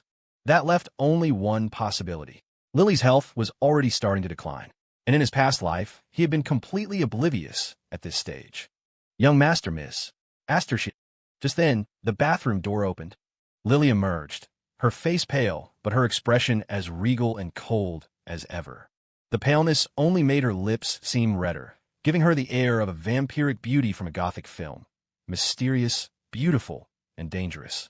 Jax, I'm fine, she said, cutting off any further questions. I just can't eat vinegar. Even the smell makes me nauseous. Don't worry about my health, I'm fine. Besides, I have you, don't I? You're already helping me with your medicinal cuisine. I have to live a long, long time with you. She turned to Nathan. Call Dr. Mandel. Since Jax is so worried, she can give me a full checkup right here in front of him. With that, some of the weight lifted from Jax's shoulders. Dr. Mandel's medical expertise was world-renowned, though her greatest skill was in hypnosis. When Jax had studied medicine with Madison, he had often expressed his admiration for Dr. Mandel's abilities. Madison herself, despite studying abroad for 2 years, had never managed to become one of her students. The in-depth examination took 2 hours. Jax stayed by Lily's side the entire time, and she was exceptionally cooperative. Dr. Mandel, how is she? It's an internal deficiency. Her body is already at a point where it's struggling to absorb nutrients. Show me the recent menus for her medicinal cuisine, Dr. Mandel said. After reviewing them, she looked at Jax with genuine admiration. Mr. Pierce, your knowledge of traditional remedies is truly impressive. These broths are indeed beneficial for Ms. Aster's health, and the ingredients are gentle and restorative. If her body weren't so weak right now, the benefits would be even more significant. I'll write a new prescription. I just hope Ms. Aster won't be smashing any medicine bowls this time. It's time to take this seriously. Dr. Mandel finished and patted Jax's shoulder, a gesture of respect and approval. If any of her students had seen it, they would have been sick with jealousy. She was famously strict and never gave praise lightly. Nathan, standing to the side, watched Dr. Mandel's heartfelt performance and thought, "Damn, Mandel, you really earned your fee with that one. You're a hell of an actress." After Dr. Mandel left, Jax finally felt a bit more at ease. He had seen the prescription, and it was indeed beneficial for Lily's current condition. "There, Jax. Are you satisfied now?" Lily got up and beckoned to him. Jax immediately rushed over to support his wife. His treasure couldn't be allowed to so much as stumble. Yes. Lily, do you have anything planned for this afternoon?" Lily paused. This afternoon, she had a meeting with a client from the Middle East to discuss a customized satellite launch project. She'd heard he was coming with a $30 billion offer in hand. It was a meeting that required her personal attention. The Aster dynasty's empire spanned every sector, with particularly heavy investment in scientific research. They collaborated on major projects with the government, sharing resources in chips, shipping, transportation, the internet, petrochemicals. If you could think of it, the Asters could do it. "Nothing," she said. "What did you have in mind?" "I can do whatever you want." Nathan's jaw tightened. "Ms. Aster, that is classic tyrannical ruler thinking. The Middle Eastern client has already been picked up and is waiting at the finest hotel in New York City. And you're just going to blow him off? It's a $30 billion project, not $300. "I know some massage and moxibustion techniques," Jax said. "Your body is weak right now, and gentle moxibustion is the best way to treat it. Lily, I want to take care of you. Is 2 hours enough? We can do it in the office. The legal team has finalized the paperwork for the company name change and the share transfer. You have to come with me to see our empire." Jax nodded in agreement. Pierce Aster International. The moment Jax and Lily stepped out of the car, they saw it. On the tallest, most magnificent skyscraper in New York City, the company name had been changed. Employees stood around, staring at the new sign, whispering amongst themselves. "Oh my God, did you hear? Ms. Aster is a total simp. I get being in love, but you don't just hand over your family's shares to some boy toy. She's betting her entire life on that guy's sincerity. TSK, I'm so jealous of that new husband from nowhere. He must be incredible in bed to have our Ms. Aster so wrapped around his finger. I think she's been put under a spell or something. That Jax guy, besides being tall, handsome, and having a good degree, he's got nothing. Stop being so bitter. Even without this company, Ms. Aster still has trillions to her name. Does she really need sympathy from you code monkeys making $6,000 a month? Ouch, dude, right in the feels. That one hurt, bro." Jax overheard some of the chatter, but paid it no mind. One of them had a point. He and Lily were a unit, and he now had trillions to his name, too. He had no time to worry about the opinions of small fry. "Jax, welcome to Pierce Aster International," Lily announced. "Come on. As the new CEO, I've already arranged a new office for you. Of course," she added with a smirk, "our private lounges are connected. You can come find me anytime." She said it so casually, but Jax barely dared to listen. "Good Lord, we're about to walk into the main lobby. Good morning, Ms. Aster. Good morning, Mr. Pierce." The chorus of greetings from the staff sent a jolt of pleasure through Jax. So this was the joy of being a kept man. The private elevator took them straight to the executive offices. But as soon as the doors opened, Jax was tackled to the ground by a massive white lion. "General," Lily's voice was sharp. "Do not bully him. He is mine." Her cold, serpentine gaze swept over the lion, and it immediately dropped into a submissive crouch, giving Jax's face a big, apologetic lick. "Grr," the general grumbled, clearly displeased. "Does Ms. Aster have a new pet?" He remembered this human. Wasn't this the one she used to keep tied up in the dark room, her plaything? Had she tamed him now? "Ms. Aster, the client from the Middle East, Mr. Tarek, has arrived early," Nathan reported calmly, trying to give his boss an out to get back to work. "Good. Jax will join me." Jax's mind went blank. He pointed a finger at himself. "Me?" Nathan's expression mirrored his thoughts. "Him? Is he up for this?" Inside the conference room, Mr. Tarek's gaze fell on Jax Pierce, who sat in the chairman's seat. He then glanced at Lilith Aster, a woman known in the business world for her decisive, terrifying ruthlessness, who had willingly taken the second-in-command position. His expression shifted from shock to alarm. After a few darting looks between them, the reality finally sank in. "Ms. Aster, I trust you know our companies, Tarek Global and Aster Industries, have a long and deep history of cooperation. But this sudden change in leadership, isn't it a bit disrespectful to your partners?" He began, his tone heavy with disapproval. "Furthermore, this new company name, Pierce Aster International, I have to admit, for a moment, I thought I'd walked into the wrong building." Every word dripped with doubt and disapproval of Jax. Of course, it didn't help that Jax was undeniably handsome, which in Tarek's experience often correlated with a lack of substance. "Mr. Tarek, are you questioning my judgment?" Lily's voice, though quiet, sliced through the tension. "He is my husband. I am willing to share all my achievements with him. If you have a problem with that, I suggest you keep it to yourself. We are indeed partners, but there's still a client and a contractor. Is this how you speak to the person funding your projects?" Even from the vice chair's seat, Lily's formidable pressure was enough to make one's heart pound.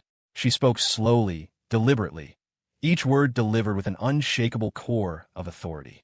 It was obvious she had brought Jax here for a reason, to expose him to the highest echelons of global finance, to temper his courage against the skepticism of a true titan. In her own way, she was giving him everything she could possibly give. Pierce Aster International was the proof of her sincerity. "Ms. Aster, please try to understand our caution as a partner." Tarek pressed on, his voice firm. "This gentleman appears quite young. If his only talent is satisfying a woman in the bedroom, that hardly qualifies him to sit in a position that can influence the global economy. I'm not the only one who feels this way. I imagine your employees and your other partners will share my reservations. Our joint ventures with Aster Industries are valued at over $4 billion. You expect us to blindly accept a CEO who's still wet behind the ears? Unless he has some real skills to show for himself. Right now, aside from your support, what else can he possibly bring to the table?" Mr. Tarek's challenge hung in the air, and the other executives in the room turned their questioning gazes toward Jax. In that moment, Jax understood everything. Lily had brought him here, thrown him into a den of absolute skepticism, to test him. He was the one who had declared he wanted to make his own way in the world, to prove he was worthy of standing by her side. And now, she had opened a battlefield for him. If he won, she would share control of her most valuable asset, Aster Industries, with him, its power, its status, everything. If he failed, he would return to Moonshadow Estate and be her pretty little canary in a gilded cage, a toy for her to play with. Either way, she had a path laid out for him. It was up to him to decide what he truly wanted. And as a man, what Jax wanted was to prove himself. It was time to make his stand. "Mr. Tarek," Jax began, his voice calm and steady, betraying no hint of panic. "As I understand it, you're a division manager at Tarek Global. The fact that I, the new CEO, am meeting with you personally is a sign of basic respect. Of course, I recognize that taking over Pierce Aster International requires a transitional period, and I need to deliver results to prove my capabilities and satisfy our partners. Ms. Aster and I have already considered this." He paused, letting his words sink in. "I have already established a subsidiary, JX Tech. I promise that within 1 month, I will grow it into a company with a market valuation of $20 million. During this month, I ask for your understanding and oversight. If I fail, I will voluntarily resign from my executive position at Pierce Aster International." Faced with Tarek's aggressive challenge, Jax remained composed, his response logical and powerful. He had just made a public, binding vow. Lily looked at him, a flicker of something unreadable in her eyes. Though she was in the secondary seat, their chairs were close. She casually lifted her arm and rested it on the back of his chair. It was a silent, unmistakable gesture of support and a warning to everyone else. No one dared to speak, but the doubt surrounding Jax's abilities lingered. "Very well, Mr." Tarek said with a nod. "In that case, we look forward to hearing good news from you, Mr. Pierce." For a split second, he thought he saw a shadow of Lily's own indomitable will in the young man's eyes. He must have been seeing things. At the hospital, Caleb Pierce violently swatted away the bowl of restorative broth his second sister, Madison, was trying to feed him. Tears streamed down his face, and his already weak body shook with sobs, breaking Madison's heart. "Caleb, what is this expulsion notice?" she demanded, her voice tight with anger. "You're a genius. You tested into Kingston University years ahead of your peers. On what grounds is the dean expelling you?" Caleb sniffled. "Maddie, it's not Jax's fault." Madison had come straight to the hospital after arriving back in the country. After checking on her mother, Eleanor, she had come to see Caleb at Eleanor's urging. Eleanor had been worried Caleb would be alone, spiraling, wondering why she wasn't there to care for him. Morgan, the eldest, had watched coldly as Jax kicked their mother. She had moved to help Eleanor up, but froze when she saw the raw hatred in her mother's eyes, a look that condemned Morgan for standing by Jax's side, as if she were wallowing in her own family's humiliation. Morgan had said nothing more and simply walked away, abandoning her duty as the eldest sister for the first time. She would no longer protect her disrespectful parents or care for her younger brother. Eleanor's burns had worsened after Jax's kick. The nurses had frantically applied anti-inflammatory creams, the sting of the medicine so intense she felt like she was dying. And it was all Jax's fault. As Eleanor lay in her bed, seething with resentment, her second daughter, Madison, finally arrived. The initial assessment was grim. The kick had aggravated the injury, and scarring was now inevitable. There was nothing the doctors could do. The burns were on her chest and abdomen, hidden by clothing, but Eleanor couldn't accept it. She had always been meticulous about her appearance, renowned among the city's elite for her flawless skin. A result, she knew, of the Pierce family's exclusive anti-wrinkle and beauty creams. Creams that Caleb had always dutifully prepared for her. Now, Jax had taken them all. How could she not be furious? Madison couldn't believe how much chaos Jax had caused while she was away, completing her medical fellowship abroad. She was furious. Now, hearing that Jax was also behind Caleb's expulsion from Kingston, the rage in her eyes was impossible to contain. "Don't you worry, Caleb," she said, her voice dangerously calm. "I will get justice for you. Jax always listened to me more than anyone else in the family. I will make him come here, apologize to you willingly, and continue giving you his blood. He's from some backwater town. He'd better not forget his place. Giving you blood is his most important duty in this family. The only reason he's allowed to live here."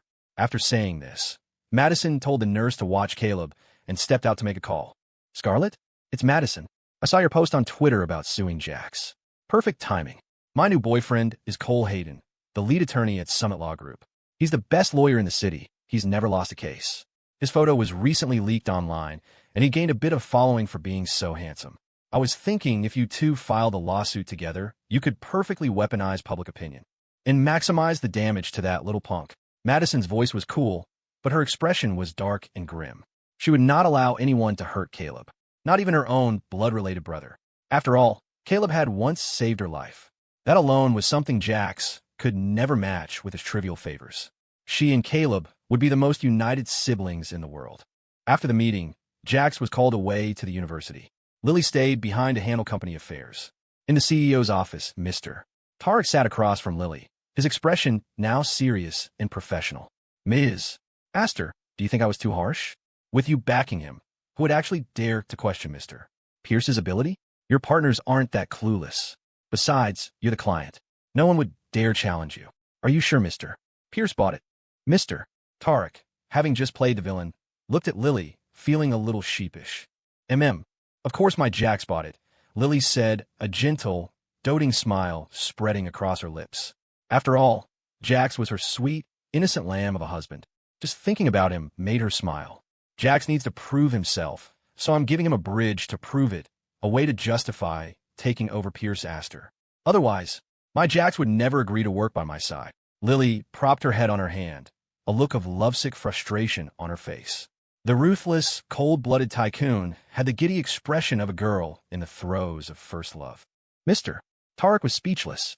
"So, I'm supposed to play along with your $4 billion game, and you're just using me as a tool to hook your man? I guess. It's an honor." Ahem. Ms. Aster, what if Mr. Pierce doesn't fulfill his promise? Mr. Tarek asked, also troubled. Had he played his part too well, making Jax get carried away and promised to earn a small fortune in a month? From what he knew, Jax's little startup had barely a dozen employees. How were they supposed to make that kind of money? He won't fail. Lily's tone was absolute. Nathan has a $50 million winning lottery ticket ready. At the critical moment, he'll just have Jax scratch it. Nathan and Mr. Tarek stared, jaws agape. Ms. Aster, you really know how to rig the game. So this was the forced love of a top heiress? What kind of dream world did you have to live in to come up with a plan like that? Jax took the call and drove straight to the university. With Sam Cole injured, he had delegated some tasks to Sean Zhao, who had called to say he'd found the perfect person to promote their new Radiance Cream and Scarfade Gel. Jax had no intention of limiting his business to just the internet and AI. He needed to diversify from the very beginning and build a solid foundation. He decided to start with products he knew had guaranteed quality, and the beauty industry was a promising and accessible market. This time, Jax drove a new Ferrari on a campus, as high-profile as ever. But now, no one dared to approach him looking for trouble. Jax, you're here, Sean said, meeting him. The student union's outreach department is full of my people, and they really admire you. They've always respected your leadership. Plus, they're all top students from various departments. I've already had the most suitable candidates start working at JX Tech. As you know, our department is great at securing investments for the university, so we know which students have powerful backgrounds and the real ability to help. For the person you wanted, someone with skin problems who has influence on campus or online, I found the perfect fit. It's the beauty of the foreign languages department, Kira. Kira is gorgeous and gets excellent grades, but she's been wearing a mask for the past 2 days. We asked around and found out she's having some kind of skin issue. I think we can use that to get her to help us with promotion. Hearing the familiar name, a cold glint flashed in Jax's eyes. Her face was having skin problems? Could it be from her messy, private life? Forget it. We're not using her, Jax said, his refusal blunt. You fin here. Dirty. He suddenly thought of a much better pawn to use. Soon, the Ferrari sped away from the university, followed by several black SUVs, heading toward the Aster family's exclusive private hospital. Inside the hospital, Leo Aster was lounging in his bed, leisurely sipping broth and listening to music. Maria, he said to the housekeeper, I hear my big brother Julian got taken out by my sister. I saw the smoke from miles away. She must have been completely disappointed in him. Then again, which one of us in the Aster family can still offer her a shred of warmth? After recuperating in hospital for so long, Leo's physical condition had improved significantly. But a serious injury takes time to heal, and he didn't dare leave prematurely. Besides, that night he'd been on the receiving end of a tag team beatdown from his sister and that pretty boy, and his handsome face was in danger of permanent scarring. The little tyrant of New York City wouldn't be swaggering around town anytime soon. Young master, don't be so pessimistic, Maria said dryly. It doesn't necessarily mean you're next. Ms. Aster might spare you for a few more months, as long as you don't do anything stupid. Leo fell silent. Maria, you really have a way with words. I've been drinking plain broth for a week. My taste buds are practically dead. As Leo was complaining, his nose was suddenly assaulted by an army of smells he'd been desperately craving. Little brother-in-law, your big brother-in-law, is here to visit. Jax burst through the door. Take a look. Do you prefer spicy lamb skewers, a bubbling pot of spicy stew, or the super spicy river snail noodles? Pick your favorite, and I'll have them eat it right in front of you, just to help you with your cravings. Following Jax was Sean Zhao and his crew from the outreach department. They had never met Leo, but from the moment they entered the ultra-luxurious hospital, their jaws had been on the floor. This was opulence on another level. The sugar mama bankrolling Jax had to be the richest person in New York to have this kind of financial power. However, when they saw the official Aster family crest throughout the hospital campus, their expressions toward Jax shifted from awe to terror. Holy hell, it was real. The sugar mama Jax was with was the Lilith Aster, the monstrously decisive and terrifying heiress? This was insane. If that was the case, then working with Jax was a guaranteed win. The group became even more determined to follow him. You venomous bastard. Leo shrieked. Who said you could call me little brother-in-law? You think you have a right? I'm telling you, Leo Aster, would rather die. I'd rather jump from this building than ever. Leo was getting worked up, seeing his luxurious suite filled with Jax's people. It was a lie to say he wasn't panicking. He looked for his personal bodyguards, for Maria, but when he turned his head, the space beside his bed was empty. Maria had vanished. Young master, this is the man, Miss Aster herself has acknowledged. She even gave him the family's blood jade. You think I'm going to stick around and get turned to dust with you? Leo felt a wave of despair. Why am I so screwed? Oh, fine, I won't call you that, Jack said placidly, his hand moving toward his belt buckle. With a flick of his slender fingers, the belt could become a whip, ready to lash his defiant brother-in-law. Ahem, brother-in-law, what can I do for you? Leo's tone shifted instantly. A wise man knows when to bend. The crowd was speechless. It's just as I said. I came to treat you to a meal, Jax continued amicably. After all, you call me brother-in-law. You've been sick for over half a month, and if I didn't visit you even once, it would seem like I have no heart. But to Leo's ears, the words sounded very different. He was clearly here to see if Leo had been offed yet. What? Was there a KPI for killing your wife's brothers this year? Were the cemeteries getting full, and he was supposed to share a plot with Julian? Leo's heart sank. Brother-in-law, you know exactly how I got hurt, don't you? He caught himself. But since it's a kind gesture from you, it would be rude of me not to accept. Brother-in-law, if you need anything, just say the word. Leo was fuming internally. Besides visiting a grave, I've never seen such a surreal and abstract way of treating someone to a meal. Making me watch other people eat. The craving is killing me. The belt dipped in iodine, while disinfecting, will inevitably leave scars, Jack said casually. This is some Scarfade gel. Here, use it. Leo's mind raced. Is he here to silence me already? Scarfade gel? I think the scar he wants to get rid of is me. Also, here's the latest dirt on Khloe Vance. You should take a good look at her relationship with Caleb. You were just a pawn. Jax left a USB drive and his band of foodies behind. Young Master Leo, do you like crawfish? I'll peel one and dip it in sauce for you to see. One of the students said, dipping a succulent tail into a fragrant sauce and popping it into his mouth. He chewed slowly. Wow, so good. Young Master Leo, these lamb skewers are a gift from the heavens. Crispy on the outside, tender on the inside, with a lingering aftertaste. It's a tragedy you can't have any. Young Master Leo, these river snail noodles. Wretch, Leo snapped. I swear to God, Jax, you're doing this on purpose, he roared, throwing off his blankets. Jax reappeared in the doorway, a devilish grin on his face. Oops, you found me out. Leo was speechless. You know, Leo, you should be grateful for modern medicine. It can even save inferior embryos and allow them to be born. You're so cruel, Jax. What on earth does my sister see in you? Leo felt like he was about to cry from pure rage. Oh, little brother-in-law, Jax cooed. Being cruel with words is nothing. I'm a first-class bastard in person, too. Don't worry. I'm not just all talk. My true nature is just as rotten. I don't usually like to curse people out. The ones I do are the ones who like being cursed out.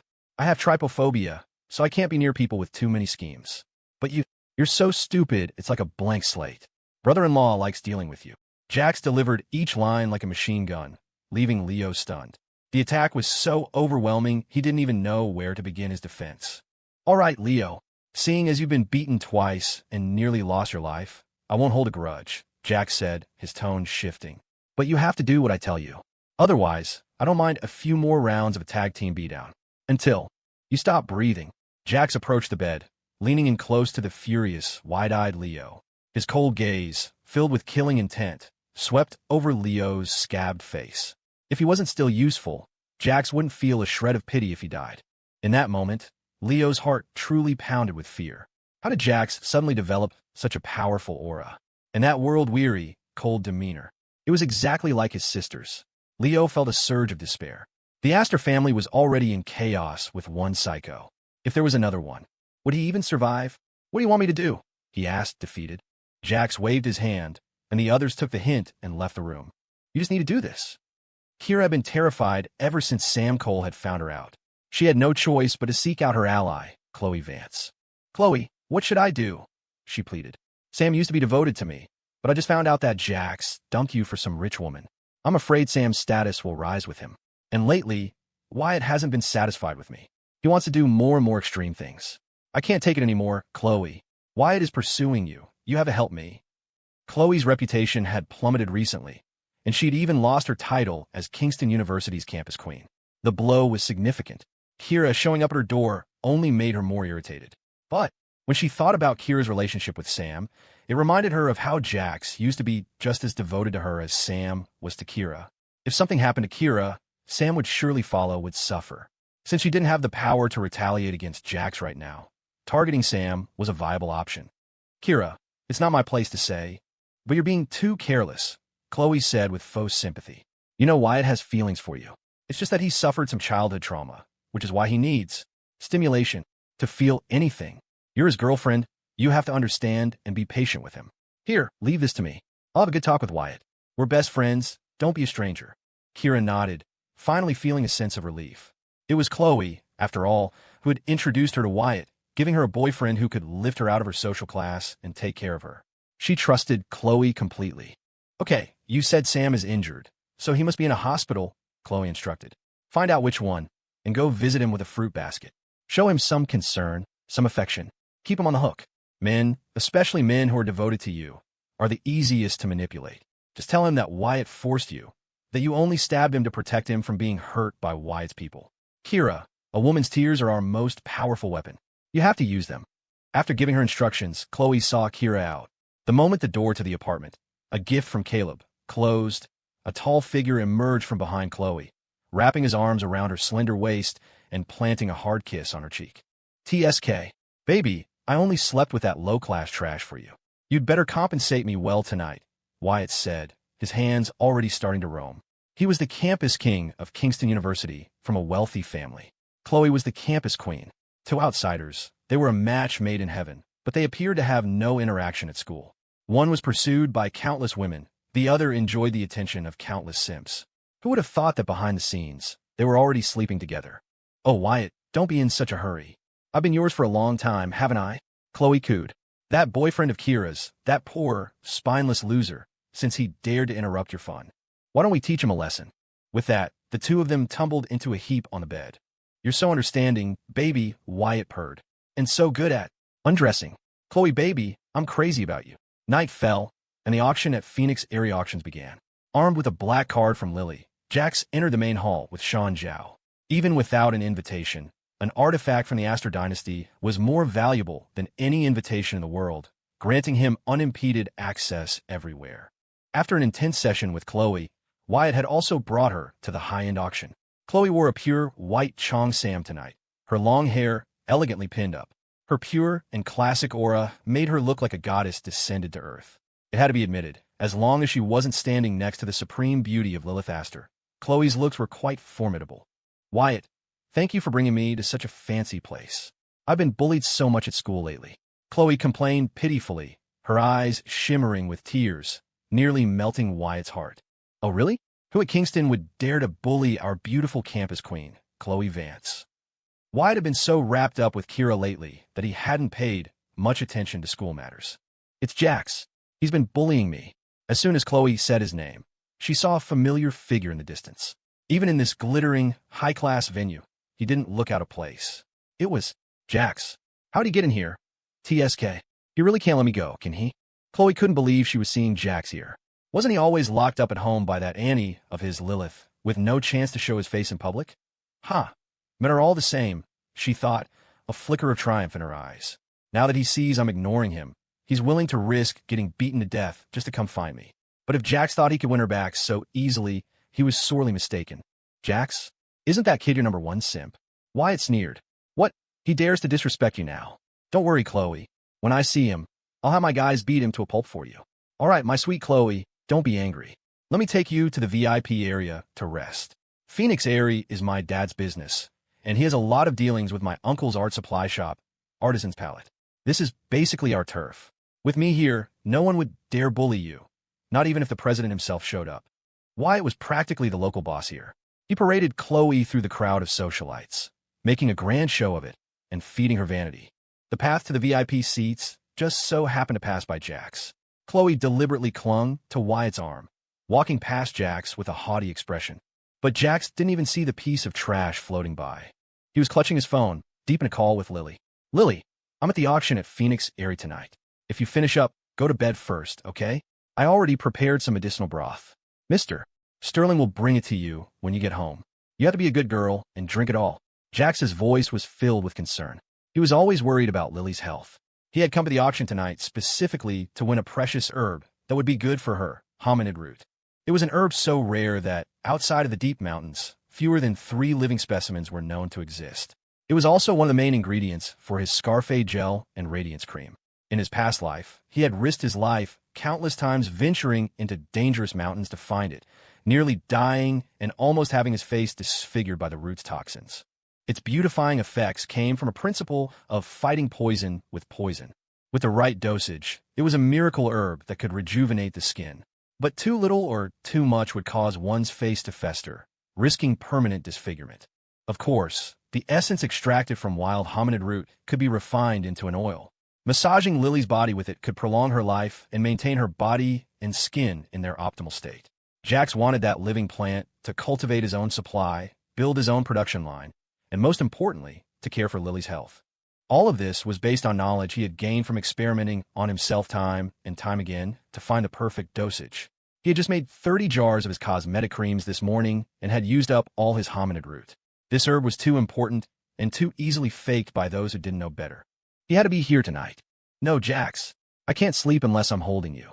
Lily's voice purred through the phone. She was standing at the entrance of a private prison, a blood-red, barbed whip in her hand.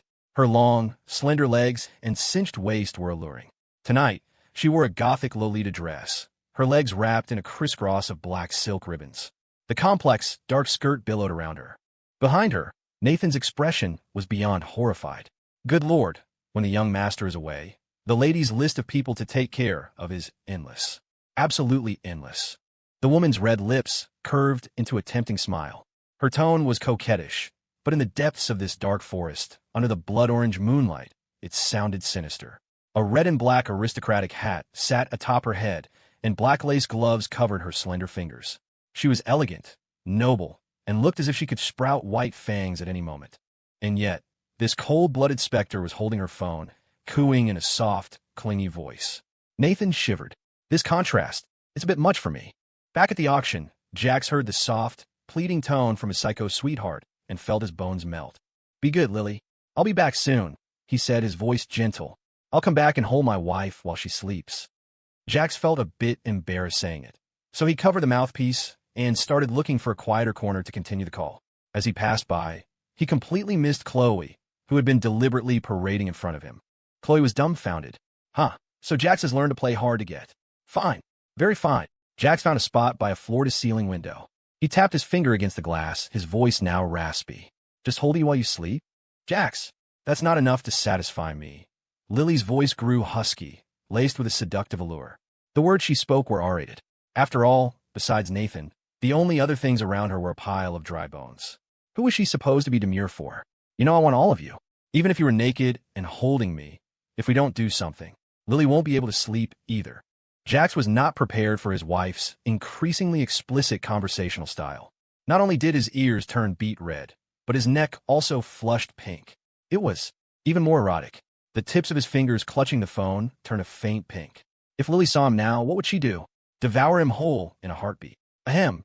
Cough, cough, Lily. Stop talking nonsense, he stammered. When have I ever not cooperated with you? You wanted chains, and I willingly let you. Jax couldn't continue. This was a public place. Even though he knew no one could hear Lily's seductive, line-crossing words, his heart was still pounding. Is my Jax feeling wrong? Lily purred. In that case, next time, we can let Jax tie Lily up with the chains.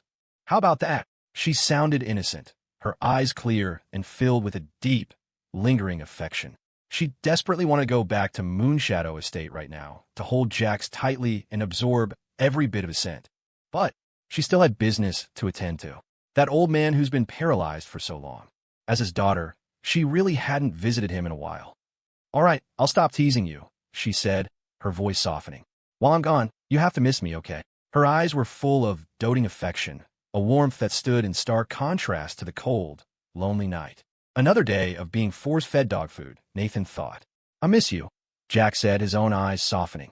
I miss you every minute, every second. The two simple words were sweeter than honey. He wanted to kiss her. He wanted to see her smile. He wanted to spend the rest of his life with her. Lily, I love you, Jack said from the bottom of his heart, his ears so hot they could probably boil an egg. He quickly hung up, afraid he wouldn't be able to control himself. On the other end, Lily looked at the disconnected call, her expression incredibly gentle. Nathan, Jack said he loves me, she announced. You're not getting any younger. You should find someone. I'll cover your dating expenses. The young mistress was in an excellent mood, which only served as another blow to the fragile heart of the single Nathan. Oh, And if you don't like girls, femboys are fine too, she added magnanimously. I'll cover it all. Nathan was speechless. Wow, thanks so much, Ms. Aster. After hanging up, Jax felt a lingering sense of wanting more. Even though Lily's teasing had made him blush, he loved the feeling. Of course, the mistress always talked a big game, but when he finally turned the tables on her, she was always patiently cooperative. Power and tenderness. She gave him both. Jax, I finally found you. Are you running a fever? Why is your face so red? Sean Zhao hurried over, finding Jax holding his phone with a goofy, day smile, his face flushed. I'll go get you some cold medicine, some fever reducer. Tonight's business was crucial. Jax couldn't afford to get sick. Ahem. I'm fine, Jax said, quickly fanning his face. I don't have a fever, it's a little hot in here. He awkwardly urged Sean to take their seats. Since they were using the Aster Black Card, their seats were right at the front in the main VIP section. The various CEOs and magnates around them looked at the excessively young, unfamiliar face with suspicion. But he was handsome, with an impeccable build. The consensus was that he was a canary being kept by some powerful patron. Such things were common in their circle, so after a brief glance, they returned their attention to the auction. Everyone held a catalog detailing the items up for bid. The first piece Jax had submitted through Aster channels was a painting titled Autumn Wind, a work later analyzed by experts as a signature piece of the artist Walter's son. This was, in his previous life, the first of Walter's works to be auctioned, and it had caused a sensation in the art world. Jax was confident that starting with this piece was a surefire win. Jax, look over there.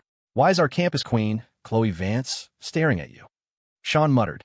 She's clearly here with another guy, but she can't keep her eyes to herself. Everyone calls her the pure campus queen, but she seems more like a wolf to me. I honestly think if there weren't so many people here, she'd pounce on you and eat you alive. Sean couldn't help but ramble. He had been at the hospital with his grandfather recently and didn't know much about what had happened at school. He just assumed Jax was still simping for Khloe. Shut up, Jax said coldly, stopping Sean's endless chatter with a sharp knock on his forehead. That's disgusting. Sean was confused. What the hell? Did Jax fall for someone else? Is there a girl in the world purer and more beautiful than Khloe? Jax is totally losing out. At the same time, Madison Pierce entered Phoenix Airy, pushing a wheelchair. Caleb sat in it, his face pale, his skin having the cold, clammy feel of someone who had lost a lot of blood. Madison's heart ached for him. It was a shame that despite her years of medical training, she couldn't cure her brother's illness. But she was close. In a month, if she could be selected as a specialist in traditional medicine, she could become one of Dr. Mandel's disciples. Dr. Mandel, the world's foremost authority on traditional medicine, and a master of hypnosis and psychology. He valued quiet and only accepted one student. That spot had to be hers. Once she became his disciple, Caleb's illness could be cured. As for Jax, since he refused to be obedient and had revealed his violent, base nature, she would simply hypnotize him. She would split his personality, making the gentle one the dominant persona. This method was shunned by the hypnosis community, who saw it as no different from murder. But Madison didn't see it that way. As long as Jax became an obedient little brother who would quietly supply fresh blood to Caleb, what was the problem? Maddie, I was the one who always made that burn cream, Caleb said, looking up at his sister with sincerity and determination in his eyes. Even though he took the finished products, I can make it again. It's just that one of the ingredients is very rare and will probably be expensive. But if we can get the living specimen of the wild hominid root, I'm confident I can make it so Mom's burns don't leave any scars. Every time Madison saw this earnest side of Caleb, her nose tingled with emotion. This was the brother she and her 4 other sisters had personally cared for and doted on since he was a child. It was all Jax's fault. He had been raised in the gutter and was rotten to the core. He never should have returned to the Pierce family and destroyed the bond between the 6 siblings. She had heard that Morgan and Sierra had already had a falling out with the family. It was all because of Jax's meddling. Caleb, of course I trust you, Madison said firmly. But that Jax is just too cunning. You're too kind, which is why you fall for his tricks time and time again. Don't worry. This time, I will clear your name and make him compensate you for all your reputational losses. As they spoke, they entered the auction hall.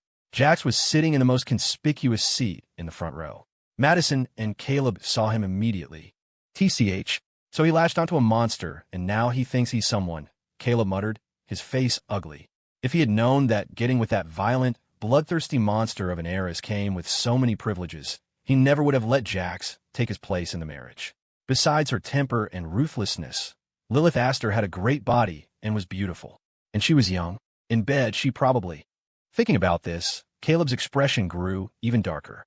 All the privileges Jax now enjoyed should have been his. Maddie, don't blame Jax, Caleb said, his voice soft and pained. It's my fault. I was afraid my poor health meant I wouldn't be able to take care of Lily properly. So, I reluctantly let Jax go to Moonshadow Estate in my place. She's only taking such good care of him because of me. I'm just so useless, so sick that I have to let my brother receive her favor. Sometimes, late at night, I just want to die. Then I wouldn't have to suffer the pain of losing her. Caleb sat in his wheelchair, his eyes empty and dim, his pale lips pressed tightly together. The despair on his face was pitiable. Madison's heart broke for him. In that moment, she saw Jax as nothing more than a thorn that had come between Caleb and Lily, completely forgetting how her entire family had brutally forced Jax to take Caleb's place. Don't worry, Caleb. I'm sure Miss Aster will understand your physical difficulties, Madison soothed. As long as Jax voluntarily divorces her, you can still openly admire her. Since the engagement was originally with you, she must have preferred you over Jax. Don't be discouraged. Once I become Dr. Mandel's disciple and find a cure for you, you and Ms.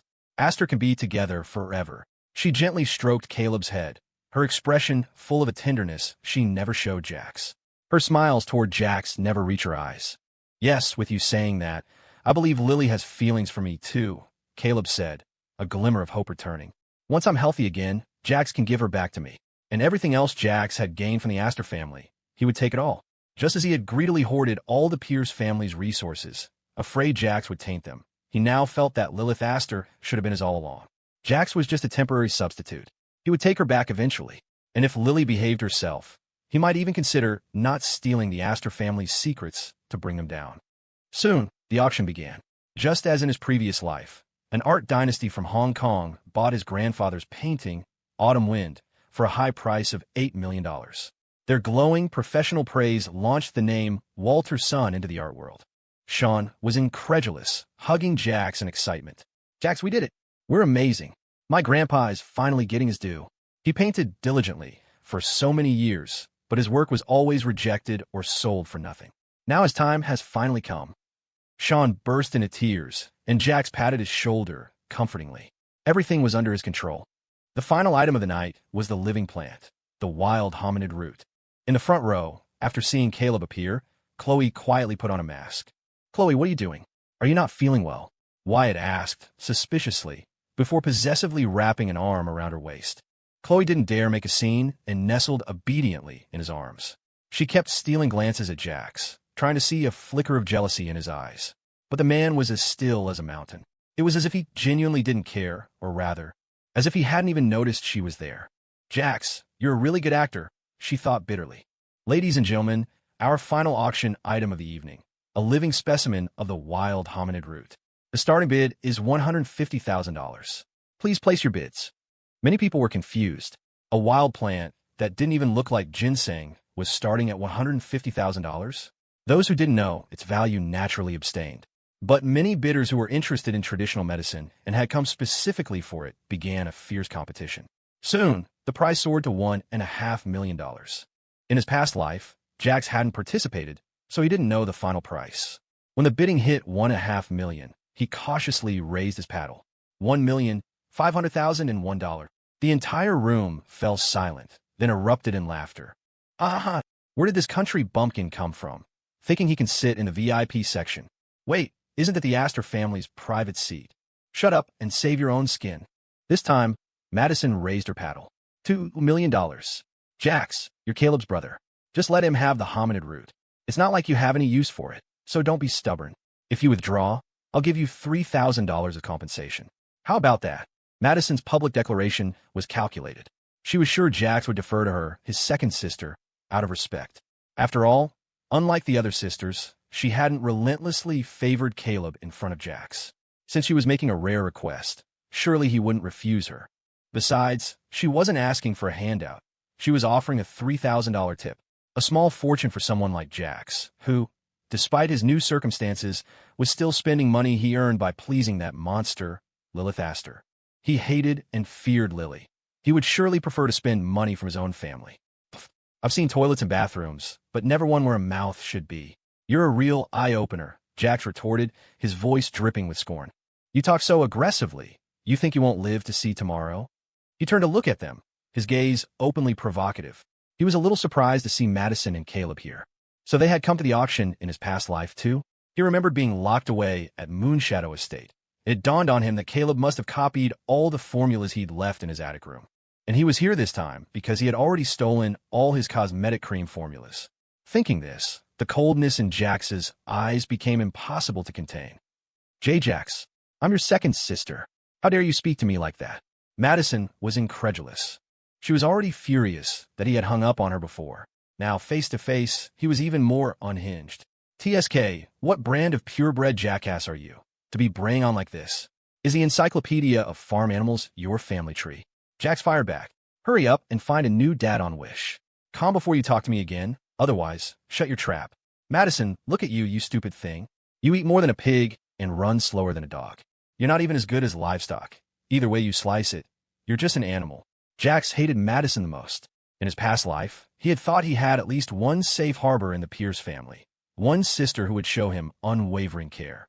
She had taught him about medicinal cooking, traditional medicine, how to gather and prepare herbs, how to test their potency and toxicity. But at the end, as he lay dying, he saw her watching him with cold, emotionless eyes, as if she were staring at a dying animal. That was when he finally understood. After returning to the Pierce family, not a single one of them had ever truly accepted him. They resented his return. They probably wished he had died at sea, dashed against the rocks, so he wouldn't have come back to compete with their precious Caleb for their family's affection and fortune. And the most disgusting of them all was Madison. She could have ignored him, but instead, she deliberately gave him the familial love he craved, only to watch him die with ice in her veins, even preparing to drain his blood herself. No betrayal hurts more than the one from the person you trust the most. In his past life, she had dealt him the final blow. In this life, he would not let her off easy. He would destroy everything she held dear. That would be much more interesting. Madison was stunned for a second. What's Wish? Calm. Jax, have you lost your mind? She shrieked. Jax, you, how can you say such filthy things? You really are a feral child raised in the gutter, with no manners at all. Your adoptive parents raised you to be so disgusting and vile. No wonder they just threw you away and ran. They must have been tired of you being a burden. Madison was so incensed by Jax's insults that she deliberately twisted the knife, hitting him where she knew it would hurt. She had been close to him for the 4 years he was back, so she knew that, deep down, he hadn't given up on finding that poor, low-class couple who had adopted him, or their 3 daughters. Jax's verbal assault was potent, but Madison's question made him realize something. In this life, at this point in time, Pinduoduo, the Chinese equivalent, hadn't yet dominated the market. The group buying business model hadn't taken off. This was a blue ocean of an industry he could develop. Even if he didn't have time to run it himself, he could invest. His mind raced, but his battle with Madison was far from over. Auctioneer, are we not continuing? Jax called out, his voice laced with sarcasm. This Ms. Pierce seems to have a lot of clout. She can just shout a price and command other bidders to stop. Is she looking down on the rules of Phoenix, Airy? I suppose so. Ms.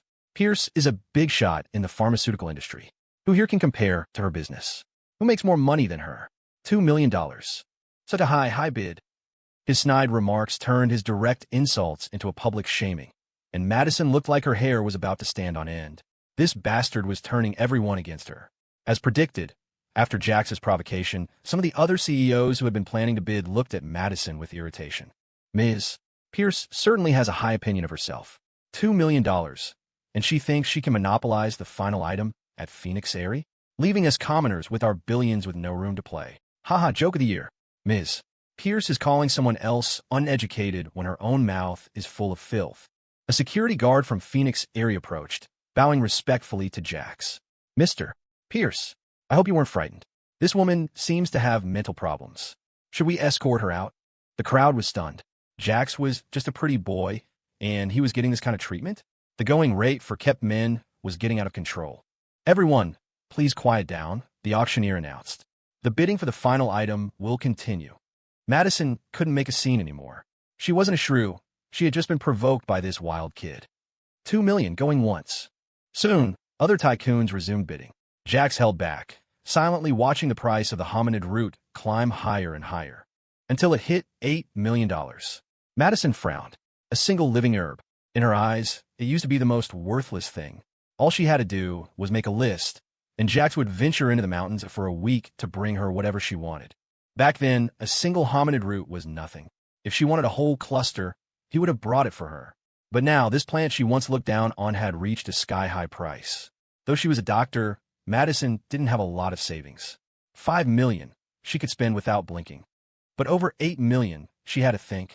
Besides the $3 million her parents had recently given her, which she suspected was part of the Aster dowry for Caleb, her total savings were around $10 million.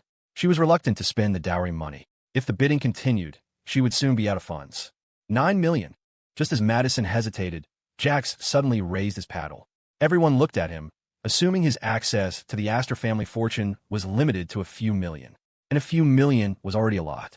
But the price he just called out was so high that even Phoenix Airy would be hesitant to bring the hammer down.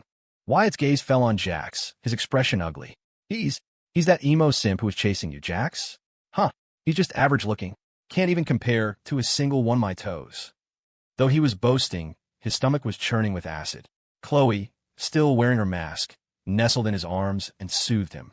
Of course, Wyatt. Jax can't compare to you. Besides, you're not just handsome and rich, you're also incredibly strong in other areas. Khloe knew how to handle men. In front of a man who liked purity, she was pure.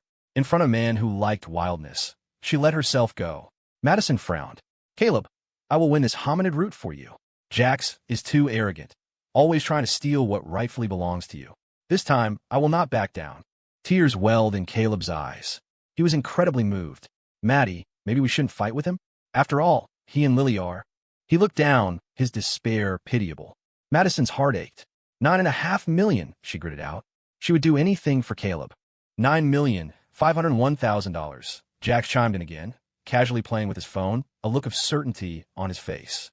Sean was baffled. Why does Jax suddenly look so smug and devious? $9.8 million. $10 million. The bidding continued, and soon, the other CEOs dropped out, leaving the battlefield to Madison and Jax. After Madison called out $10 million, she felt a bit numb. But a reckless determination grew inside her. Since Jax was so determined to drive up the price, she would let him, until he couldn't afford it himself. However, after Madison shouted $10 million, Jax remained silent. The urgency he had shown before was completely gone. $10 million. Going once. $10 million. Going twice. $10 million. Going 3 times. Congratulations to Ms. Pierce for winning the living specimen of the wild hominid root for $10 million. Congratulations. The auction ended. Madison stood frozen. She had just spent her entire life savings on a worthless weed she once despised. Jax stood up, turned to Madison, and grinned. Thanks for the support, Ms. Pierce. $10 million for one of the thousands of wild hominid roots I have growing in my garden. Phew, I was worried all night. Glad some sucker finally bought it. Feels great. He stretched languidly, his expression infuriatingly smug. Jax, you tricked us. Madison and Caleb were in disbelief. But how could a wild hominid root be cultivated in a garden? If it could, it wouldn't be worth anything. Jax had to be bluffing. Caleb's face turned green. He wanted to leap out of his wheelchair. Jax slowly bent down, his voice a low, wicked whisper in Caleb's ear. So, Caleb, you really did read the cosmetic formulas I left at home, didn't you? You even knew you needed hominid root to extract the essence. Thanks for the effort, but did you really think I'd let you succeed? Caleb, let's keep playing. Don't stop now. With that, Jax swaggered away, looking like a punk. Caleb and Madison had just lost everything. It was obvious Jax had set a trap for them, and they had walked right into it, handing him their money. They were furious, but powerless. Jax hadn't gone far when he suddenly darted forward, plucked a masked woman from a man's embrace, and threw her to the ground. You know, Caleb, you cheated on me before, and I didn't make a big deal out of it. Pretty generous of me, right? Jax said, his voice light. But now, the green hat has come full circle. Someone's lucky day. Come on, let's see which lucky contestant's girlfriend is like a public library book. Anyone can check her out. Khloe Vance, pale and terrified, was thrown to the ground. Jax forcefully ripped off her mask and stared down at her like she was trash, a half-smile on his face that sent shivers down her spine. So this is it, she thought. He can't have me, so he's going to destroy me. His love has turned to hate. Caleb was stunned. With Khloe's mask on the floor, her pale, fragile, and wrong face was exposed to everyone. The CEOs who had been about to leave heard the commotion and paused, turning their gazes toward the unfolding drama. They weren't usually interested in common gossip, but this involved the Aster dynasty. Given the preferential treatment this young man was receiving, he might become someone truly powerful. They were suddenly very interested in Jax. Khloe? What are you doing here? Caleb, still in his wheelchair, wasn't actually as weak as he looked. He was mostly suffering from the superficial wounds Jax had inflicted, but he was playing it up to make Madison feel sorry for him, and thus more determined to take Jax down. He never expected to fall right into Jax's trap. Caleb was a cautious person and didn't entirely believe Jax's claim about the garden full of hominid root. It was probably a bluff because Jax didn't have the money. But now, with Khloe being exposed, even his carefully crafted, gentle, and scholarly demeanor couldn't hide the twisted rage on his face. No man could stand being made a cuckold. Caleb, let me explain. Khloe cried. I was just here with Wyatt to see the sights. I didn't expect to run into Jax. After he hurt you so badly, I was afraid of causing more trouble, so I put on a mask and tried to hide. Caleb, Madison was the one bidding the whole time, so I didn't even see you were here. Don't listen to Jax's lies, please. Our relationship is public knowledge at Kingston. I'm your girlfriend. How could I mess around with someone else? Besides, Wyatt. He's the campus king, and he has a girlfriend. I just see him as a brother. Khloe's fall had been sudden, and now her face was a mess of tears. She was a master at manipulating men. Her explanation was logical and plausible, making it seem like she was the victim of Jax's slander. Paired with her innocent face, her crying was enough to break any man's heart. Unfortunately for her, Caleb was a master manipulator himself. He was one step away from saying, Khloe, I understand you because I'm a manipulative bastard too. Oh, brother? Jax jeered, looking like he was enjoying the show a little too much. His smug, pot-stirring demeanor only infuriated Madison and Caleb further, but they had to hold it in. Jax, I know you resent me because you can't have me, but you can't insult me like this. Khloe sobbed, her voice still soft and weak. We announced in front of everyone at Kingston that I'm with your brother now. Even though you chased me for 4 years, it's impossible between us. Can you please stop being so unreasonable? Yeah, Jax, don't be so harsh. Sean chimed in, completely baffled but deeply shocked. To prevent Jax from doing something he'd regret, he tried to intervene. Khloe has always been your one true love. How can you treat her like this? But his words only made Jax's lips curl into a mocking smile. I don't have such a filthy one true love. Don't worry. After you see the next act, you'll understand. Jax didn't bother arguing with Sean. He glanced at his Patek Philippe watch, then at his phone, as if something was quietly unfolding. Caleb's face turned a shade of green as he looked at Wyatt. Wyatt, don't you think you owe me an explanation? You have a girlfriend, yet you bring Khloe to a place like this. People bring their dates to auctions. Couldn't you bring your own girlfriend? Caleb had probably only ever been the one to cheat, never the one to be cheated on. The sympathetic and pitying looks from the crowd fueled his anger, and he confronted Wyatt. Madison watched the scene, and her idealized image of Khloe shattered. But what was really sticking in her throat was the fact that she had just spent nearly a decade's worth of savings on a single, worthless weed. Her $10 million. How long would it take to earn that back? Mr. Pierce, you're misunderstanding me, Wyatt said, stepping forward and looking down on the sickly Caleb with contempt. Even if Khloe is your girlfriend, doesn't she have the right to attend events with her friends? You're way too controlling. A man this useless was probably no good in bed either. No wonder Khloe had come to him for some excitement. Yeah, little brother, you are too controlling, Jax added, his voice dripping with Caleb's own brand of passive-aggressive poison. How can you stop Khloe from seeking a little excitement? I mean, with your physical condition, it's only natural for her to find someone with more stamina. Mako, go help Miss Vance up, Jax commanded. Mako pushed through the crowd. His formidable physique, 6'3" frame, and the Aster International Security insignia on his custom suit were more than enough to intimidate everyone. The onlookers quickly made way. Khloe was still trying to play the victim, but Mako hauled her up with one hand. As he did, he accidentally tugged on her dress, pulling the shoulder down. On her smooth, white skin was a clear bite mark and what looked like the welt from a whip. Hiss, what is that? This girl looks so pure and innocent, but she's playing with whips behind the scenes. Wow, I'm speechless. Who knew she was into that? Fun, very fun. Khloe knew Caleb's poor health meant they wouldn't be sleeping together, so she had been freely indulging with Wyatt, even letting him leave marks on her. It was more exciting that way. But now, those marks had become irrefutable evidence against her. Khloe's mind went blank.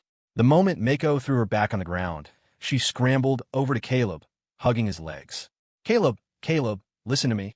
These marks they're for a new play in our English drama club. Really, you have to believe me. Oh, So you specifically asked Wyatt to help you out with a bite and a little whip action? Jax added, fanning the flames. At that moment, Khloe wished she were dead. No, this bite Mark. She was sobbing so hard she could barely breathe. She clung to Caleb's leg and, gritting her teeth, cried out, Caleb, I'm sorry. I was forced. You were about to be expelled from Kingston. As your girlfriend, I couldn't just stand by. So I had no choice but to go to someone with more authority, to use everything I had to help you. Wyatt happened to find out, and because his girlfriend is my best friend, he protected me and brought me to this crowded place to hide from that man. Her explanation was tragic and moving.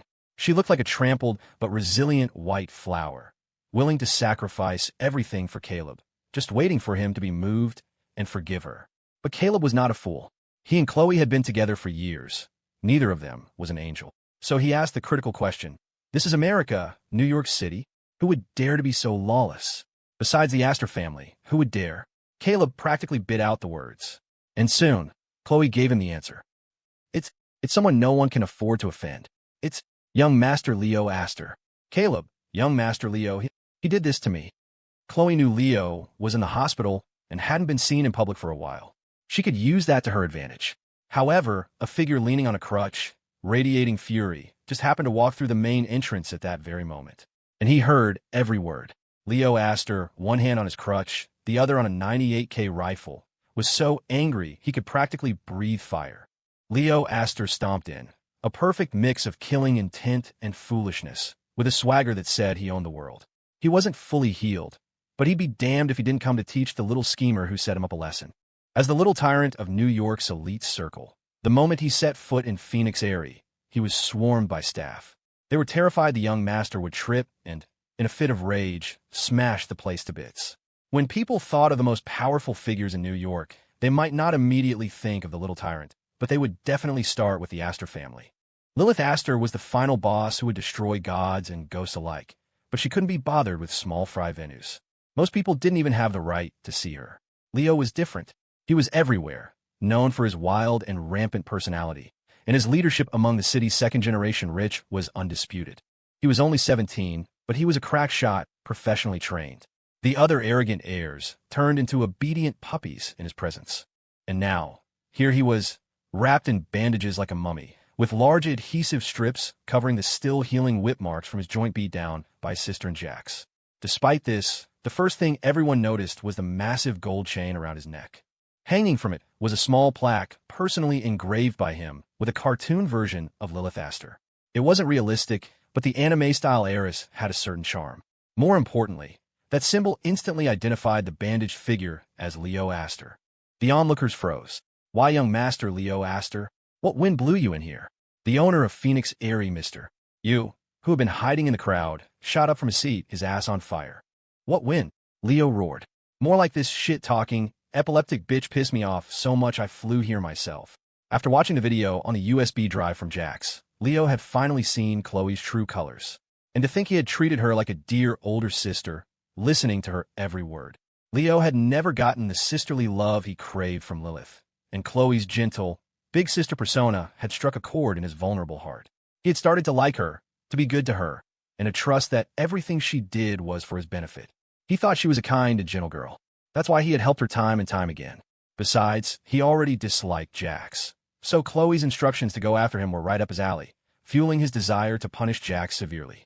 The itching powder, the dark room, the whipping. Leo didn't deny what he did. But this bitch who instigated it all from behind the scenes and was now trying to pin the blame on him, he wouldn't let her off easy. Father. Khloe isn't like that. Young Master Leo, there must be a misunderstanding. You used to treat her like a sister, Wyatt blurted out, grabbing his father's clothes to defend Khloe. This woman was useful, obedient, and let him do whatever he wanted. He had to protect her. But mister, Yu's face changed. He slapped his son hard across the face. You brat, shut up. Young Master Leo has made his decision. It's not your place to interfere. Mister. Yu was terrified and quickly pulled his son back. Leo didn't waste words. He strode forward and kicked Caleb's wheelchair over, sending Caleb sprawling to the ground, face first in a perfect dog-eat-shit pose.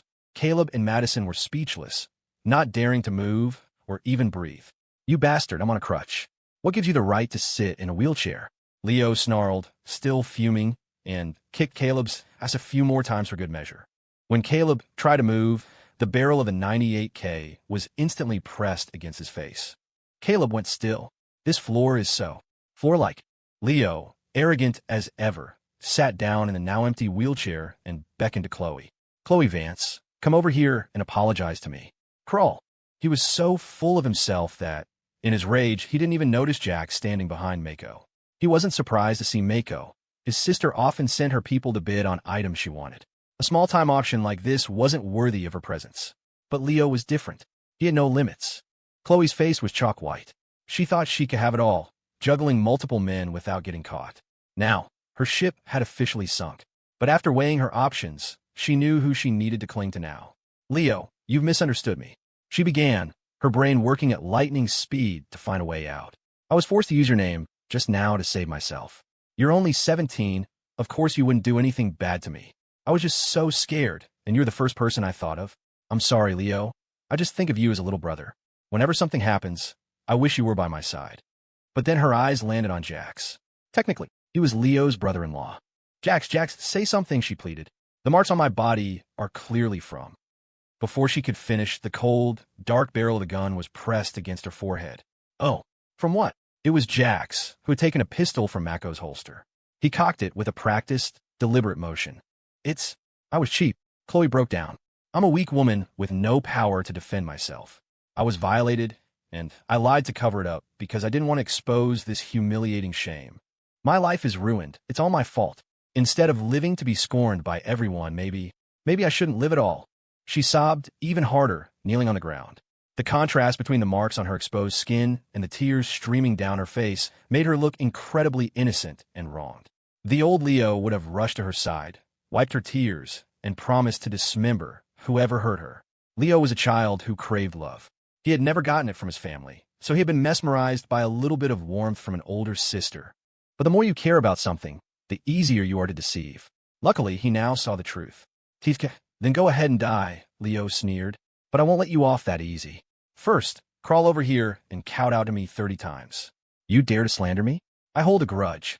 Leo was furious and showed no mercy. He was not a good person. He had walked all over New York City thanks to the Aster family's power. Why should he give anyone face? He was the law.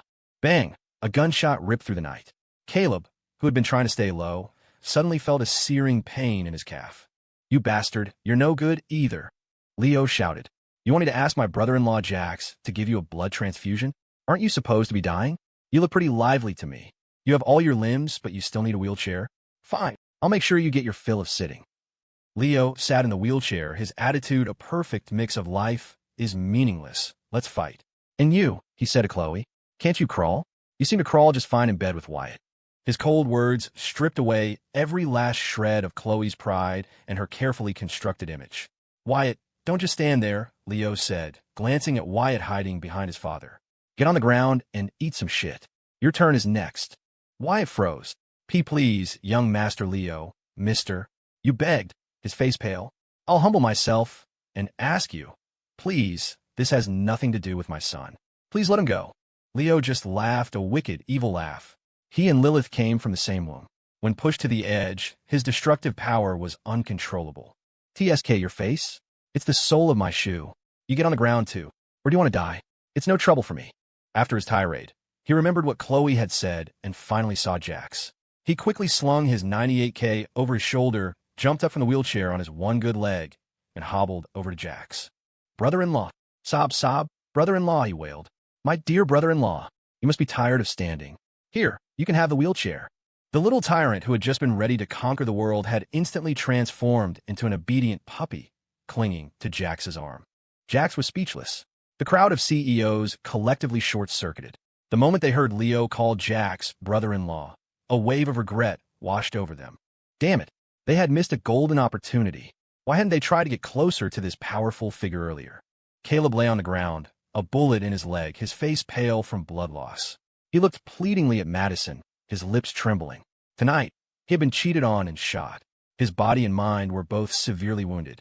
And Jax, he was not only unscathed, but had somehow won over the young master of the Aster family. How? The preferential treatment Caleb, could never get, the adoration of the crowd he could never command. How could a country bumpkin like Jax be standing above him? He should be back where he belonged. A humble blood bag at Caleb's beck and call, a tool to be used and discarded in Caleb's climb to win his family's affection. Jax should have stayed rotting in the mud. But no matter how unwilling Caleb was, he could only lie there, prostrate on the ground. He wouldn't dare to openly defy the Aster family. But when it came to dealing with Jax, he had his own methods. Go on, Jax, be arrogant. It won't last long. A dark, sinister look flashed in Caleb's eyes. He glanced at Khloe, but there was no real affection in his gaze. She was just a tool, and since she could no longer hook Jax, she could be replaced by anyone. Didn't she have a best friend? She would probably be eager to take Khloe's place as campus queen. Men or women, as long as they had desires, they had weaknesses. Khloe did, and so did Jax. And the person Jax cared about most, his second sister, Madison. No matter how much he pretended not to care, it only proved how special she was to him. Madison knelt and hugged Caleb, her heart aching. Caleb, are you okay? Don't worry. I will save you. Jax has gone too far. I will not let him get away with this, she hissed, her voice filled with rage. She didn't dare disturb the psycho young master of the Aster family. Jax had clearly found a new backer. But so what? Once Lilith Aster was dead, Leo's deference to Jax would crumble. Jax would go back to being a nobody. Then she would punish him severely. Brother-in-law, please sit. Leo, thoroughly subdued by Jax, offered him the wheelchair. Then, leaning on his crutch, he walked over to Khloe. He stood before her and sprinkled something on her. Jax recognized it immediately. Itching powder. An eye for an eye. When it came to revenge, Leo needed no instruction. He had never been one to play by the rules. The Aster family, in truth, had very few sane members. Leo was, at his core, obsessed with his sister. He would do anything for a single glance from her. And Lilith was completely obsessed with Jax. If Jax wanted the stars from the sky, she would build a spaceship to get them for him. The heiress's affection was never just talk. It was always hidden in her actions. Khloe Vance, didn't you want to die? Leo sneered. Do you have the heart? Stop pretending. I've already personally experienced all the ways you were planning to torture my brother-in-law. Of course, you can't escape them either. With that, Leo raised a whip. He was just a teenager, but he was vicious. This was the kind of seedling raised by the elite families of New York. Even before adulthood, they were dripping with venom. No, it's so itchy. Somebody help me. The itching powder took effect, and Khloe began to scratch herself frantically. Soon, her face was a mess of bloody marks. For a moment, she looked just like the Jax from his past life. She was finally getting a taste of his suffering. But was it enough? Not even close. Madison knelt beside Caleb, tears of anguish welling in her eyes. Jax, make him stop. Are you trying to kill someone? When did you become like this? Cruel, heartless, with no kindness in you. Or have you always been some kind of terrifying sociopath? You're sick, letting an outsider hurt your own brother. You've disappointed me so much, Jax. She spoke loudly, deliberately lecturing Jax in front of the crowd to assert her own superior status. You stole your brother's research. You took all the family's burn cream and scar gel, all our special ointments, just to make us come to you, didn't you? Jax, look at yourself. Do you think you're worthy of us seeking you out? Now, Caleb is injured. If you have any conscience left, call an ambulance and stay by his side all night to give him blood. Otherwise, I will take this matter to grandfather, and he will not spare you. Madison thought she was playing her trump card, the one person in the Pierce family who could control this heartless wolf in sheep's clothing. Their reclusive grandfather had returned to the family mansion 2 years ago, but had since refrained from meddling in family affairs. But his word was absolute. When Jax first returned, it was their grandfather who had insisted on bringing him home. But he was strict, and when Jax made a mistake, he would punish him to appease Eleanor's anger. But the punishments were often a front. The old man would go easy on him, and later, secretly give him ointments and rare herbs. Jax, it's because I'm old and useless. I can't protect you, he would say. You're grown now. You have to be sensible. Your parents are only hard on you on the surface. Deep down, they love you very much. Don't blame them for being biased. I promise I'll talk to them. Make them give you the same care they give Caleb. After all, even though they run the company now, the final inheritance is in my hands. As long as you behave, are good to your family, and work hard. One day, I will personally hand the company over to you. At the time, Jax hadn't understood why his grandfather would single him out as the heir. But he had been happy, not for the inheritance, but because he had promised that his parents would give him the same love they gave Caleb. That was a luxury he couldn't even imagine. Grandfather, don't worry, I'll take care of everyone, he had promised. Then his grandfather had placed the other half of the blood jade pendant in his palm. And in the next moment, the old man had coughed up a mouthful of blood right in front of him. "Grandfather, are you okay?" Jax had panicked, but the family had swarmed in, pushing him away. His father had snatched the jade from his hand. "Jax, you went too far. You deliberately provoked your grandfather just to get this jade. How could I have a son with no filial piety like you? This jade was never yours. It recognizes its owner. Caleb has had it for 14 years. Stop trying to compete with your brother." They had all looked at him with condemnation, resentment, and disgust. But they were his family. His grandfather was rushed to the hospital. That night, his grandmother had hired a group of so-called exorcists who had sprayed him with fire and thrown talismans at him. She stood there, leaning on her cane, looking at him as if he were an enemy. "Jax, you disaster. It wasn't enough for you to curse Caleb with a lifetime of illness. Now you're trying to kill your grandfather? From now on, you are forbidden to see him. You are not to be in the same room as him. Remember this. You are a curse. A curse doesn't deserve love. Whoever you get close to, you will only bring them misfortune." For years after that, when Lilith had him locked in her dark room, he would sometimes wonder, if she was so obsessed with him, why hadn't he cursed her to death yet? And in the end, they had died in each other's arms. In that moment, the idea that he was a curse became real. So in this life, could anyone who got close to him truly be happy? Lily's illness, her weakening body, was his presence making it worse? He couldn't bear to think about it. "Oh," Jack said, his voice flat. "I'm so scared." He walked up to Madison and, without another word, pressed the cold barrel of the gun to her lips. "Go on, keep talking. You had so much to say. Tell me, if a bullet went through your tongue, would that save you the money for a tongue piercing?" He leaned in, his eyes cold and empty. He looked like an innocent, noble gentleman, but the grin he gave Madison made the hair on her arm stand on end. The Jax she was seeing now was not normal. Madison's face went white, and cold sweat poured down her cheeks. "Jax, I'm your second sister." She choked out her last desperate struggle. She couldn't believe he was pointing a gun at her. The scene was surreal. Bang! The gun spun deftly in his hand, and he reloaded with practiced ease. Another bullet pierced Caleb's leg. Caleb was incredulous. "Am I some kind of masochist?" "Jax, you manipulative bastard, at least you have some self-awareness." Caleb. Caleb, are you okay?" Madison shrieked, realizing too late that Jax had played a trick on her. She lunged toward Caleb. Jax raised his foot and kicked her. Instead of landing beside Caleb, she fell right on top of his wounded leg. "Arg, help me, Maddie, I'm dying." Caleb finally burst into tears. He had never been so humiliated in his life. "Madison, I won't touch you," Jax said, his voice a low threat. "But for every word you say, your precious Caleb gets another bullet. We're just having some fun." He raised an eyebrow, a cocky smirk on his face. What was the point of torturing her? She cared so much about Caleb.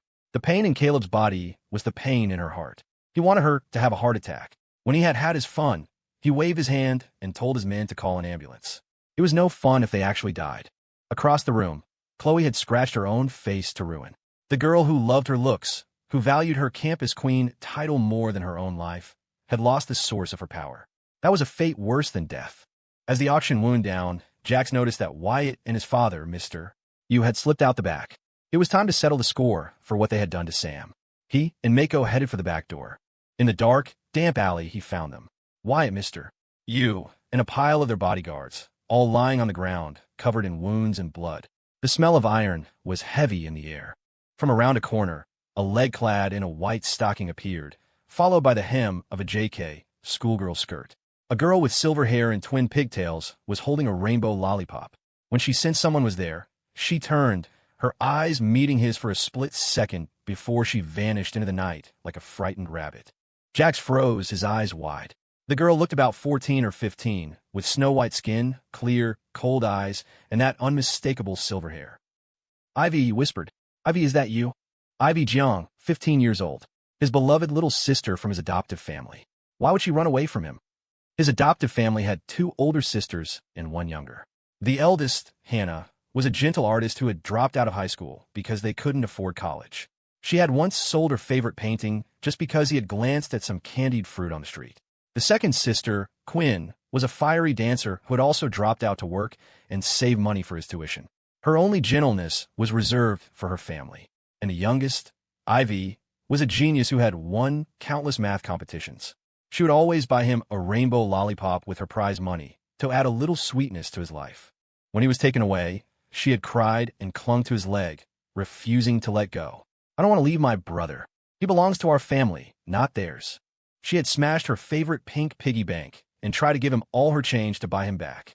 But in the end, he had been dragged away by the Pierce family's bodyguards as his adoptive parents hurled insults at him. His grandfather had personally brought him back and legally established his identity as a Pierce.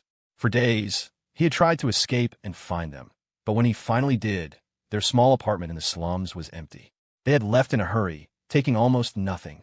In a cabinet, he had found a debit card tucked into one of Hannah's diaries. On it was a note: "Jax, if things are bad at the Pierce house, you can use the money on this card. There's $100 million in it. Don't worry about us." He hadn't believed it. How could a family that could barely afford food have $100 million? He thought it was a joke. Their disappearance only confirmed what his grandfather had been telling him. His adoptive parents had taken the money the Pierce family had offered them and left. They had been paid for their years of kindness.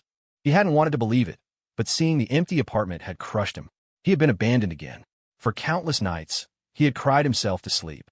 His grandfather said they had left because he was a curse. In his past life, he had been forced to believe it. But in this life, he wouldn't believe a single word from the Pierce family. In the alley, Jax checked on Yes.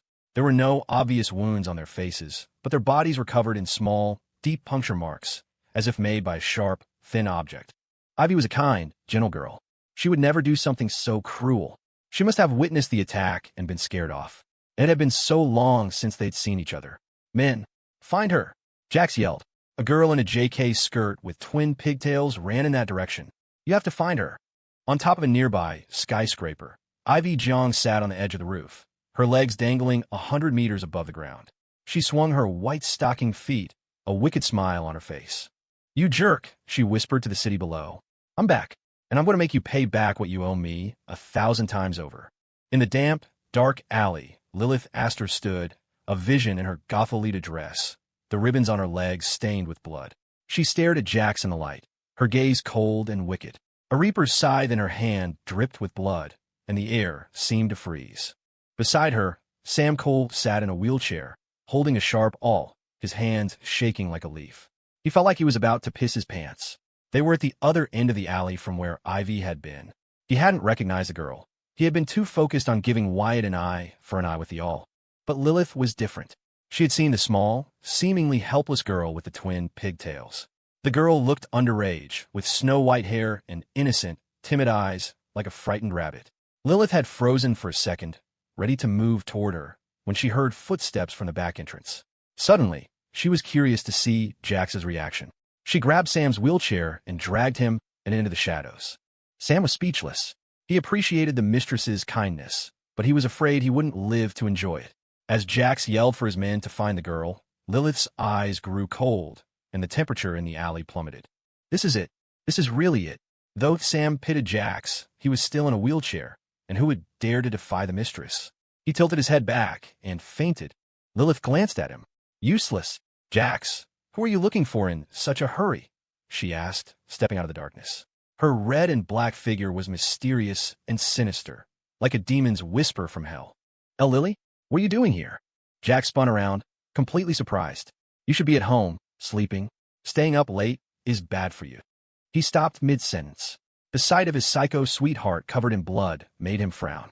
The moment she was close, he reached out, lifted the hem of his own shirt, and gently wiped the smudges from her face.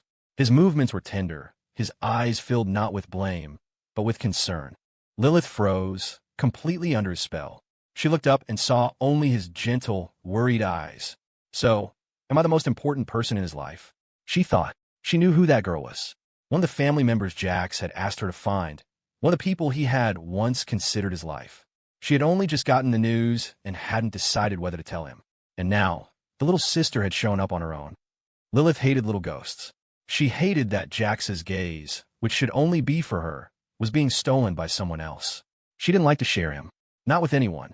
Not even his adoptive family. She admitted she was a bad person. But why should she be a good one? If being good would make Jax love her even more, then maybe she could try. Jax's touch was gentle and meticulous. He now had endless patience and love for her. Mwah. Lilith looked up at him, and, unable to resist, leaned in and kissed his chin. "Jax, you still haven't answered me. Who are you looking for?" She moved closer, and the bloody scythe followed, its sharp blade easily slicing through his shirt. Another inch, and it would be his skin. Jax is being naughty. Maybe I should turn him into a doll after all.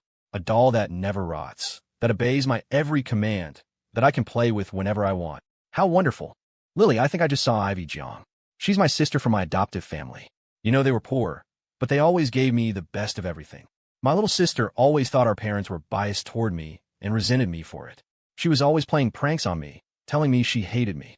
But when I was being taken back to the Pierce family, she smashed her favorite piggy bank to try and buy me back with all her savings. Lily, I see them as family. But you are different. You are my love, my treasure who I will spend the rest of my life with. The feelings are different. So, baby, don't be jealous, okay? Jax had smelled the vinegar and blood on his psycho sweetheart from a mile away. He had no doubt that if he didn't handle this situation perfectly, the next doll on her bedside table would be Ivy Jiang. As he spoke, his fingers wiped away the blood on her face.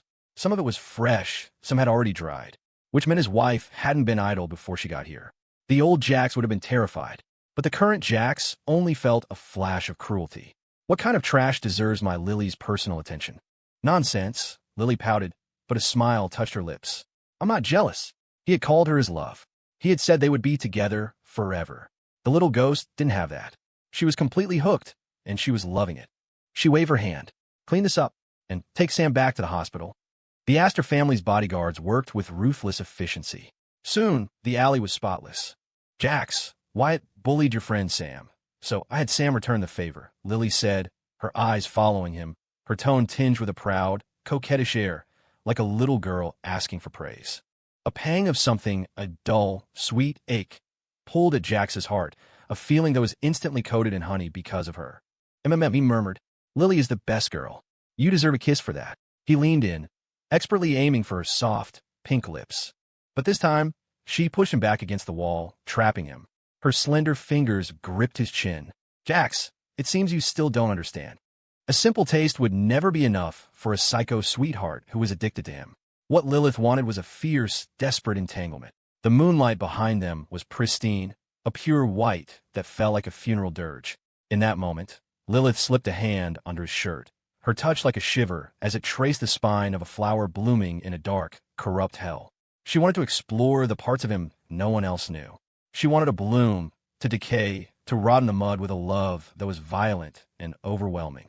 In that moment, she was a rose nailed to a cross, blooming until she withered, singing a dirge to a love she had captured. Be good, she whispered.